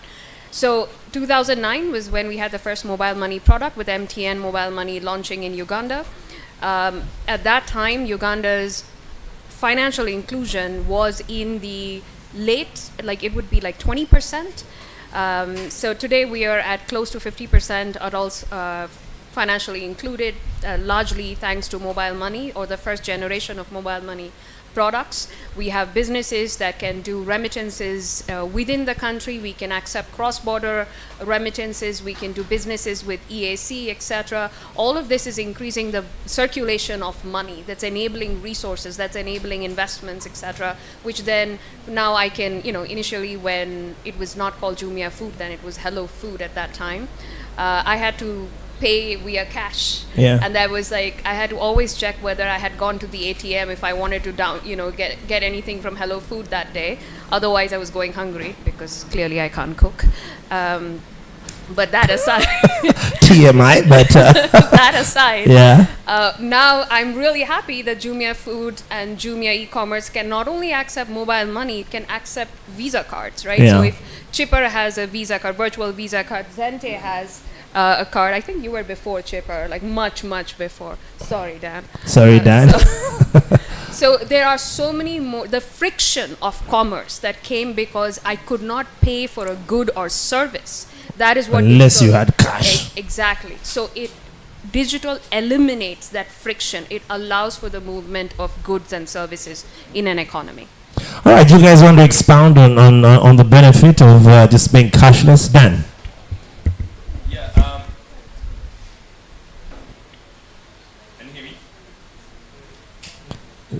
Maybe you've turned it off. Hello? Yeah. Yes. Yeah, I would like to agree with what Rashmi has mentioned. There's empirical evidence that Uganda specifically has grown in our inclusion. If you look at the mobile money penetration, currently we are standing at 30 million wallets, and averagely 24 million is active. That already shows you, compared to the traditional banking, they are nowhere. You understand? So it's creating social impact when it comes to the buckets that she hinted on. As Chipakash, we build for mainly 3 buckets. So we have the send, the save, and the spend. But on the side of the save investment, 2021 we did launch the US fractional stocks, which is a hugely investment product.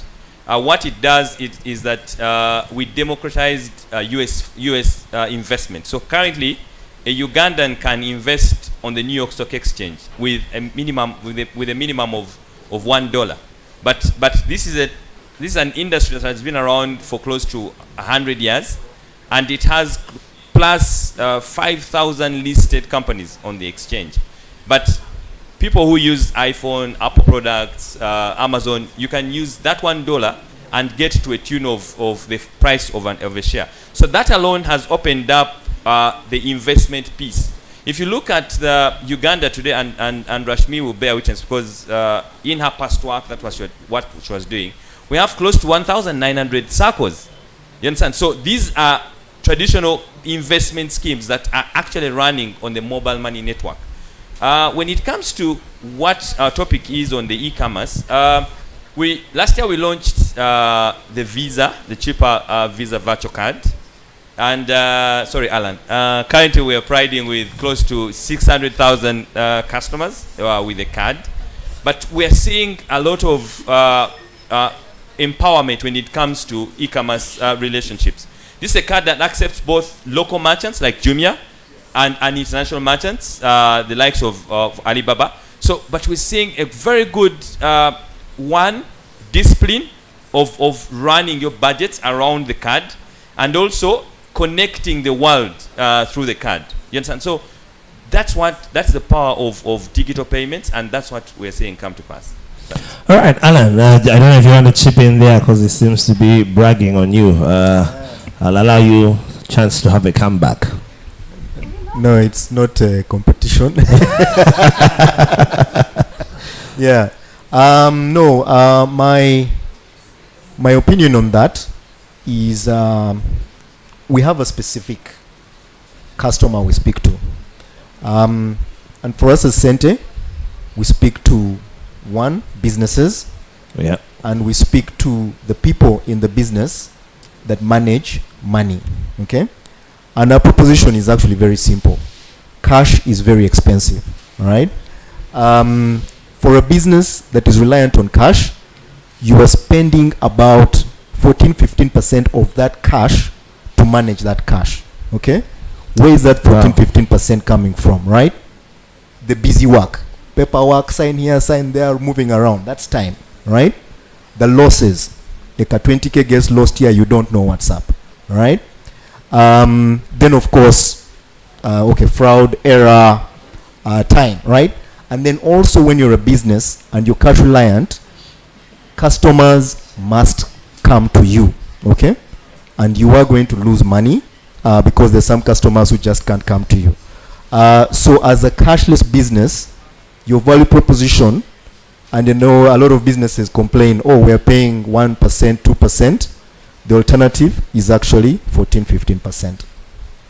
So that's my opinion. Brilliant and quite insightful. I'll come to Jumia. Maybe for you to speak from the angle of challenges. What are some of the challenges, with digital payments? I'm sure there's challenges, security, infrastructure challenges, or inclusivity. But especially from where you sit, because you said Jumia is in 11 other countries. I wonder how Uganda is doing comparing to the others in terms of challenges. Yeah. So I think in terms of the value digital money brings, it's a no-brainer. Yeah. We are looking to speed up how we can bring, move cash to digital cash, thanks to the companies we have here and looking for more of them. And it's not what Rashmi was saying, it's a friction. It's actually way more than that, that it completely impacts our business. So if you look at any transaction which happens on the digital scope, there are three main elements, which is information, physical goods or services, and money. And for a company like Jumia and other e-commerce companies as well, actually the biggest challenge has been the third bucket, which is moving money on digital, in a digital manner, right? Yeah. So physical goods, we have been working for the last 10 years building the logistics around it, and pretty proud of what we are able to do. Information is probably a little bit easier piece, but money has been the most difficult one. So definitely looking for more solutions, cheaper solutions to come on the platform.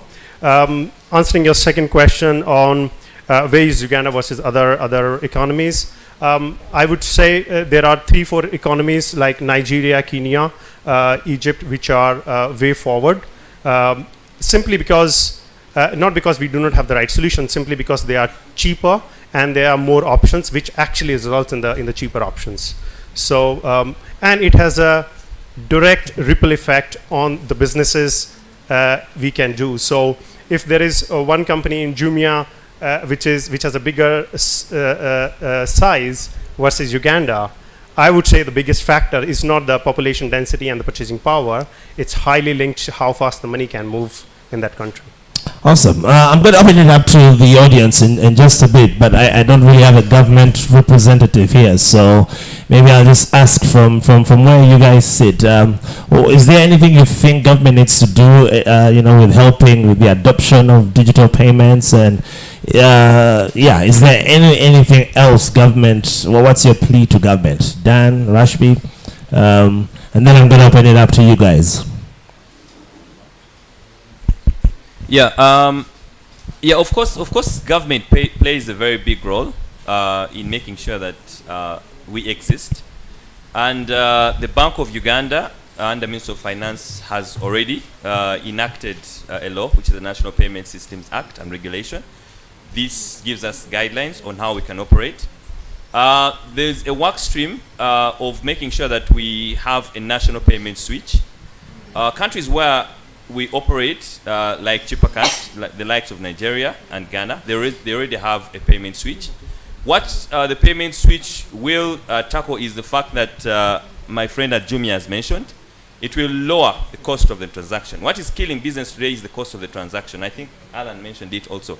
So if we can get the transaction of actually moving money and using money to get value low, through the switch, then I'm sure that everyone will enjoy solutions innovated through the digital payment.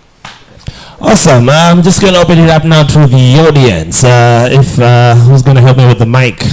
Do I have someone with the mic? All right, great. I have one question there. Let's just take those questions real quick. And we have our last panel discussion before. Just tell us your name and your question.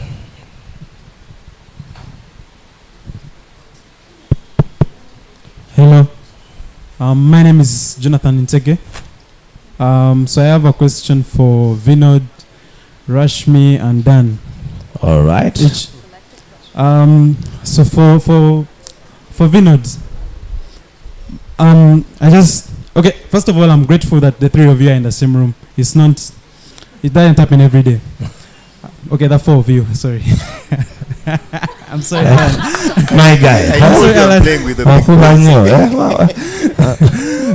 So for Vinod, Jumia has been in the market for 10 years and it hasn't yet turned a profit as a company.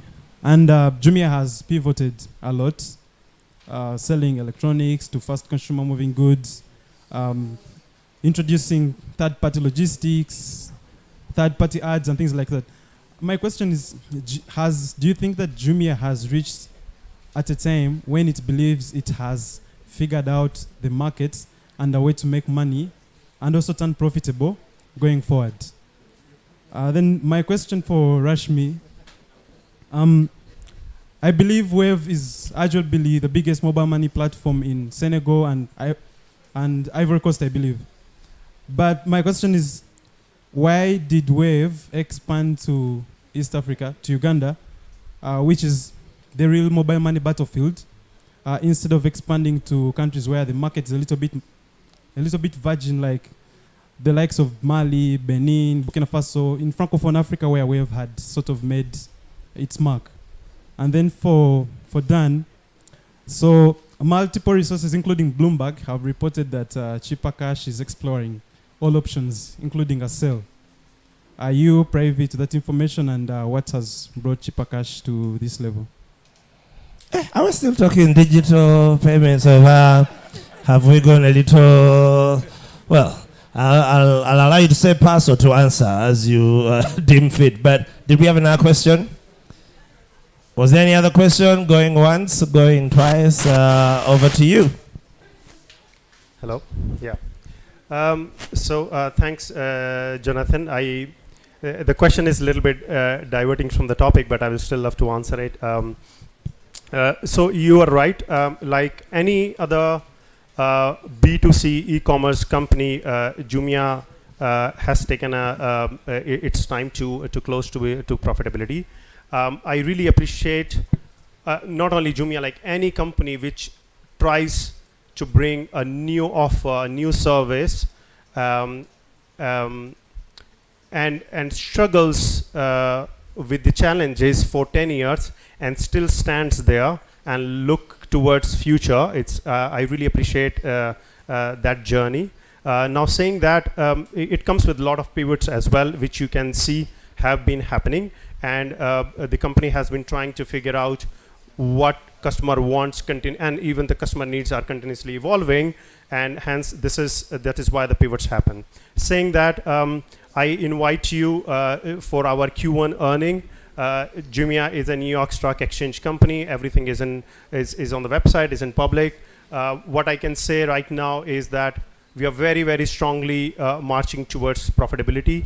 I strongly believe that we have figured it out what we need to do, and I will be glad that you will see what has been happening in the last quarters and how fast we are marching towards profitability. Awesome, and we wish you all the best. Thank you. There was one for you, Rashmi.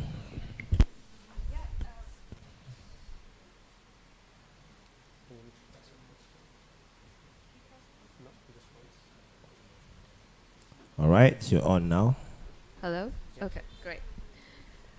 So Jonathan, to your question, we are very big in Francophone, so the West African Monetary Union. Apart from Senegal and Cote d'Ivoire, we are present in Mali. So we do remittances in Mali. We had to move out of Burkina Faso temporarily because a coup tends to have that impact on businesses. So we are very much, and we're also present in the Gambia, so very much entrenched in the West African Monetary Union, Gambia, and countries surrounding the West African region. Now, the question that you asked was, why did we come to Uganda as the first Anglophone market? Why not? You know, the question is, why not? We plan to expand across Africa. We have proven that, so for example, in Senegal, we beat Orange, which has been there for like more than a decade as the biggest market player. In Cote d'Ivoire, we will beat MTN this year, most likely. So we know how to do this. We've done this. The competition that we are bringing, just to bring this, you know, from an abstract to a real concept, is fintechs like us are what you would call mobile money 2.0. They're, you know, the USSD-led fintech, etc.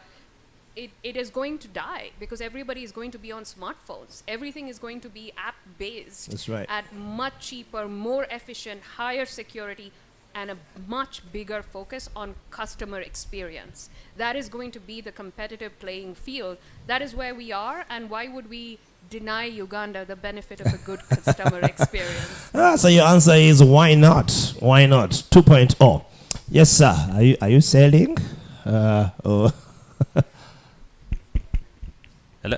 Yeah, Jonathan, you did touch on the fact that Bloomberg issued an article that Cheaper was selling. That article is not. I think it's AI. Being misused. Yeah. Just to, for confidence, Cheaper Cash is here to stay. what informs that is take an example of our licensing strategy. For in Uganda, we have acquired 4 licenses, 3 from Bank of Uganda and 1 from Capital Markets Authority. That's a PSP, PSO, and the IPI for the virtual cards. In Rwanda, we've gotten an e-money issuer's license, biggest like that of the telecos, and invested big in Rwanda. Today, Rwanda is our second biggest corridor after Nigeria, and US and the UK are nowhere. We've gotten an enhanced PSP license from Ghana. That already shows you that we are here to stay. So you're going to see cheaper and you're going to enjoy our services for a long haul. Thanks. All right, I think I saw one hand up. If they can take the mic there. But Alan, I'll just ask one question. What are we doing to educate? You know, the masses. They still, you know, like you've said, you use about 15% of your money to run your money. This is information people don't know. The times you want to pay someone, you say, "Let me send mobile money." It's like, let me come and get, and then it takes a border, which is going to even be more than the costs, you know. And then also on the, you know, Muntu Awansi, what a sad experience with, well, my security guard at home. After I just paid him, he got a call, said, "You have won, I don't know what." And his 2 months salary was just, you know, taken like that. Since then, he doesn't want to know about, you know, these platforms. He wants to hold his money where he can count it every day and see it. So what are we doing to educate the masses about the benefit, you know? Because I don't know if, yeah. Then I'll take the last question and we call it a wrap. Yeah, my favorite question. But I first wanted to say that on the panel, the value of the businesses here is 3-point-something billion. So I'm very happy to be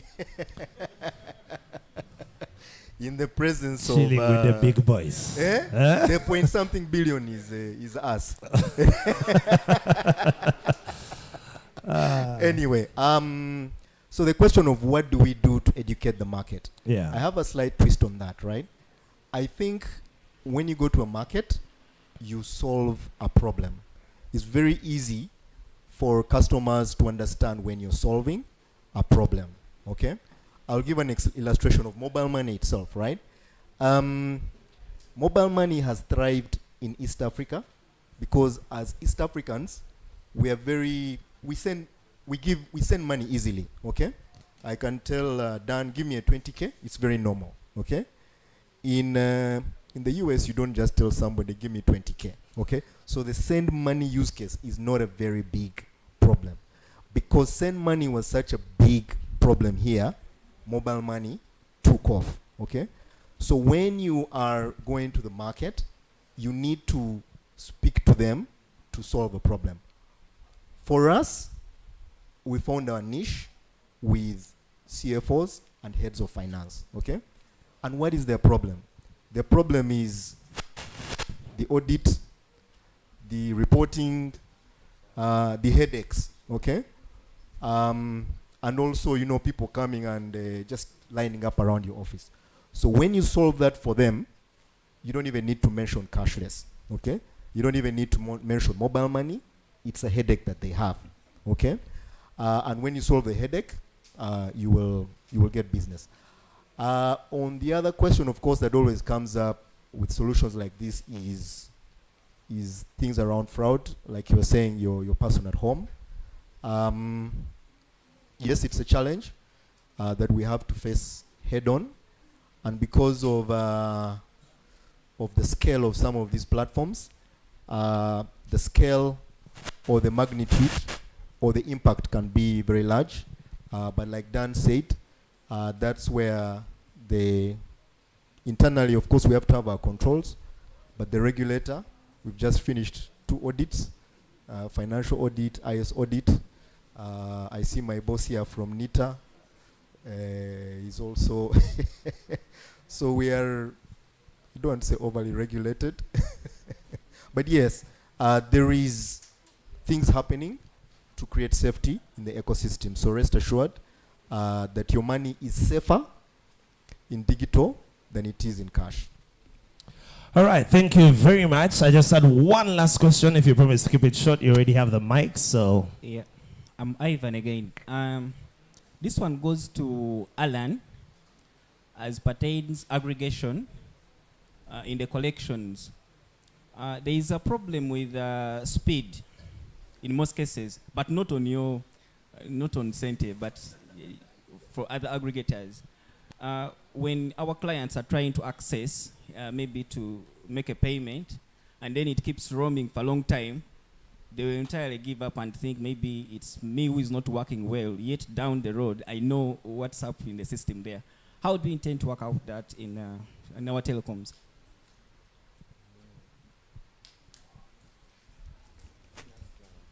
That is a bit of a technical question, so I'm not sure how best to answer that. Maybe just to say, look, like everything, technology improves. Mobile money is just 10 years old. Like Rashmi says, we're moving to 2.0. I'm just hoping that I'm around to see what 3.0 with AI will look like. So everybody's improving, everything is getting better. Jump aboard and enjoy the ride. But Rashmi has something to say. But there is also a problem that we all face, is that all mobile money at the end of the day is tied to banking infrastructure. Like the settlement, reconciliation, the back end is entirely banking infrastructure. So what Dan and I think Alan, you also are mentioning, is that when we have the national switch, when we're able to solve the issues that we rely on the banking infrastructure for, it will accelerate some of the problems that we're experiencing. 2.0.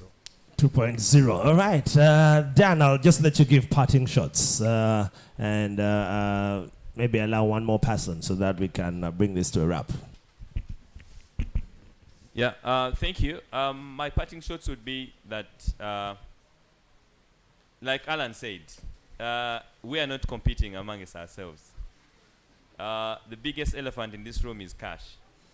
And COVID proved it, where even the growth, the transaction volumes nationally grew by 22%. So please convert that cash to e-value and then enjoy the services that we provide. Thank you. Awesome. Jimmy, any parting shots? I think I will not ruin the message which you just gave. Yes, embrace the digital cash and throw out the cash. That's the only way we all gonna progress. All right, Rashmi, anything? 2.0. I would say that customers have a lot of power. Like, because of innovation for a long time, a lot of the, people will have more adoption of digital payments when prices fall. Right now, digital payments are still expensive, and we need to, once we see digital payments hit the floor, we will see everything else being built on it. Awesome. Come on, let's give these guys a round of applause. Just before we do, Alan does have, sorry, I thought those were your parting shots earlier. No, I wanted to do parting shots. And I made a joke about being on the panel with these guys, but I'm actually very inspired. To be on a panel with Jumia, Wave, Cheaper Cash, these are not small guys. And the fact that I am playing, I think is testament of the opportunity that all of us have, right? That it doesn't matter how much you have, right? You can still build a quality service and get quality customers like Jumia here. So I just wanted to inspire you guys to build. Thank you. Brilliant, brilliant. Maybe the DJ needs to play for Alan. You want to bam bam because he's now chilling with the big boys. But thank you so much. We'll just take a 2-minute break.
Hello, hello. It's on? Yeah? You just need to project. You can pick it up and, yeah. Okay, now it's off. Again. All right, that should be on now. Hello, hello. Yeah, beautiful.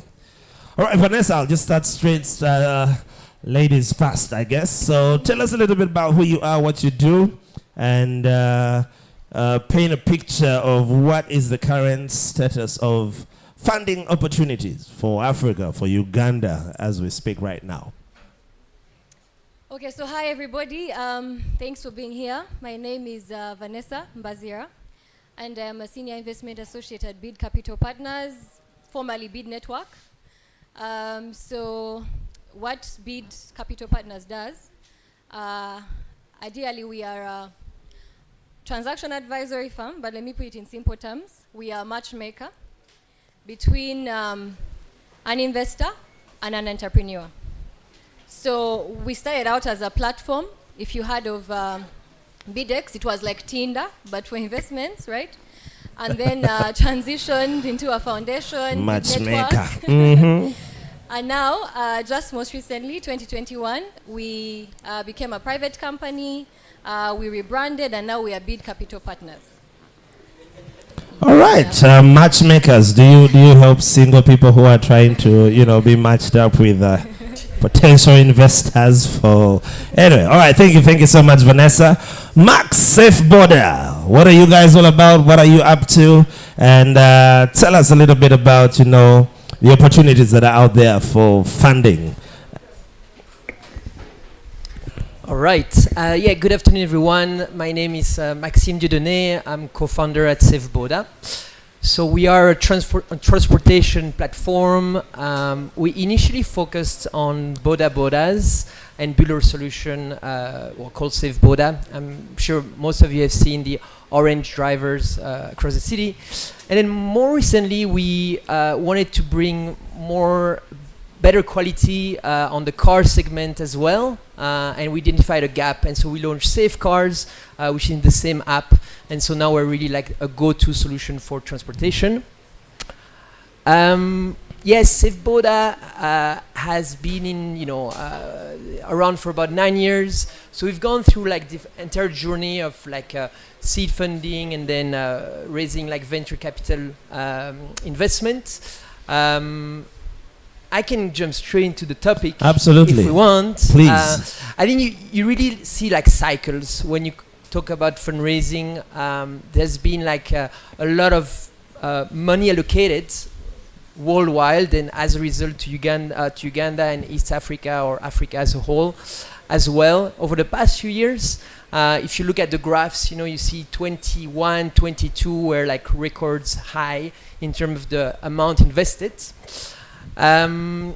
Unfortunately, things are changing. More recently, we've seen like worldwide a lot of adjustment on valuation of most startups in the world. If you look at the public market, you've seen a lot of companies that we know going through kind of a downward trends in terms of valuation, as well as increasing interest rates globally. And so it's actually been very, very hard to raise funding for like Series A, Series B company for about a year.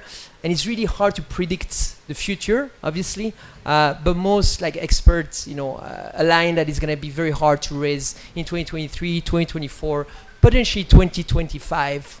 So it's actually in some ways a bad news for most people willing to raise for their startup because it's harder than it has ever been, at least since most of us have been around. So yeah, that's as an introduction and kind of to maybe contradict a little bit the topic of the panel, which was looking at opportunities. It's true we had amazing years. I mean, still been very hard. I think everyone in the startup knows raising money is hard. There was a lot of capital allocated primarily to fintech in Africa that has been like, boosting the numbers. But unfortunately, it has changed, and it's going to be, the approach needs to be different today to still. Started off on a fairly pessimistic note. It's harder to actually get. Maybe Hezekiah will bring some more hope. Tell us a bit about what you do, and just jump straight into it. Thank you very much. My name is Hezekiah Mubiru Nsubuga. I'm an associate with Banga Advocates. It's a law firm, regional law firm, based in Uganda. Most of you might know us as previously Bowmans. We were part of a wide network, which was based in South Africa, but we're now operating as an independent firm. I work in the technology, media, and telecom sector at the firm. We service some of the leading global clients: Google, Facebook, Apple. So we are quite conversant, and we are able to support a lot of tech startups. Happy to take your questions. All right, fine. So Max has already painted a picture, because I don't know, do you share the same opinion with Max that things are a little bit harder right now in your matchmaking? Is it easier to match people now? What's the trend in your opinion? Okay, so in my opinion, I to an extent I do agree with Max, but to a larger extent also, I think there's been a lot of growth in terms of venture capital funding in Africa as a whole. Of course, with the top four, Nigeria, Kenya, South Africa, and Egypt being the leading economies, there's still room for us as Uganda as well. But I feel like from where we were, at least if you look at, say 2010, it was only 2.7 billion. 2019, a total of like 11.7 billion. And just last year alone, 2022, I think was about 3 billion. Of course, with preference for tech companies, with preference for people in ag tech, ed tech, logistics, anything to do with technology. And I think this trend really picked up after COVID.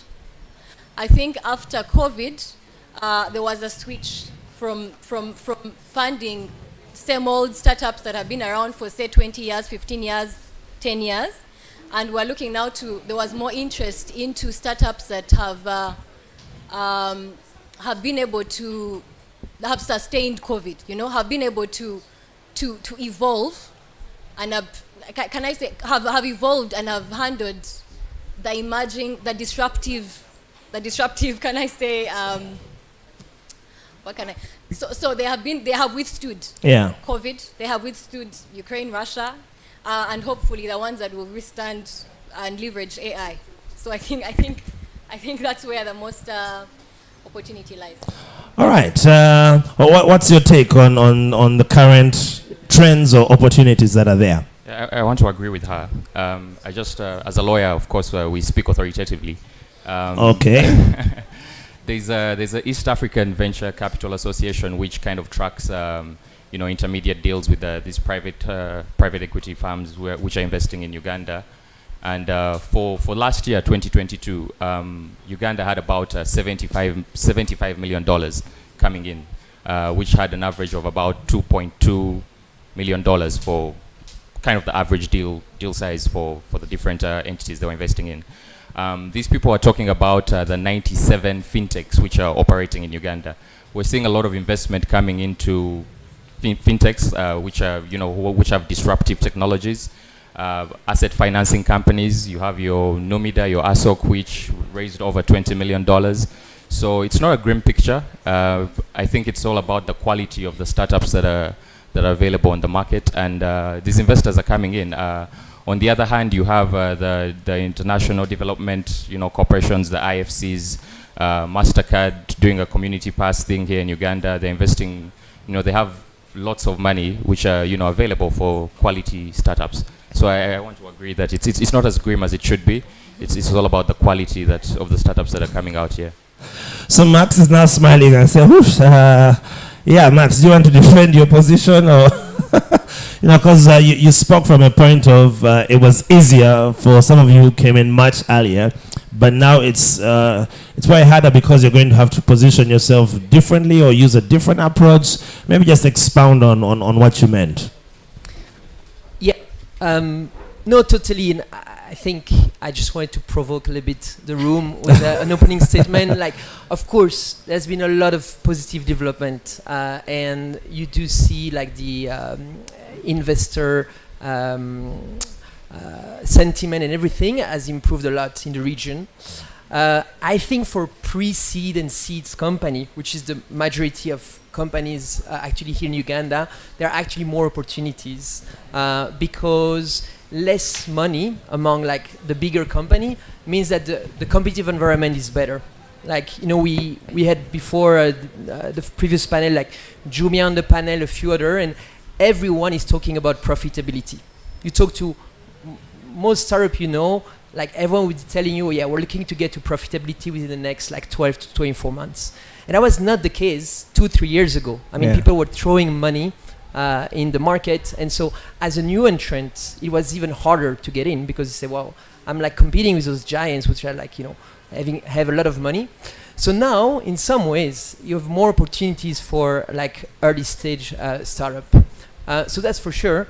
Now, the only kind of counter argument, and when you think about fundraising, the reality is the valuation have changed completely. And you know, the multiple like people are using, funds are looking at, have changed and reduced. And so as like a seed company or any company raising, you probably don't have the same ability to raise in terms of amount that it used to be, which is probably a good thing. And I think, as you mentioned, like actually you have probably the best startup now that are able to raise money and go through it. And before that, there was probably too much money or like too much waste in the markets. There was a bubble, yeah, for sure. All right, so maybe Vanessa, you started with the analogy of you are a matchmaker. And, you know, we've watched Abanonya and so on and so forth. They normally put out what they're looking for. Who is like this, who's like that. And so what are investors looking for? What do the guys here need to, you know, have in place to make your matchmaking a whole lot easier? What are top 3, 4, 5 things that, you know, you need to position yourself or have in check so that this match is easier made? Then I'll open this up to you guys. Okay, the first thing I think I can point out is scalability. Many people think that for you to raise money, you do have to be profitable, which is not exactly the case. But you do have to present your company's ability to scale. Yeah. What do I mean? If your business model is targeting a small market, that might not be as attractive to an investor as a business that has a bigger capacity to scale. For example, if I just look at Rwanda, because we're present in Rwanda, Uganda, Kenya and all that. But we are a Dutch company though. So now we operate in Rwanda as well. And there's been a lot of change in policy and, you know, tax incentives and all that to kind of facilitate investment. However, an investor is still not going to focus on Rwanda, but would rather focus on Uganda or Kenya because of the market size. Yeah. Right? So if your business, similarly, if you're running a business and its ability, for example, I focus on town people that have cars, that's my target market. How scalable is that versus another business that's using an online platform to maybe lend out to farmers that are, I don't know what population of the country. See, it's an issue of scalability. The other one that I want to point out is proof of concept, proof of return. We're not gambling. Yeah, because if you do come to an investor with just a mere idea, of course, as an entrepreneur, you have optimistic bias. Of course, you know your idea is the greatest. You know your business is the one that's going to scale and work out. However, the numbers don't lie, right? So there has to be a proof of, apart from just identifying your market, it helps and it puts you ahead of all the other businesses if you can prove that the numbers actually show that there's need for your product. Then just the last one that I want to point out is there's been a lot of focus on impact. So much as traditionally we would just maybe traditional sources of finance, maybe including the banks and even normal venture capital.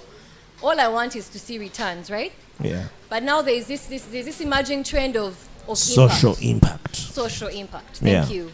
And there's also the mistake of thinking that social impact is philanthropy, which is not exactly the case. Social impact means I want to see returns in your business, but also I want you to generate returns and make my money back, but I also want to impact the community. So many entrepreneurs are fronting impact, and they are forgetting the numbers. Scalability and Profit what, drives and impact. yeah. Profit drives impact. I wish I could just keep singing it. Profit drives impact. I know we shouldn't focus on profit still, but again, focus on the numbers and growing the numbers, because profit, with increased profit, then I can hire more people. With increased profit, I can source more from farmers and whoever. With increased profit, I can create more market for the farmers. With increased, and I also get a return. Yeah. All right. I see you want to chip in before I open this up. Absolutely. I just wanted to add to what Vanessa has mentioned. A lot of these investors, they're adopting different practices in their investment processes. They have these environmental concerns, the social concerns, your governance concerns, things like what is your diversity in the workplace. And such things are going to be at odds with some of the policies which we're having. There's this new law we have in Uganda that they've just recently assented to, the anti-homosexuality law. And it's an existential threat to a lot of these companies which have policies which enhance diversity in the workplace, and these are the things that that investors are interested in. Yeah. So we need to align that, but a lot of the social concerns, and they've merged these into their investment processes. So as a quality startup, you have to be thinking about this: what's my workplace looking like? What's my governance looking like? What is my carbon footprint? We have a lot of these fintechs who have automated the back channels. You have the cloud computing. Are we running it on hydro? Are we running it on renewable energy? All these are concerns that these people have before they could even think of investing. All right. I'd like to open it up to the audience. If there is any question, you can put your hand up. Who has my mic? Just move the mic around. Any question? All right. I have one there.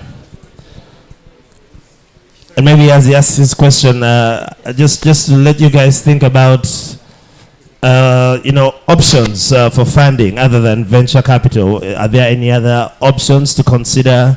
Impact funding, crowdfunding, to mention but a few. Yes, sir.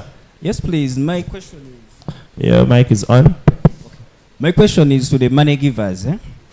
Of course, when you're giving money. The money givers. Yes. Okay. When you're giving money. I don't know if they are here. Yeah, when you're giving money, are you expecting some profit on top return, or something like that? Are you only looking at things that are on a silver plate so that you also eat on a silver way, or are you digging deep to cultivate your food? For example, when you look at banks, now, when banks keep seeing people giving, someone making deposits and what, that one becomes a target, of course, a potential target. And then some people are not looking at borrowing because their businesses are making money. Now, how do you interest someone into giving them money because of what you see? How do you see what they do? Think about it on a higher scale. Because you're going to come and say, okay, what are the ready businesses? There are so many people who are good at making content. They give you paperwork, and that's what you want to believe. Not so. But you have on the ground. Yes, you have no tracking evidence like the banks do. Because for them, someone can be making deposits and they can see, and then they determine, they can even think for them where they can put the money, and then they interest them into borrowing a little more money as they make more money from them. So are you thinking around that gap, or you are only having a silver plate 24/7? Thank you. Okay, you are not really the money givers, but you'll attempt to speak on their behalf. And I'll take the last question. Was there one? Yes, please. Or let me have a lady. Yes, please give her the mic. Hello, everyone. My name is Sarah. I'm a startup from Kenya. I would like to ask the panelists, what should a startup look for in terms of looking for ways to avoid risks when looking for funding, that they should not be exploited to an extent of not breaking even? Yeah. All right. So some of your funders have dubious ideas or intentions. So how do you safeguard? Yeah, how to safeguard yourself from being exploited. in the marketplace? What are the things to look at and what to avoid when looking for funding? All right, did you get the question? What safeguards do you need to put in place, you who's not the beggar, but you who's looking out for funding, to avoid exploitation from the one who's funding you? I don't know if that's a summary of your question, okay? I'll take the last one. Since you haven't asked anything, I'll take yours, okay? Because I'm being prompted here to... My name is Zephyr. I'm from the Mwalimu. And my question goes to the lawyer. Counsel. Yeah, what's the best legal advice you'd give to a startup that's seeking to raise capital? Okay. So what's best legal advice for a startup that's seeking to raise capital? You can give it to us, but I'll let you. You seemed excited when Sarah asked her question, so I'll let you just... Yeah, I'm happy to address that because I've interfaced with so many entrepreneurs. Some have been scammed. So it's actually real. It's real. Some people, their time has been wasted. So again, I want to point us a company like ours. So Big Capital Partners, we are financial advisors as well. So when I said we are transaction advisors, what I mean to say is we support the transaction. Right from when you walk in and you're looking for finance, we first of all analyze your business and see what funding structure is suitable for you, number one. Number two, we start to map out from our database the investors that we have and try to identify who is suitable for you, right? Then after that, when the introductions are made and all that, and an offer is given to you and is on your table, then we can negotiate on your behalf and tell you, according to market rates and what we know and experience, what is good for you and what is not. Also, what is good for you in terms of what your books are showing and what you can take on and what won't choke your business, as well as what is actually fair on the market. But my advice to you would be, when you're looking to raise, number one, look out for a financial advisor. Number two, if you can't afford that, that's okay. There's different programs that run where that is facilitated and paid for. So all you do is show up, we do the work, and a development partner, say USAID, UNCDF, whoever, will pay us. Number three, if you can't afford that, if you don't want to go down that lane either, and maybe need a bit of mentorship and all that, there are different players in the industry that you can look out for and just, they can hold your hand and support you and guide you. And then the last one I would want to say is, the last point I want to give you is that look out for other businesses that have raised. You might want to approach Safe Border and ask them, how did you do it? And who is a legitimate investor and who is a time waster? So you could also do your own due diligence and find out, according to the people that have raised, who is right and who is, blacklisted. Yeah. Yeah, actually, Max, I'll just ask you to weigh in on that as a company that's been able to source funding. What's your experience? From your experience, what wisdom can you share? Some do's and don'ts. Don't waste time with this. Do that. Just share your wisdom. Yeah, thanks. Fully agree with Vanessa. As like an entrepreneur founder, you need to do your reference check. It's like if you're hiring a new employee, you need to ask the investor about like other companies they invested in, contact those companies, ask about the investor. So you need to do your reference check and your due diligence. And also just be aware that every investor you talk to would be interested to talk to you because they want to learn. Like they always want to learn about your business model. They might have invested in similar companies. And so quickly understanding which investor will potentially invest in you or not, depending on, their sector of activity, where they've invested in the past. So usually just make a hit list of those investors that are like your primary targets. And if it's someone from outside the primary target, just, take caution and just be aware that it might not be the best choice for you. All right, awesome. So you need to have those in place to tell, is this a pseudo investor, Chiwani, or are they serious? Counsel, he wants to know all of this from a legal point of view, and this will be your parting shots. Thank you very much. I feel like my colleagues here answered the question he had asked, when you're raising capital. But I think the most important question I would ask also is, what are you raising the capital for? Are you raising the capital to scale your company? Are you raising the capital to stay afloat? You need to pay people's salaries, because all that matters it will matter in regard to what capital you'll be looking for. We're seeing a lot of alternative financing methods that people are going for. We have what they call I don't know if I'm using the word correctly, catalysmic investments. I think Outbox is doing something like that with NSSF, where it's concessionary, it's patient, it's flexible. It might be better as opposed to going to a bank, going to a VC who's interested in a profit. So I feel like as a startup, you should also be aware of what you need this money for. What is your plan? Because also this feeds into these people who will be interested in you. That would be my parting shot. All right, thank you very much. I think a round of applause for our panelists. Thank you so much. I'll ask the DJ to give them some music as they make their way back. And please catch them at the cocktail upstairs and be able to max your book.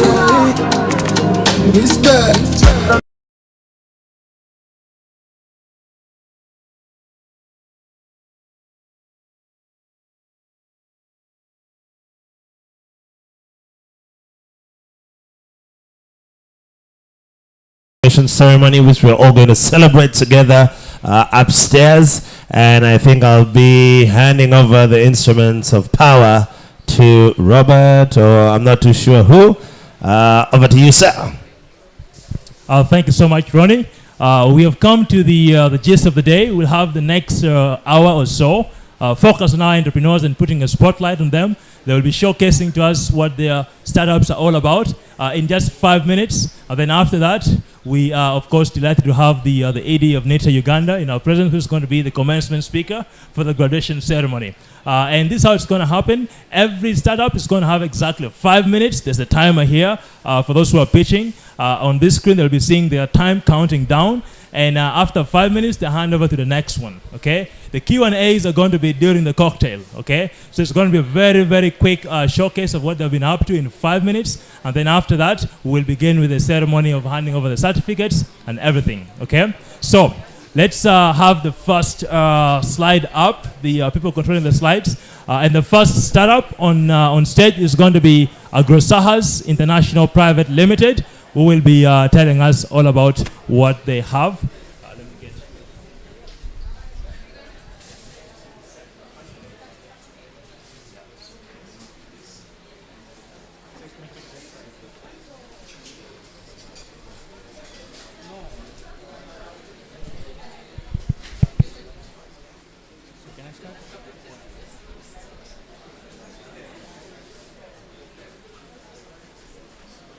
Good evening all.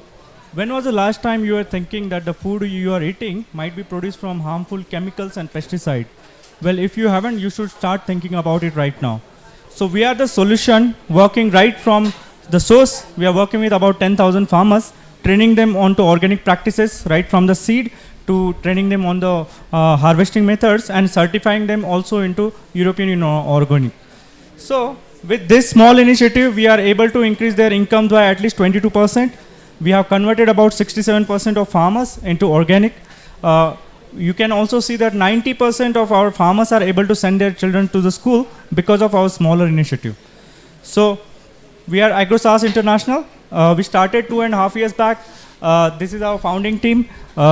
We lost our jobs during COVID-19 pandemic, and that's how we started. From starting as a trading company, we have expanded right now to an agro-processing company, and also we are now transitioning to agri-tech company. So we work about with 10,000 farmers all over Uganda. We work with them buying maize, soybean and sunflower, and we are also kind of certifying them into European Union organic practices.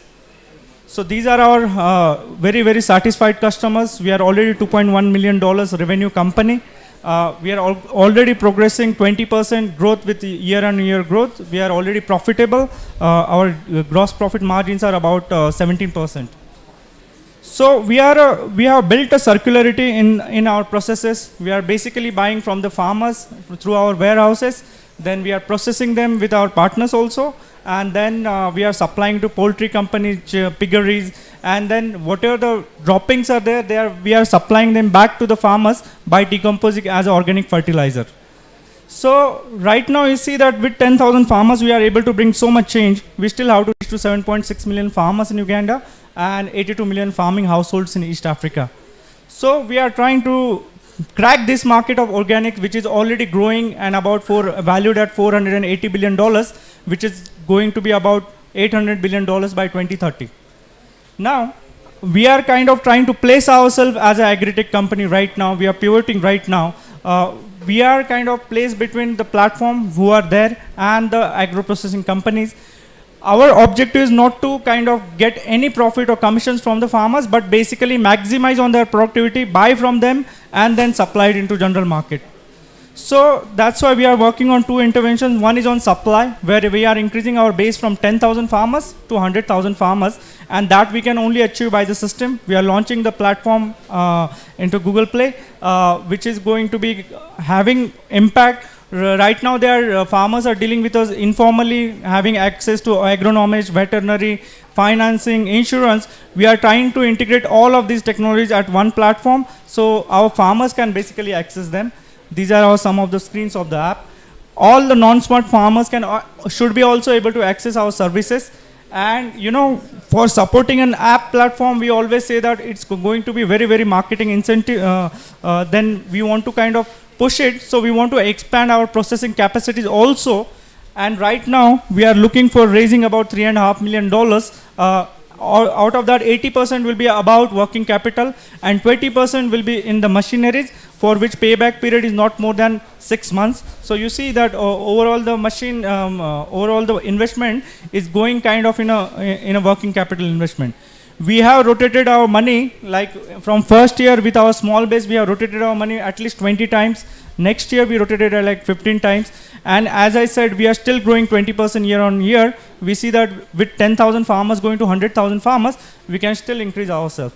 Now you can access us on pitch.agrosahas.co, where our pitch deck is also shared. And we are open for any of the suggestions and anything. Thanks.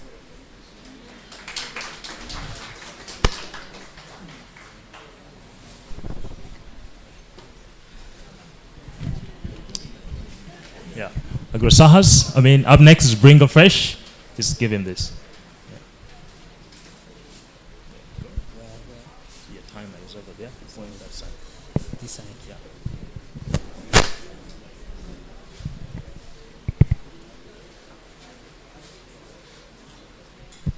Hello, my name is David, and I'm the CEO and founder of Bring a Fresh, Uganda's B2B fresh produce supply chain company, using technology to connect farmers to market. We are solving one of the toughest food supply chain problems. How do smallholder farmers access markets? This is not just Uganda's problem, but an Africa-wide problem. The traditional supply chain is highly inefficient and disorganized. So you find that in most cases, farmers are complaining about low prices from middlemen. And on the other hand, you find that retailers are complaining of high prices for low quality produce. So our solution is simple.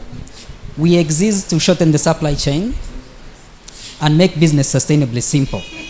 So on one end, we want farmers to be able to get consistent demand for fair prices. But on the other hand, we are also making sure that our retailers are guaranteed of high quality produce at competitive prices.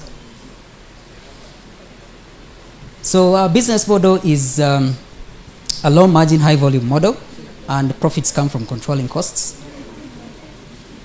Here is a group of organizations that believe in our vision and have supported us along this journey.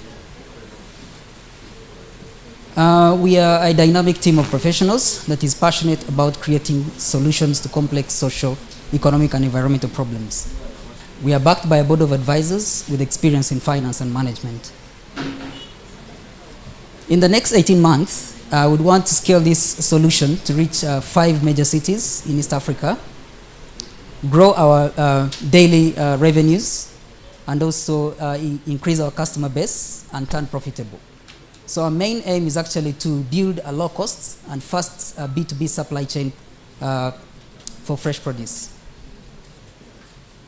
So we are continuing to build the technology and infrastructure and processes, because we believe that business is run on mobile.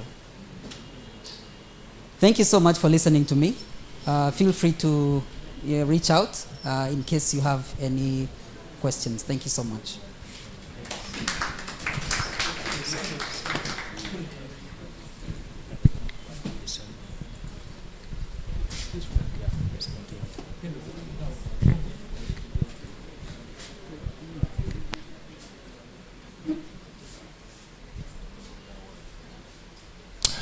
Up next is EcoCrafts Africa, presented by Dalton Ayebare, founder and CEO.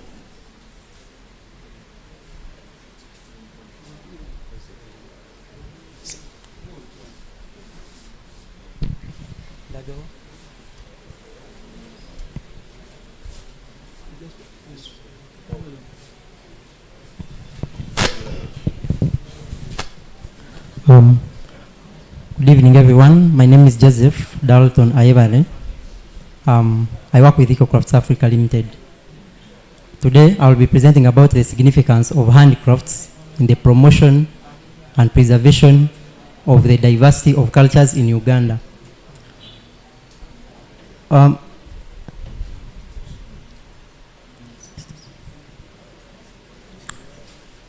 Cultures define us, and heritages speak from where we've come from, where we are, and where we could possibly be in the future. 63% of Uganda's intangible cultural heritage has roots in the traditional craftsmanship of this country. However, in the recent past, there has been a challenge of a lack of effort to invest in the sector. As we have heard before, 70% of venture capitalists last year decided to invest their money in fintechs. Slightly above 20% chose agriculture and energy, leaving creatives and heritage with hardly any investment. But worse still, this affects the livelihoods of the people that are living in that are dependent on traditional craftsmanship. But also we have another danger. There is a lack of preservation to keep and to make sure that these crafts move on from one generation to another. Without investment, we endanger not just the livelihoods. Over 7 million people in Uganda depend on this craftsmanship. But we do not just endanger them, we endanger the culture, the art, and the traditional craftsmanship itself. At EcoCrafts Africa, we create market, we identify market for traditional craftsmanship items in Uganda, authentic Ugandan crafts. We train artisans that make these crafts and we export to the markets. Today, we have already made in revenue over 45 million in Ugandan shillings. We have profiled over 270 artisans, of whom more than 250 are women and youth. We have opened a store at the Buganda Road Crafts Market, and we have a production site in Fort Portal. We are currently undertaking certification in ISO 9001 of quality management systems and fair trade certification by the World Fair Trade Organization. We also have already raised slightly above $30,000 US, which we have invested in the social assistance program, in which we upskill artisans to make sure that they make quality products. Our products include but are not limited to baskets, to wood carvings, and pottery items. What sets us apart in this market is that we do quality control for our products, thereby producing the products that are desired on the market. But we're also a local company and understand more than anyone, mostly our international competitors, the significance of cultures and traditional craftsmanship in preserving our cultures and our heritages. We do artisan investment, we skill the artisans, and we give them micro loans that they use to produce their orders. But our products are also traceable. Unlike many products that are sold by international companies, our products are known to the extent that we know who has made the product and how we can get to the artisan. Our customer segmentation is largely in three. We sell largely to retail and wholesale stores in UK and in Europe. We sell to international NGOs and NGOs in this country that are interested in exporting the crafts of Uganda to their nations. We also target tourists. We should note here that 3 out of every 5 tourists that visited Uganda last year bought a traditional craftsmanship item, meaning that Uganda's tourism is largely cultural tourism. We serve in a US dollar slightly above $700 billion market, and the Ugandan market alone stands at 750 million. Our financial model is that we make 20% commission on every sale that we make, and we hope that by the end of this year we'll have sold 1,000 baskets that we need to break even. We've already made 45 million, as I mentioned earlier. We hope to make 82 by the end of this year, and in the 3rd year we hope to have reached at least 860 million Ugandan shillings. Our team is largely led by 3. One of us has been in crafts and cultural heritage for more than 20 years, Ruth. Myself have been at EcoCrafts for more than 5 years managing, and Angela is a chief marketing executive, and she has been in marketing for more than 5 years too. Our immediate goal is to create a website that will help us to create more reach and improve on our visibility, but also expand our market. And that is why we seek to get an investment of $22,000 that we shall split to make sure that we attend international trade fairs and shows in Europe especially, increase our sales by having salespeople on our team, marketing and communication, subscribe to B2B platforms, and set up a website. Thank you. Give it up for Dalton. And coming up next is Smart Africa, represented by Elvis Kadama.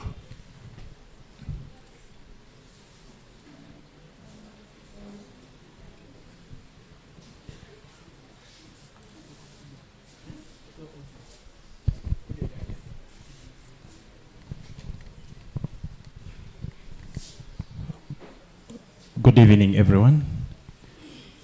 My name is Elvis Kadama, co-founder and CEO at Smart Africa. Passion drove me from accounting to agriculture. Smart is an agri-tech social business that connects smallholder farmers to high-quality farm inputs and affordable, and they offer extension services and market linkage to smallholder farmers.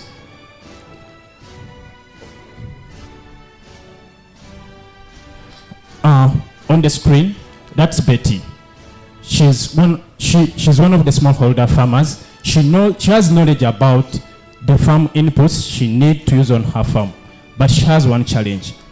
There is limited access, and the closest shops that sell these inputs are over 10 kilometers away from home, and even the transport to bring them is expensive. And she's part of the 63.5% smallholder farmers with limited access to quality seeds, and 3 over 5 smallholder farmers who don't have access to quality fertilizers. Smart, we bring innovative solutions such as web application, bulk SMS, and voice calls to farmers groups and agripreneurs who buys farm inputs from Smart in bulk and sells them to smallholder farmers in small quantities. We bring value to agripreneurs, which is income opportunities, which enables them to have jobs and extra incomes and affordable inputs to smallholder farmers. Our value chain starts with farmers groups and agripreneurs, and then they help smallholder farmers to order inputs on our platform, or they use the agents or the agripreneurs to order farm inputs and deliver them to farmers. We bring inputs, they elect from farm suppliers, warehouses, and they elect to farmers, and also connect them to buyers for their agri-food produce. Our market size is big, as we are targeting a total available market of $220 million, And here we look targeting 6.7 million smallholder farmers. Available serviceable available market is 22 million US dollars. And here we are looking at 670,000 smallholder farmers with our serviceable obtainable market of 4 million US dollars, targeting 134,000 smallholder farmers. We have competition from our other competitors in the market, and what makes us unique, we charge affordable prices, which is 10%, 15% markup on farm inputs, and membership model, which enables us to lower the prices of inputs and allows us not to have physical shops to store the inputs. We also offer credit facility to our customers and agent network, which helps us to reach the end users at remote places. Our market strategy, we use price, place, promotion, and product. We have 3 membership levels, which is bronze, where members subscribe $16, silver $48, and gold $80. This enables them to access our affordable markup and other services. We project to grow our company by increasing the number of membership, sales, and net income. We've been able to make some traction, as in 2021 we reached 300 smallholder farmers and earned $12,500 US, and 2022 we reached 650 smallholder farmers and earned $22,000 US. We are largely seeking for $50,000 US to invest in platform development, marketing, and staff. This is the team behind the innovation and development. We are a team with knowledge and skills in business and finance, sales and marketing, agriculture, IT, and customer relations. Thank you. We welcome you to join us and empower smallholder farmers.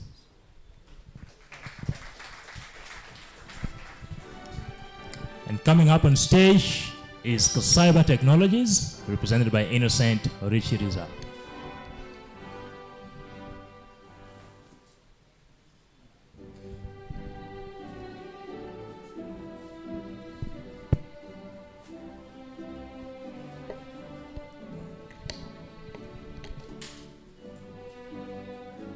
Good afternoon. Good afternoon, people. Oh, good evening.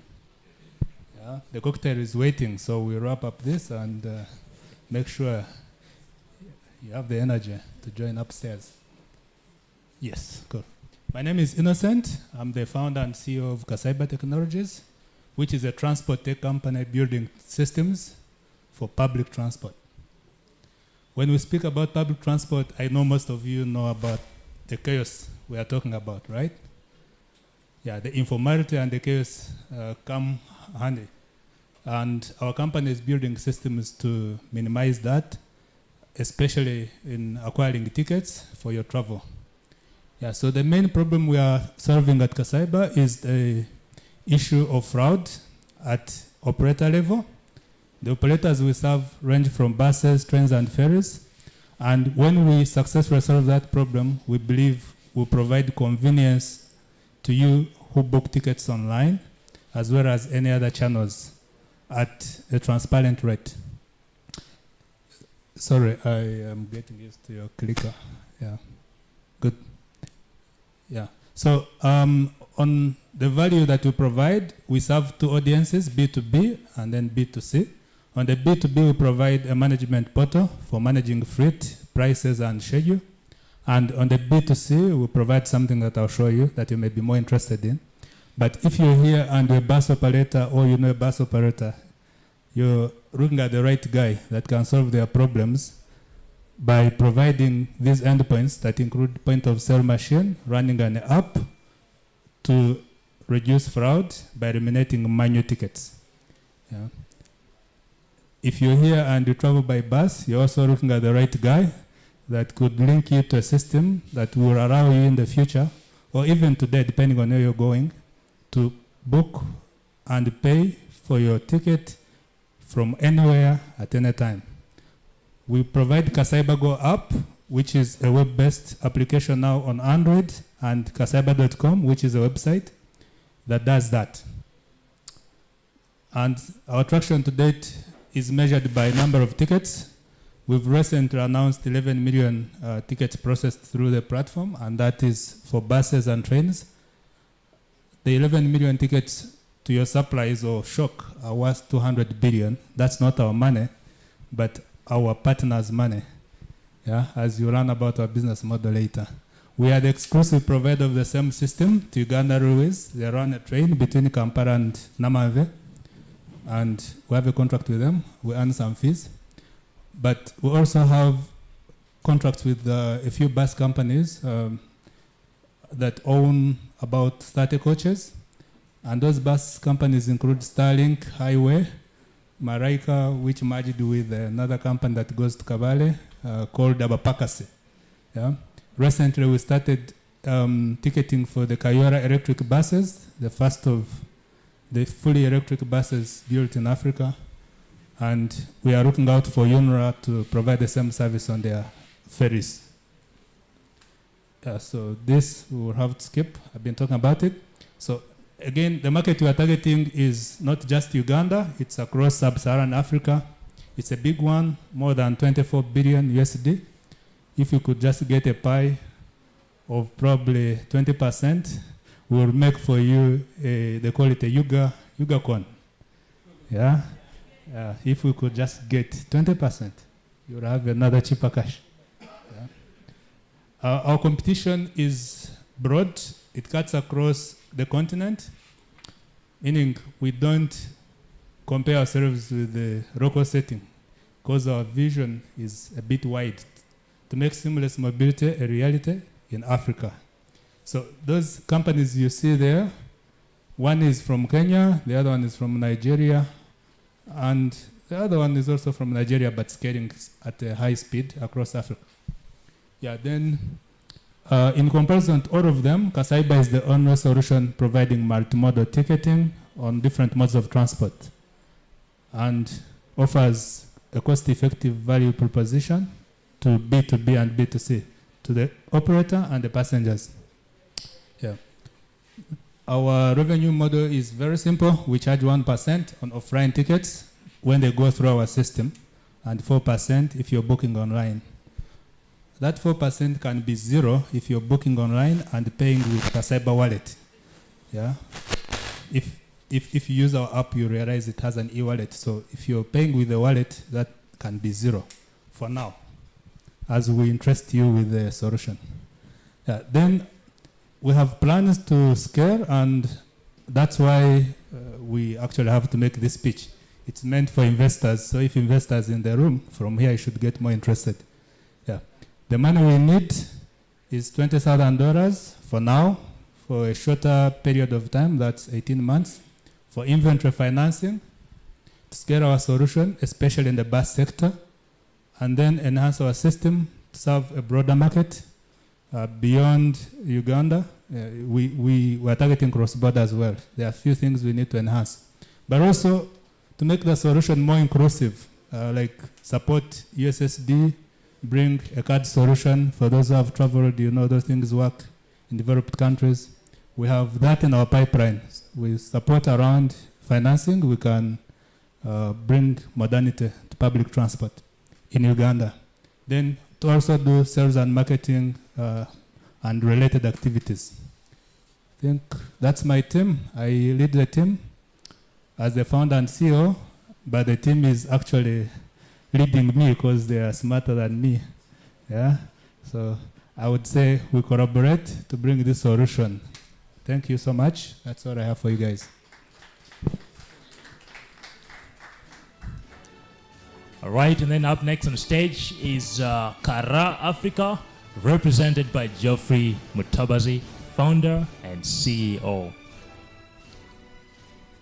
Hello, everyone. My name is Geoffrey, and I lead the team at Kara.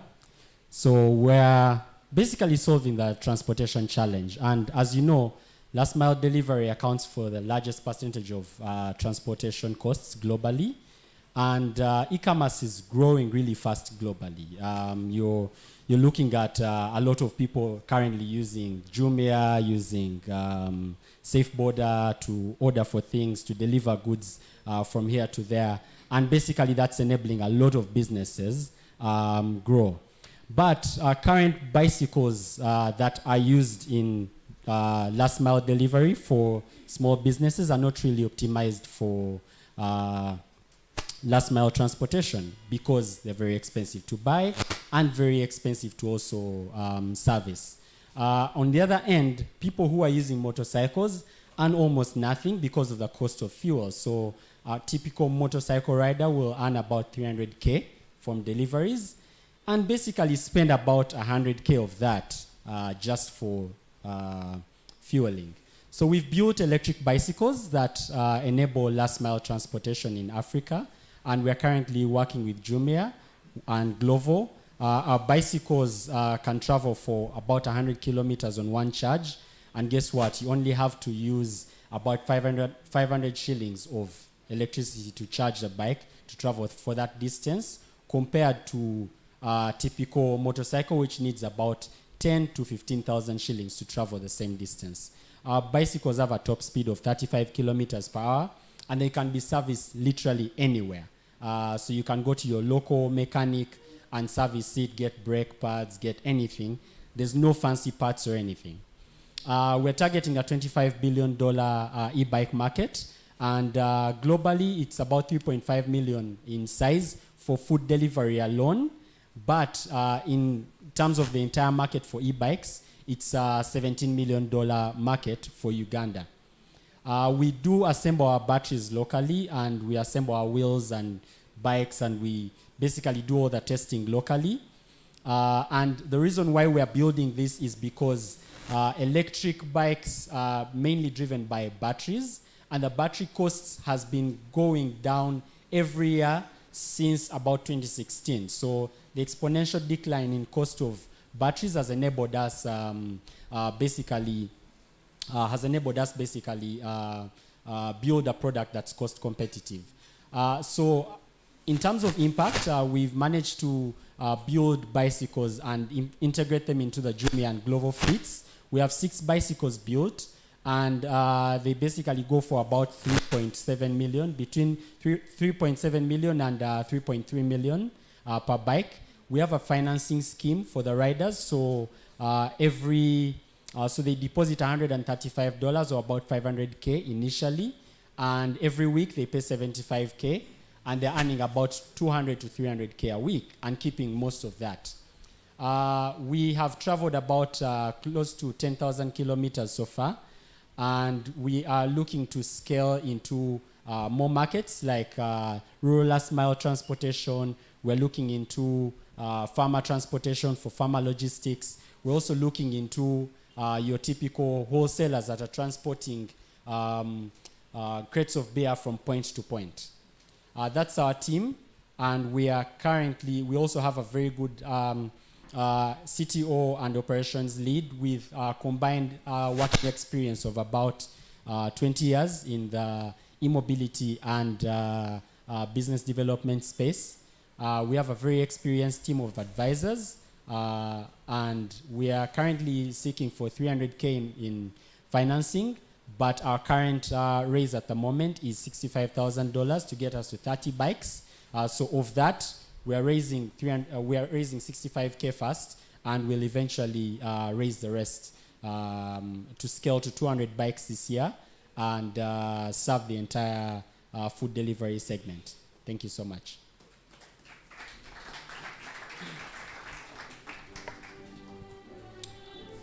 That was Geoffrey from Kara, and coming up next on stage is Kontiki Bamboo Works Limited, represented by their founder and CEO, Dr. Charles Kojo.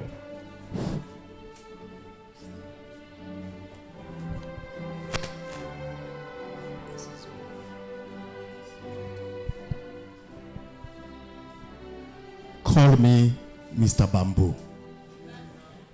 We are from Kontiki Bamboo Works.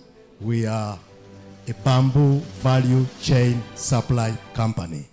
That means we do from nurseries plantations, manufacturing, and then branding our products, which you are going to see very soon hitting the markets. We are located in Hoima in the oil region. The problem, climate change. The issues, majority of our people depend on forestry and agro in terms of making livelihoods. Uganda as a country is losing very, very fast our vegetation and forestry, and so doing livelihoods of our people is being destroyed at an alarming rate. We are looking at the market because the opportunities are very high and the demand for eco products from bamboo are very many. Bamboo can make 10,000 products. Whatever you have on you now is bamboo. So that's the way to go, opportunity for growing it and having it as the next fourth revolution. We are offering currently our products, bamboo seedlings. Bamboo is a miracle plant, and the product we're providing is to farmers of high quality, as per. In other words, we also offer training and we're also supporting the growing phase of our farmers. Once the bamboo is planted, it matures very quickly. 4 or 5 years, it's ready. We purchase it and we give them good prices. There's no product of a farmer can do to beat the bamboo product you are doing. Our value proposition, our farmers, income. The 68% of Ugandans are living in rural areas. They have not sustainable income. We're talking about a bamboo which you plant once, goes for 100 years. It's adaptable to our climate and soils, easy to grow with less fertilizers and other products. Itself, it regenerates and makes things much easier. We are seeing business gaps. And these business gaps should also be seen by all of you. We are saying bamboo tree will grow without needing new seeds. And so doing, the customer does not need to repurchase all the time. However, in order to increase the supply, there is a lot of demand for bamboo. I've told you 10,000 products. Kontiki Bamboo is investing in the value chain to produce the bamboo products, and this will enable the demand for the bamboo seedlings. We raise 100,000 per season. We want to go to better products. These are products. Everything is ecological. We are trying to run away from plastics. In the coming few years, plastics is being banned. This is our products.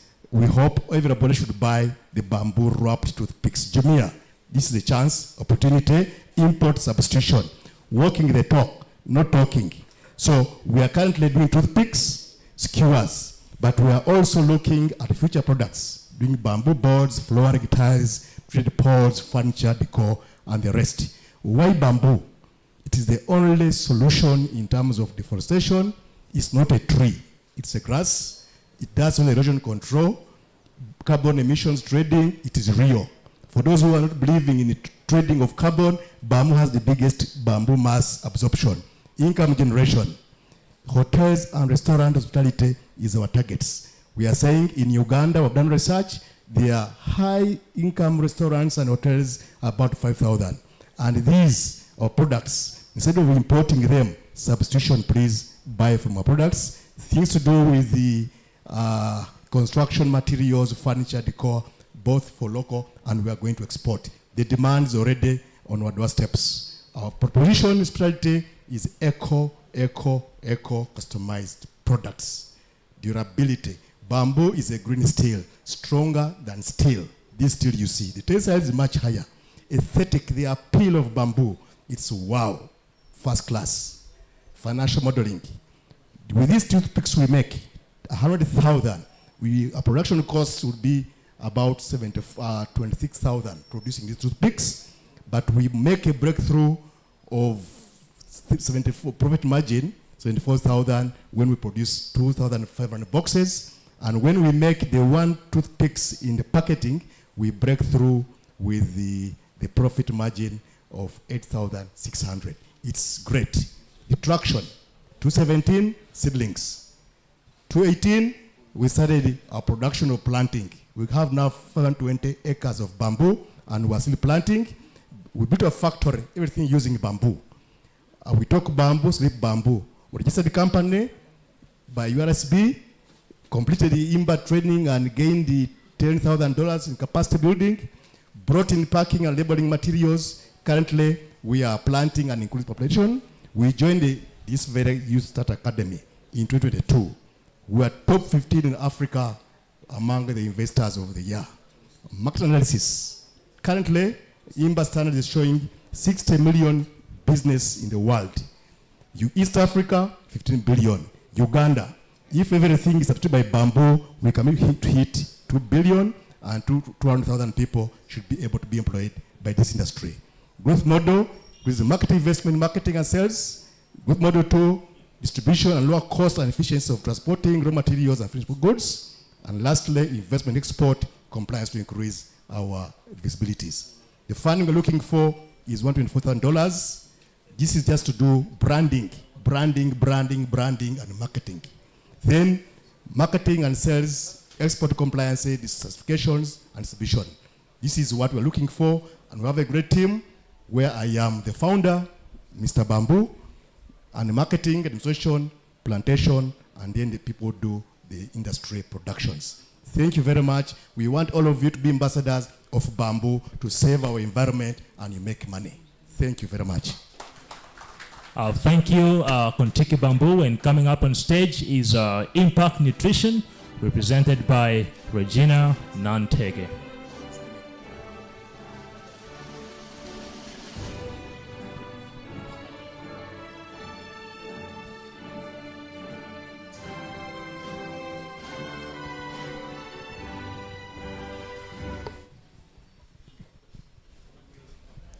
Has anyone in this room ever contributed to a medical bill? If you've ever contributed to a medical bill for someone you know or someone you don't know, okay, that means there is a good percentage of us that believes that medical conditions are actually a financial burden. For each of us who has had an opportunity to contribute to a medical condition, that means that this individual needed your financial help. But the financial impact of poor health is not just a problem. We also have the death problem, where people die because of a condition. 1 in 5 of the global deaths are related to a diet-related condition. And yet, good nutrition habits would save these people from dying. The problem we are trying to address is the growing rates of obesity and non-communicable diseases. And with our Eat for Health application, called LEA, which means eat, because we want people to eat, we provide healthy meals and coaching for clients to help them adopt a healthier diet. We tailor the programs to their health condition, Ugandan meal plans, and they're affordable. Truly, there is a growing market for apps. The global nutrition market is estimated at $4.3 billion for the nutrition apps. But in Uganda alone, we have 3 million people that are overweight. If Impact Nutrition Company just reaches out to 30,000 people, we will be able to generate a revenue of $1 million. That's just a 1% of the overweight population.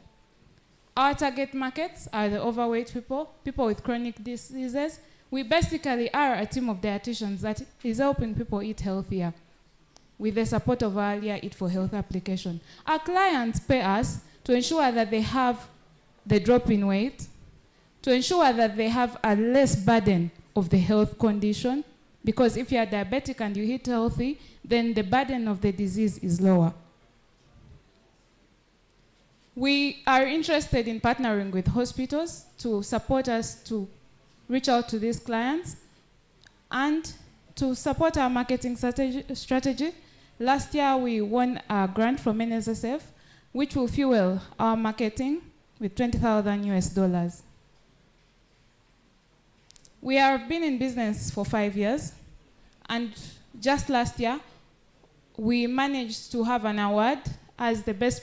I personally won an award for the best nutrition therapist for the year 2022, as awarded by the Nutrition Society of Uganda.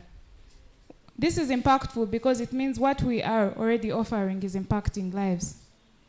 But with your support, technological or financial, we can push this to even greater populations.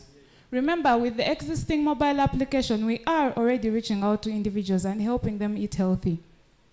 The same mobile application is scalable to other East African countries. Remember, the global market is worth $4.3 billion, but the global market does not create solutions for the Ugandan, and we are here to create those solutions. Every person with a diet-related disease deserves diet-related therapy. When you're sick of something and it's caused by diet, you must get diet-related therapy. But if I ask around in this room if any of you has ever met a dietitian, I will have very few, because our health facilities don't have this. Each of you and your parents and the people you've been contributing to medical bills should have access to an on-demand dietitian by just downloading the app and being able to access our services. My team is comprised of nutritionists, and we are also growing to make sure that we have human resource staff and marketing staff. And I'm the team lead. I'm Nantege Regina, award-winning nutritionist. And I am a candidate for Masters in Human Nutrition and Dietetics, and I have a bachelor's in the same field. Join us to ensure that every person with a diet-related disease gets diet-related therapy with our earlier Eat for Health app.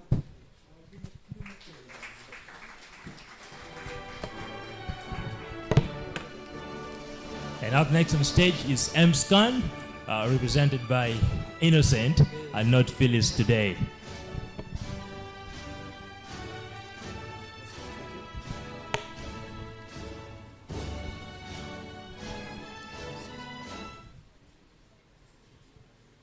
Yeah, 6 years ago as a medical student, I was posted up country for my medical placement in rural Uganda, Gulu.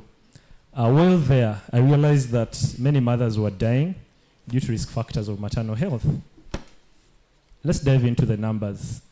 28K in numbers are stillbirths each year, and 83% of these are preventable. The case for Uganda is that 6,000 pregnant mothers every year die of preventable complications related to pregnancy, and 20 others suffer injuries. 40% of these can be detected using ultrasound, but this has been out of reach for most rural mothers because the conventional ultrasound machines are very expensive, they use a lot of power, and they're also sophisticated to use.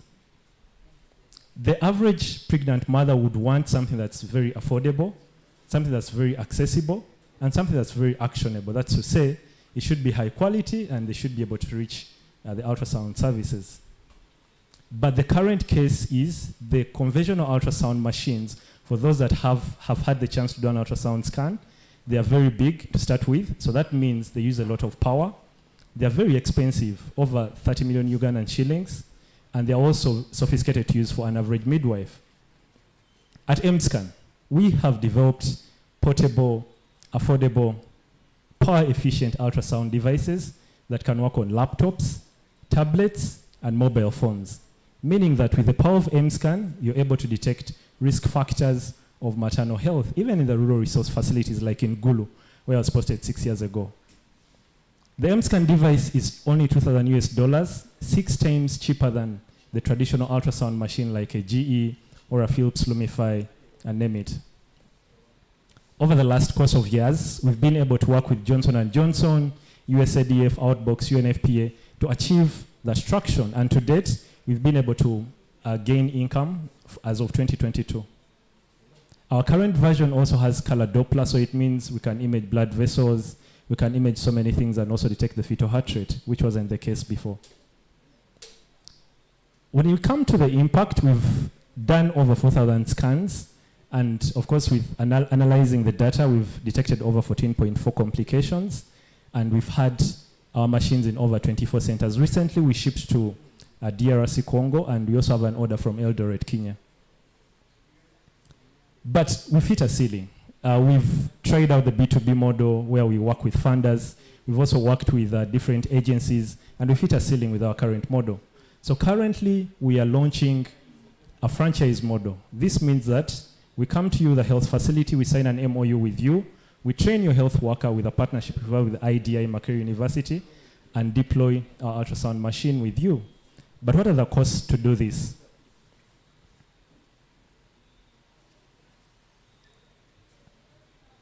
So with the MOU, it means that a mother will be able to only pay 10,000 UGX, which is not the case. Currently, an average scan is about 20,000 UGX.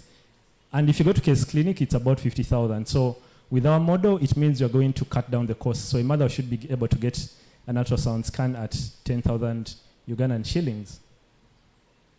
And of course, the current alternatives are government health facilities. But we all know, for those that have been to Mulago, waiting for an ultrasound scan, you might take the whole day without one, not to be campaign for what government is doing, but it's quite hectic for the mothers. And for the level, the health center falls, it's even inaccessible because these machines are not there. For the private clinics, like I said, it's over 20,000 UGX that you would have to spend.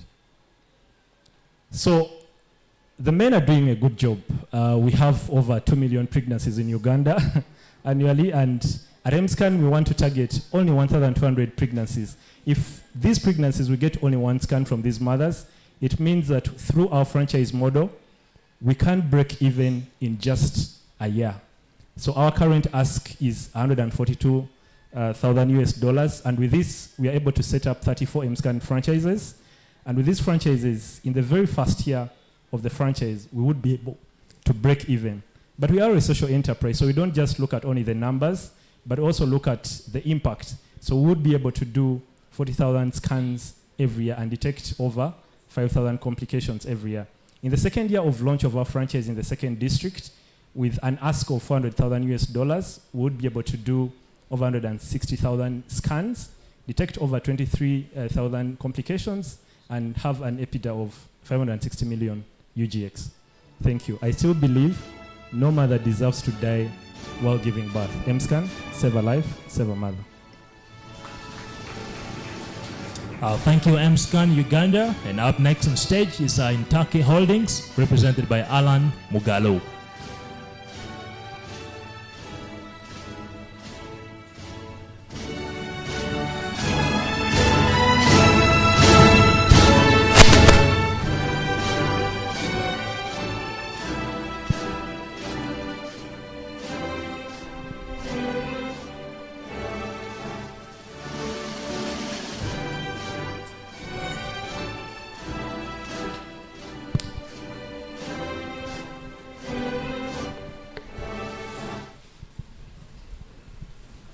Good afternoon, everyone.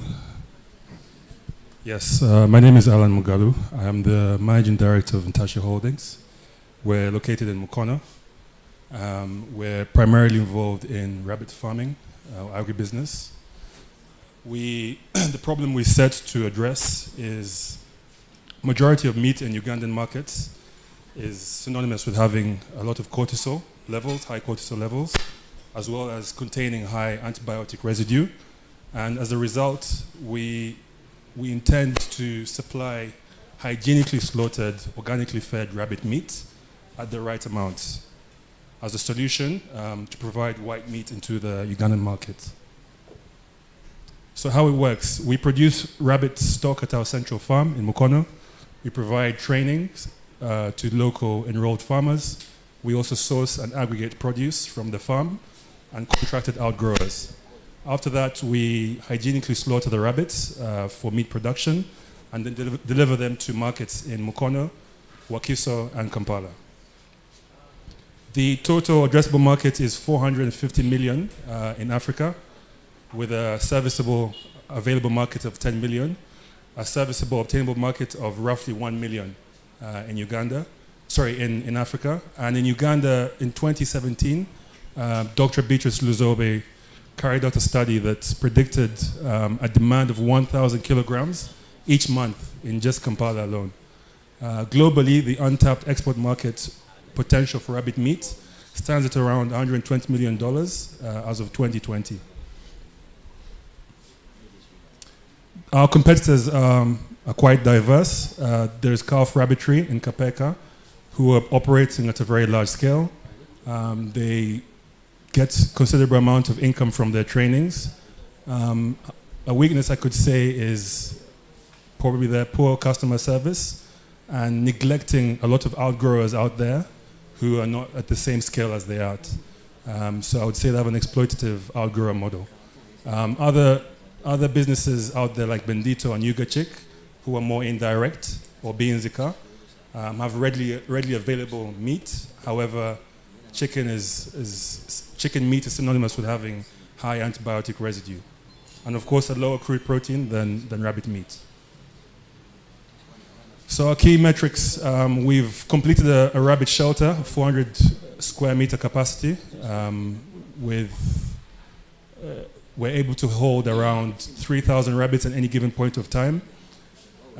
We've also completed an abattoir on the right, as you can see. That rabbit enables us to slaughter roughly 200 kgs of rabbit meat a week. We're yet to reach that capacity. We're growing organically and seeing that by the end of the year we've reached that target.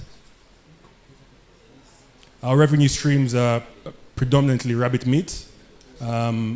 The farm gate price at the moment is a bit low, and I know in the future it definitely will go up as we attain different customers or better paying customers. But the price right now is $4 per kg for rabbit meat bought from the farm. Rabbit meat sausages, a venture which we're entering into in the next probably 2 to 3 months from now, we're anticipating we'll be selling rabbit meat sausages for $6.17.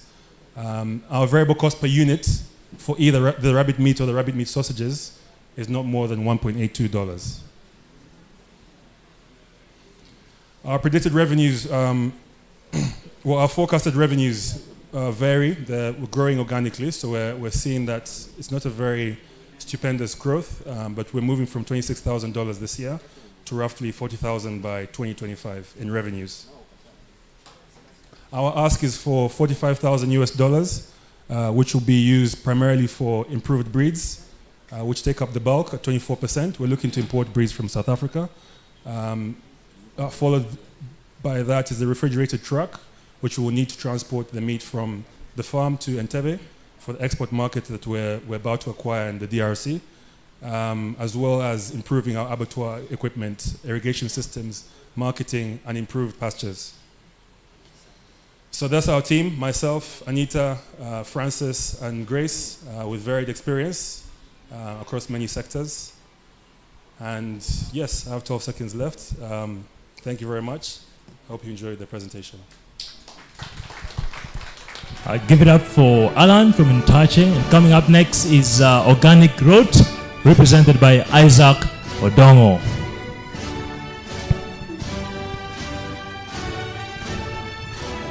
Hello, good evening. My name is Don Isaac, Director of Organic Growth, localizing the food chain. Localizing the food chain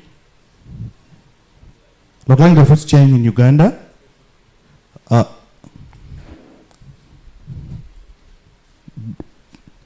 Localizing the food chain in Uganda. 40% of fruits and vegetables are wasted or lost in Uganda. This will result into malnutrition among children, causing death of under the age of 5. Our design challenge: what can we do to ensure that people are having access to these food products? Our solution is localizing the food chain, creating access to this food to people in the bottom pyramid, where everyone can access healthy and affordable food. As we go into our operation, farmers supply us raw materials into our drying site, where it's stored and collected by different products, and distribution take place to village shops, and village shops will distribute these food products to villagers. With our solar dry technology is UNBS certified. Farmers are paid for doing the delivery.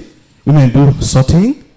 One solar dryer can dry 200 kgs of dry fruits into 20 kgs, where the process of labeling, where the process of packaging labeling is done, and other products that we source from other grow businesses is brought into our stores, ready for distribution to village shops. Each of the village shops makes 1 to 3 orders. 1 to 3 orders, where delivery is done by our team to the village shops, and they sell it to villagers. Our solution, our value proposal, they love to order from us because we offer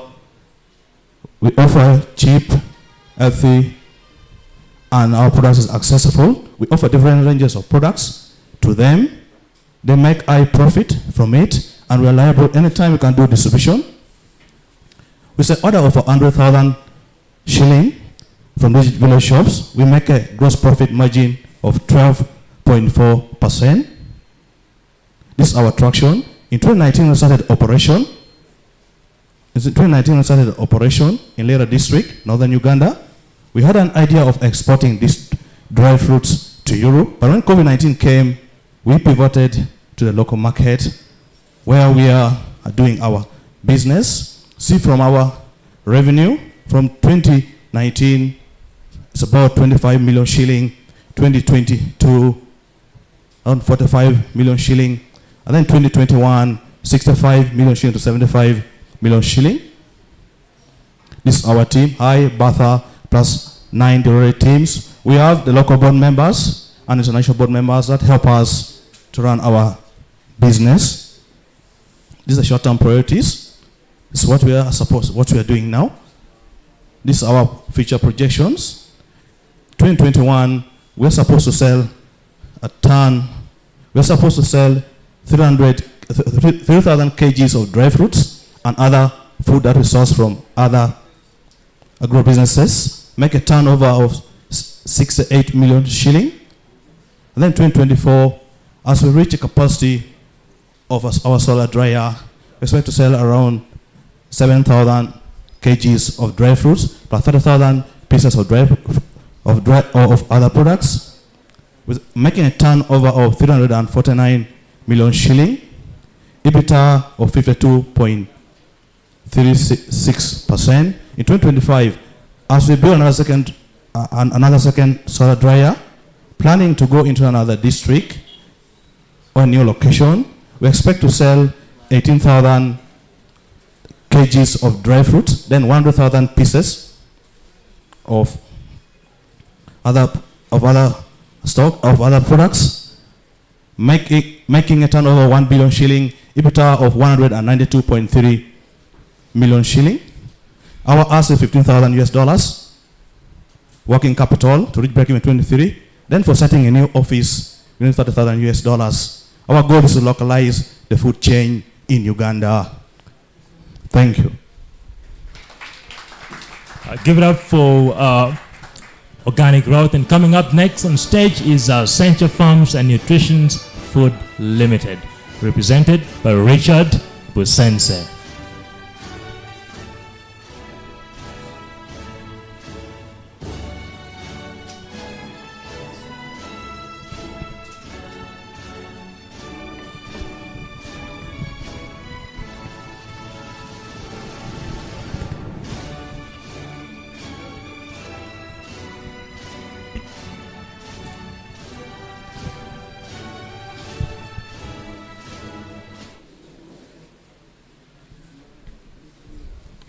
You are what you eat, and you are what you don't eat. You may wonder, what do I mean by those words? And because very many people don't know what they mean, it's because that's why we have the problem of malnutrition, which comes in 3 phases. That's wasting away, stunted, and being obese. So as Centre Farms and Nutri-Foods, we came up with 3 products which are very nutritious.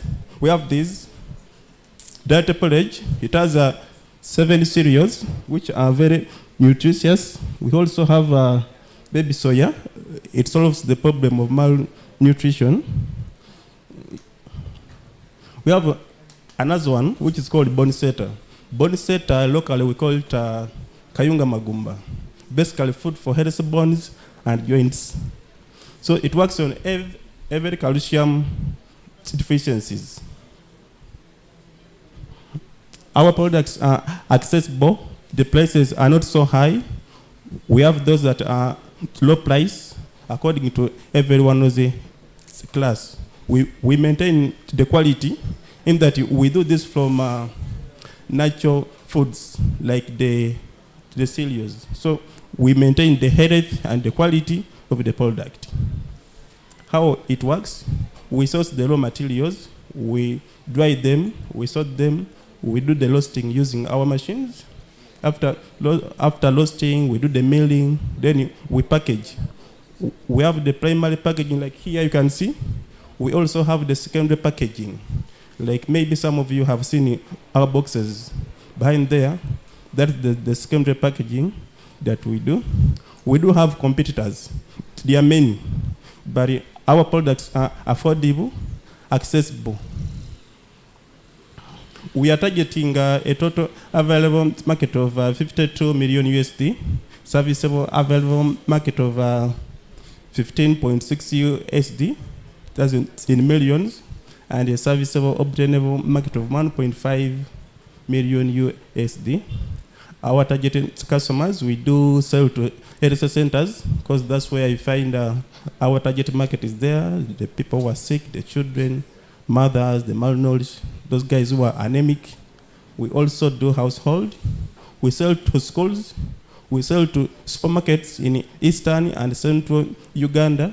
We also sell to babies' homes, or call them children's homes. How we market, we do social media. We do events like showcasing and trade fairs. We also do door-to-door. We do radio.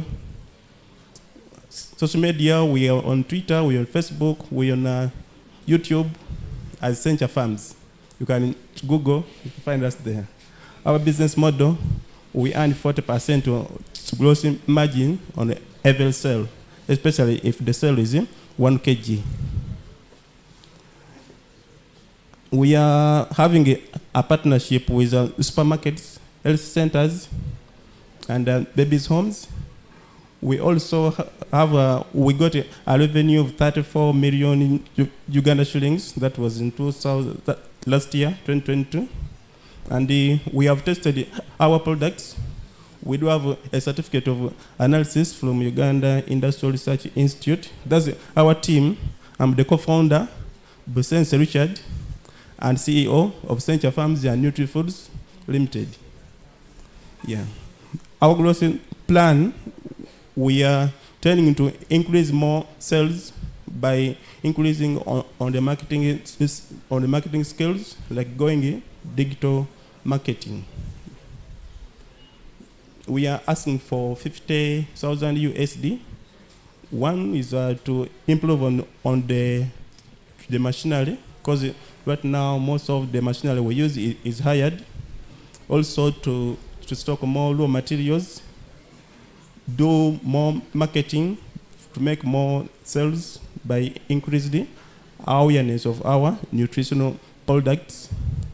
Also, we want to complete on the process of NBS, improve on our staff and distribution. Thank you.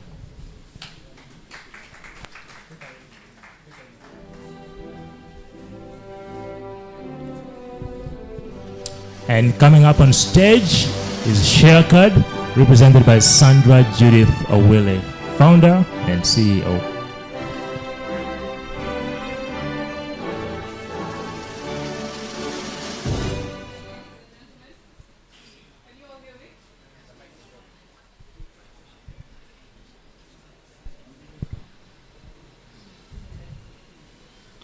My name is Sandra. Sorry about that. My name is Sandra Awili. I'm the co-founder of Sharecard. About a year ago, 2 years ago, during the height of the COVID lockdown, I came up with something that could support young girls have access to menstrual hygiene necessities in under 5 minutes, despite the fact that we were locked down and I could not move. The technology we built was deployed and piloted in Kisenyi. We managed to serve over 200 girls during the piloting.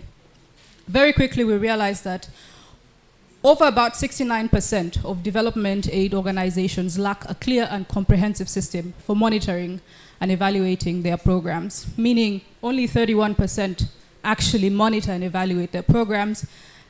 Data is key for business success and impact success. Anything to do with serving communities, you need information on how they're being served and where to serve them. And the fact that this data is either missing or in a pile of papers somewhere in a room that you do not want to enter is actually a big issue. This was according to the International Aid Initiative report of 2017. ShareCard today is a dashboard that empowers organizations to be able to gather, aggregate, and analyze their program implementation data on a single dashboard in under 5 minutes, meaning we're reducing how much time it takes for your team to go to how much time it takes for you to plan, define your goals, gather the data, track your projects, and analyze how they are performing in real time. How it works: when you subscribe to ShareCard, we provide you with a dashboard where you can plan out, control all of your activities. You equip your agents with a mobile app that they can be able to submit all of the activities that they've been able to complete with each beneficiary in under 2 minutes. All of your beneficiaries will be documented and carry a card that is linked back to your organization for a profile that you already have. So that means you're aggregating data for a single beneficiary in real time. Our business model is we have 3 packages currently available. The $50 package that can enable you handle up to 100 beneficiaries in a single go. The $150 package, which can give you up to 5 users in the organization, handling about 5,000 beneficiaries. And of course, the enterprise package, which is about $500 and above. This is mostly targeting large government entities that are serving communities and trying to solve the issue of grassroots poverty. Meaning projects like the parish development model would benefit from this, having visibility on who is accessing support, when and where, and from who, and there is transparency all across the board. We do make a 20% margin on the production of cards and stickers, and the cards are actually reusable. The market size we're playing in is about worldwide 15 billion in the software management industry. And in Uganda alone, in the year of 2019, there is about 1.6 billion in development aid that came into the country. Now, this is just one segment of the customers that we are looking at, meaning that the available market we are playing in, about 10% of that, 5% of that goes into monitoring and evaluation, leaves us with about $81 million. And then our serviceable obtainable market would be about 400,000 every year. Our target market right now, we're looking at the small NGOs and charities that do not have a huge budget, so that's the $50 package. International donor-funded projects that need transparency, and of course, government authorities. Competition-wise, our biggest strength is that verification is done at the last mile. For each and every one of your beneficiaries, you know who they are, you know their faces, you know where they're from, and you know what they need help with. Our projections is we are looking at by 2025 to have about 1,500 subscriptions on board, which brings us to an annual revenue, monthly revenue of over 100 million, which is a very profitable model for us.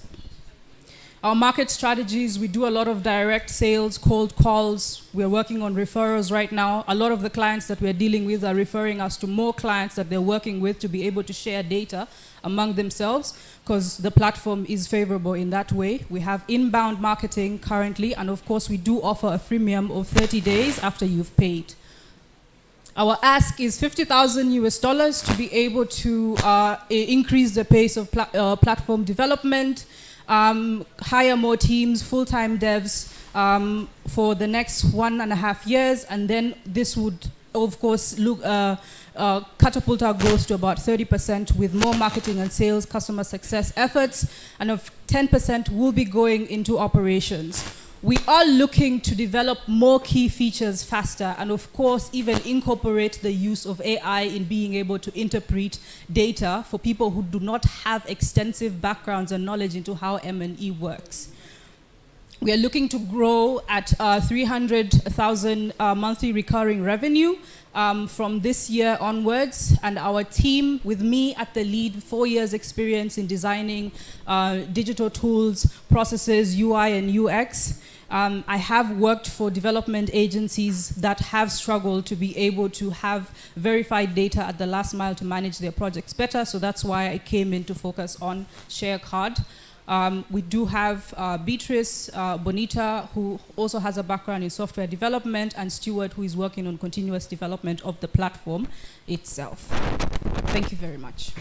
Thank you, ShareCard. And up next on stage is Trumper Technologies, the second last speech of the day. Trumper Technologies, represented by Joel Ojema. You have 5 minutes to present.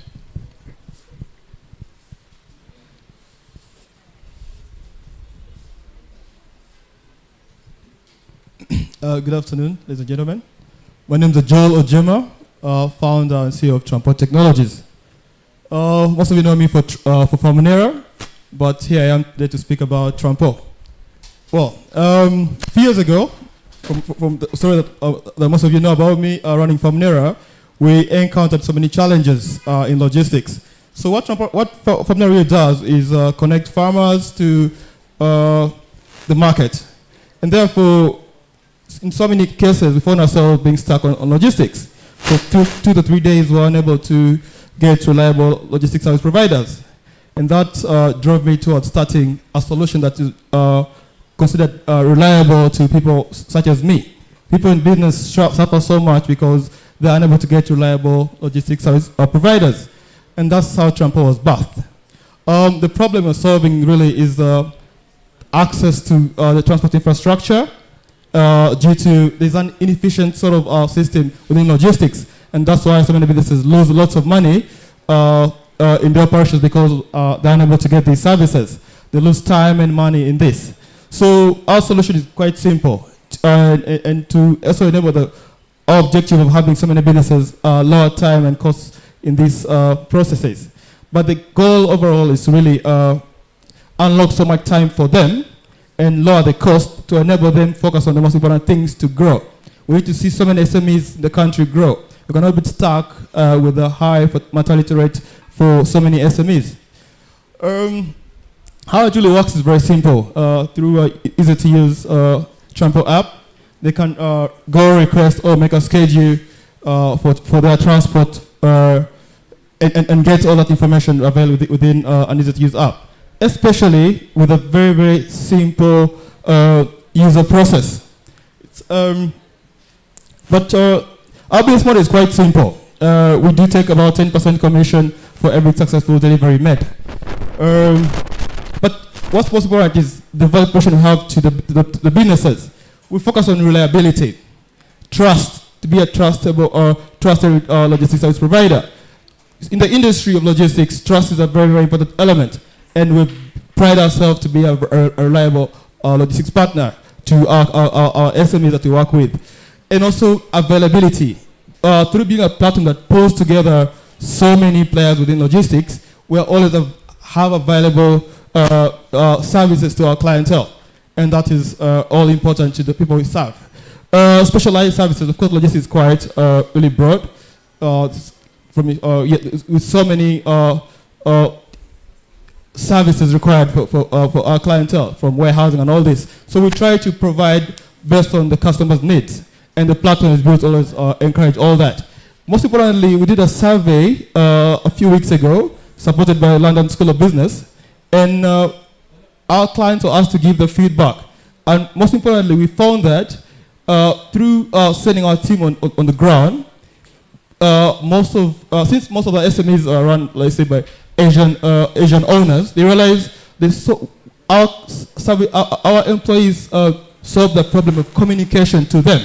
And now we're building a platform that sort of supports bilingual communication.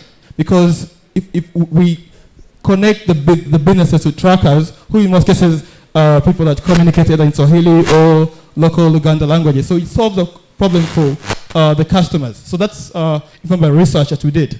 The features are quite usual, as you can see on the screen right there. the market really for transport and logistics is quite really big. I mean, in Africa alone, we spend about $350 billion in logistics. So that's how big the market is. But what's the total addressable market in East Africa? Is about $280 billion. But when we're targeting an East African market, which we tend to target about $3.5 billion. So that's how big the market is. So currently we do have over 80 trackers on our platform and serve over 200 businesses, generating over $12,000 in revenue. But of course, from our fundraising, we need to be able to onboard about 1,000 trackers and scale our services to over 10,000 businesses in Uganda, generating revenue up to $1.5 million. Our product roadmap, this is where we are now. Things are going to develop, improve the features on our platform, and develop other embedded services. Our complete landscape, we have Kobo 360, Lorry, and RideLink. But these do not serve SMEs. They are built for Nile breweries. They are built for Coca-Cola. We care about the SMEs, and that's why we think we have an advantage over them. That's our team. I'm the founder and CEO, and those are my other support system. We're looking for $200,000 in pre-seed capital to fund product development, new hires, and scale our operations. On the SDGs, we're trying to really lower the poverty levels in the continent, promote decent work, and also secure partnerships for goals. So that's how you can reach us, and thank you for your time.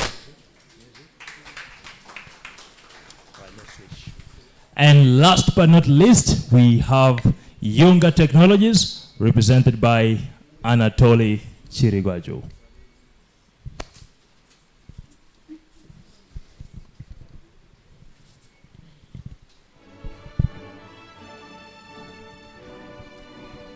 Yes, hello everyone. A renowned YouTuber will say in an advert, before you go, please watch this advert and your life will change. I'll say the same. Before you leave, listen to me attentively, and this startup might change your life. My name is Anatoly Chirigwaju, and my startup is Yunga Technology. But today, we reveal to you what we call shocking statistics. Every after 30 seconds, a break-in has happened somewhere. That means $1.3 billion has been lost last year in Africa alone. Let's make it very realistic or very practical. What does that mean?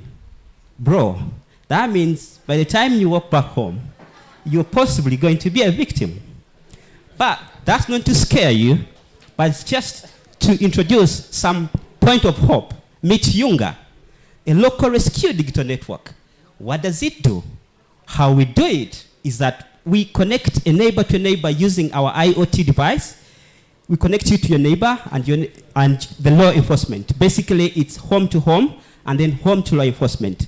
And how exactly it works is that we come to your community or an apartment and install this gadget in each and every unit or each and every home. And at the end of the day, we are going to connect all these devices on the same network. And what that is going to do is that now as you're here listening to me, you don't have to worry about your security. Your neighbor next door and the law enforcement agencies that are always on call are going to come in and create a very interesting peace of mind for you and your loved one. So this is a $28 billion market across Africa, and we are looking at starting with 130 million in Uganda alone. We are trying to do this in a very simple way that every one of you should be able to afford it. It's a middle-income economy, or middle-income household that we are looking at right now that are very able to pay $135. They'll give us $3 in subscription for their peace of mind every month.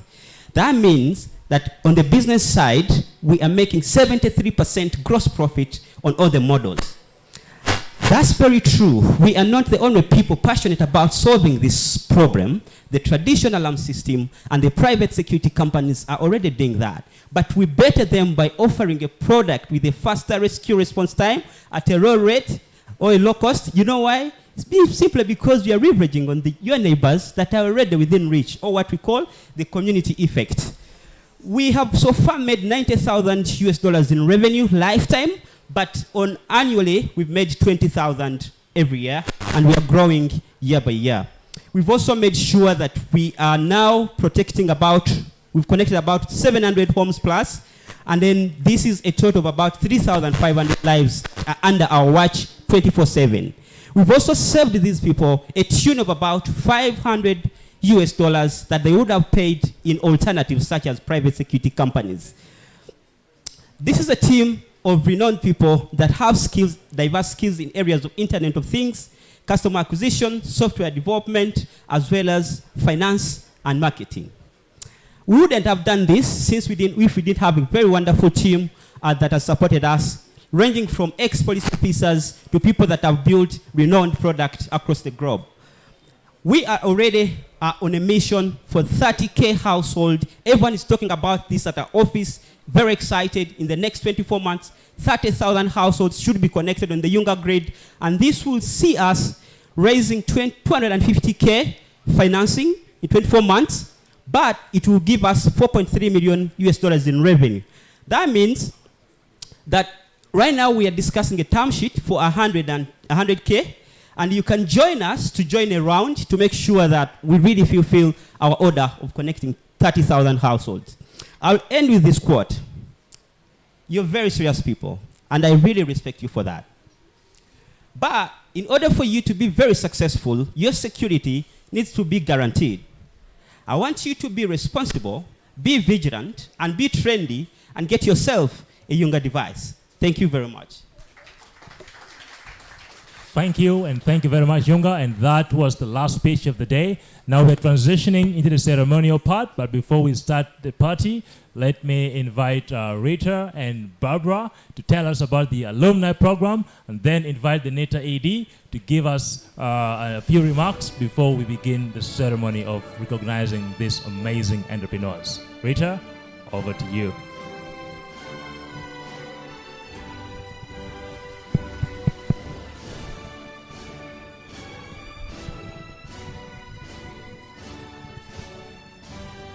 Thank you so much. I think we can give our amazing startups another round of applause for the amazing work that they've done. Yes, so it's really been a journey that we've walked with them, and we will continue to walk with them, and I think they just represent really what the Youth Startup Academy is about. And today is really special because even as they graduate from their cohort, they go on to join our alumni network, which in and of itself also comes with further support, so we do not let them go at this point in time. There's still so much going on. We've got our global exhibitions coming up, so we will be taking the cohort really to some exciting places in order to, continue advocating for the work that they're doing, introducing them to various ecosystem players, and have amazing things coming up, including really continued sort of matchmaking with investors and helping them plug into some of the challenge areas as well. I think Barbara can also, add to that. So we've got GITEX coming up, which will happen in Morocco. We also have the Korea trip that is coming up that they will be going along with us as well. So a number of exciting things. So today just represents a milestone. But beyond that, really, there's a lot that, they're now a global cohort, and we're so, so proud. So in terms of further technical support that will be coming, consultants will be available to the businesses, because we know this is just now the beginning of their journey into implementing everything that we've been doing over the last couple months. And so we are going to walk this journey with you until you become a $1 billion company. So the experts are still available to you, and our doors are really open. If you need space, it's still available to you. But more importantly, if there's anything that you're struggling with in your business and you need experts, whether we have them or not, we will get them to you so that your business continues to grow. Another exciting thing is that we officially launch our first cohort deal book today. I think we have the deal book here. So all of you that are present today will receive soft copies as well of the deal book. But we'd love to invite the ED of NETA, who has been very gracious in joining us here today, Dr. Hatui Bugasa, to join us in unveiling the deal book. But beyond that, really to sort of hand over the certificates to the graduating cohort. Yes, so perhaps we can get a few remarks from Dr. Mugasa as we launch the deal book and graduate the cohort. Yes. Okay. Sure. So I think I'll hand this to you so that you can actually launch the deal book for us. So I officially launch the Youth Startup Academy Uganda Deal Book.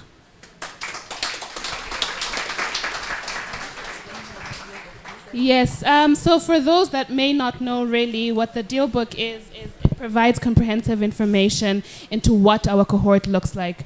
So if you're an investor, if you're somebody who'd like to partner with any of our sort of startups that have spoken to you today, or really just learn more about what our portfolio looks like, please reach out to us and get more information regarding the deal book.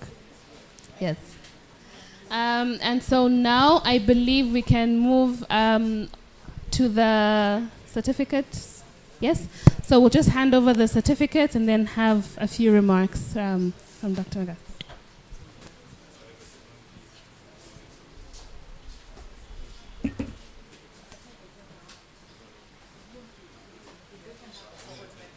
Yes, if the cohort could just come closer.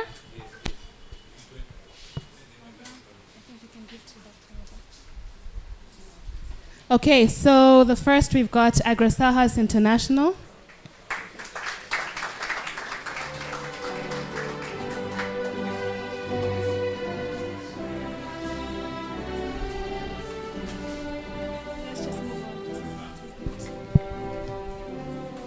Okay, and now we've got Bringo Fresh.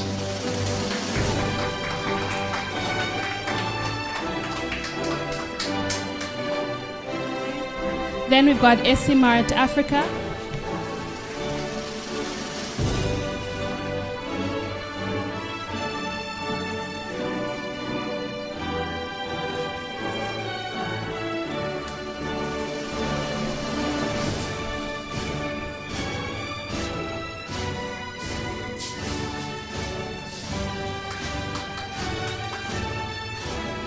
Okay. Yeah. And then we've got Impact Nutrition.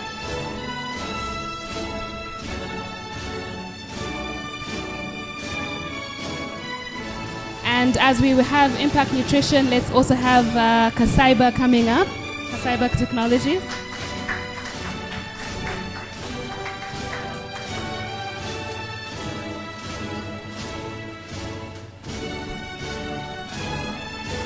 Okay, then we have Ntache Holdings.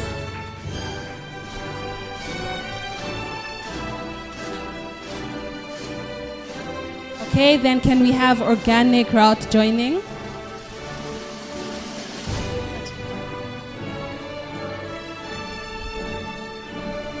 Then we've got Kontiki Bamboo Works just joining the line as well. Yes.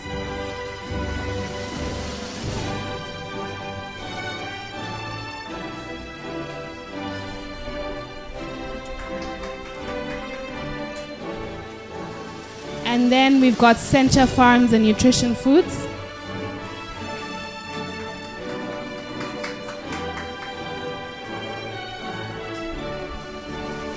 And then we've got ShareCard.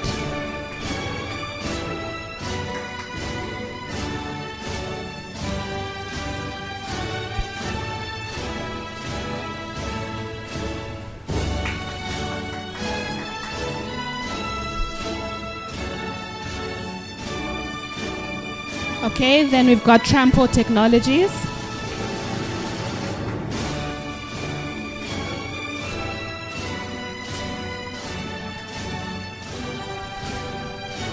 Then we've got MScan.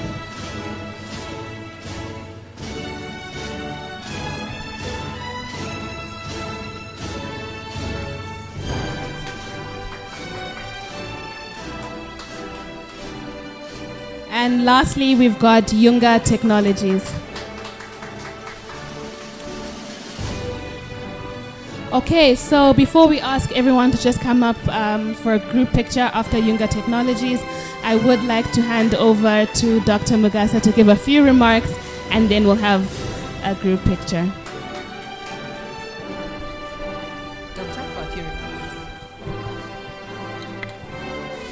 So good afternoon.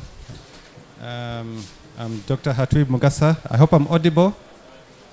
And I will not take a lot of your time. We've been here for quite a while, so I'll be brief. I'm Dr. Hatwib Mugasa, the Executive Director of the National IT Authority of Uganda, NITA Uganda. I had a speech prepared, but what I've seen from today, I think, yes, I will not read the speech.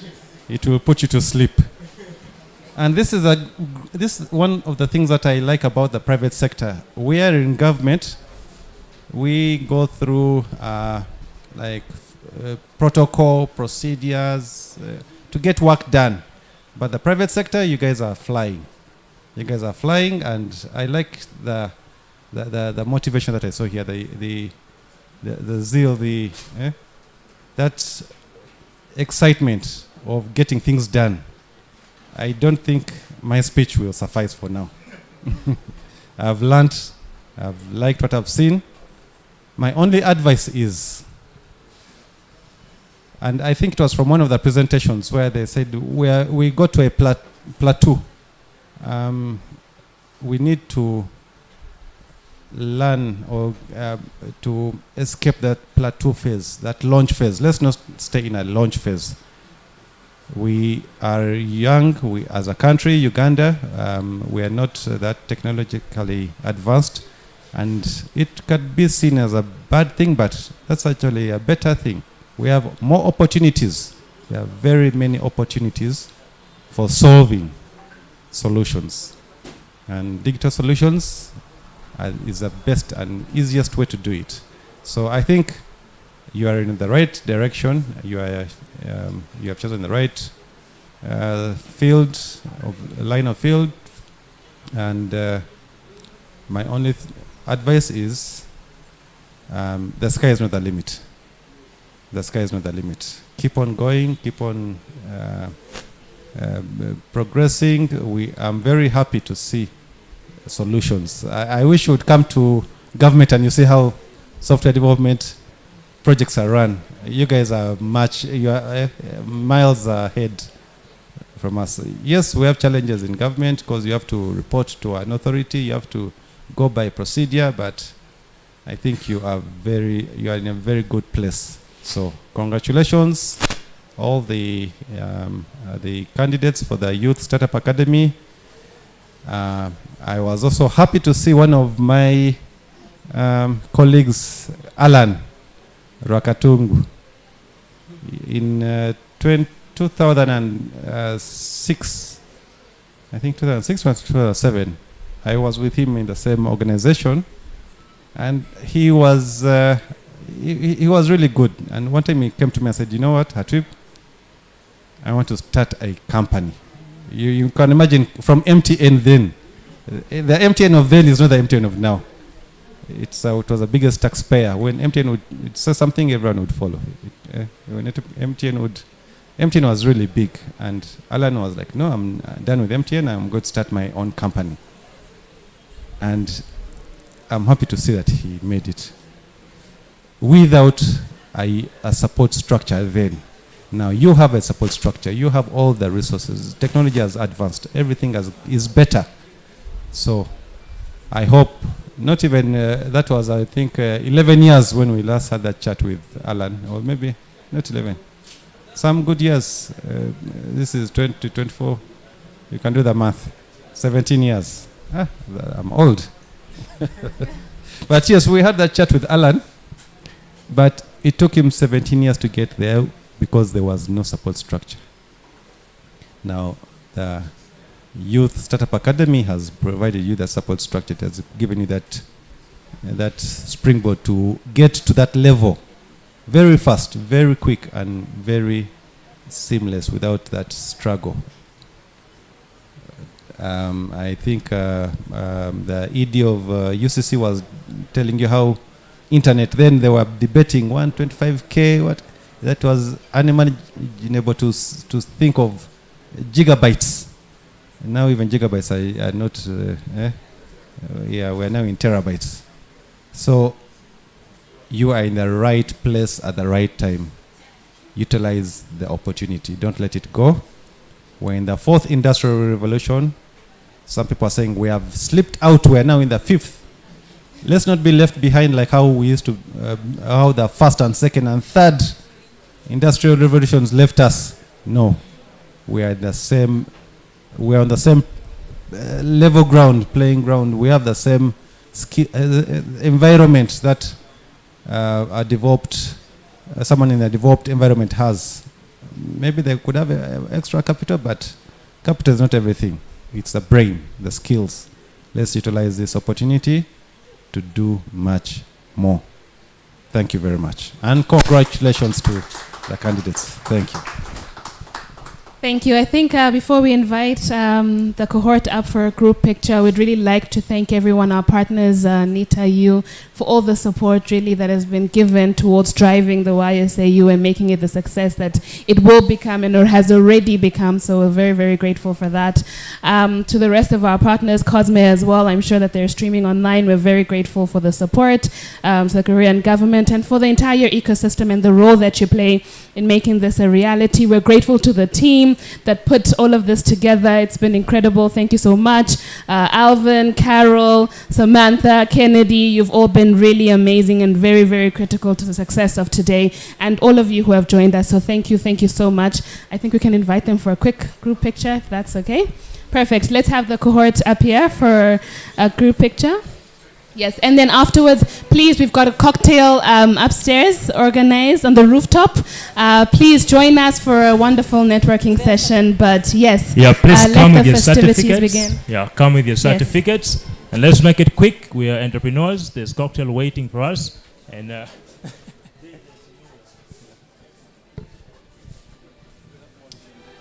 Entrepreneurs, come up with your certificates. Let's make it quick. All right, Joel. Waiting for you here. All right.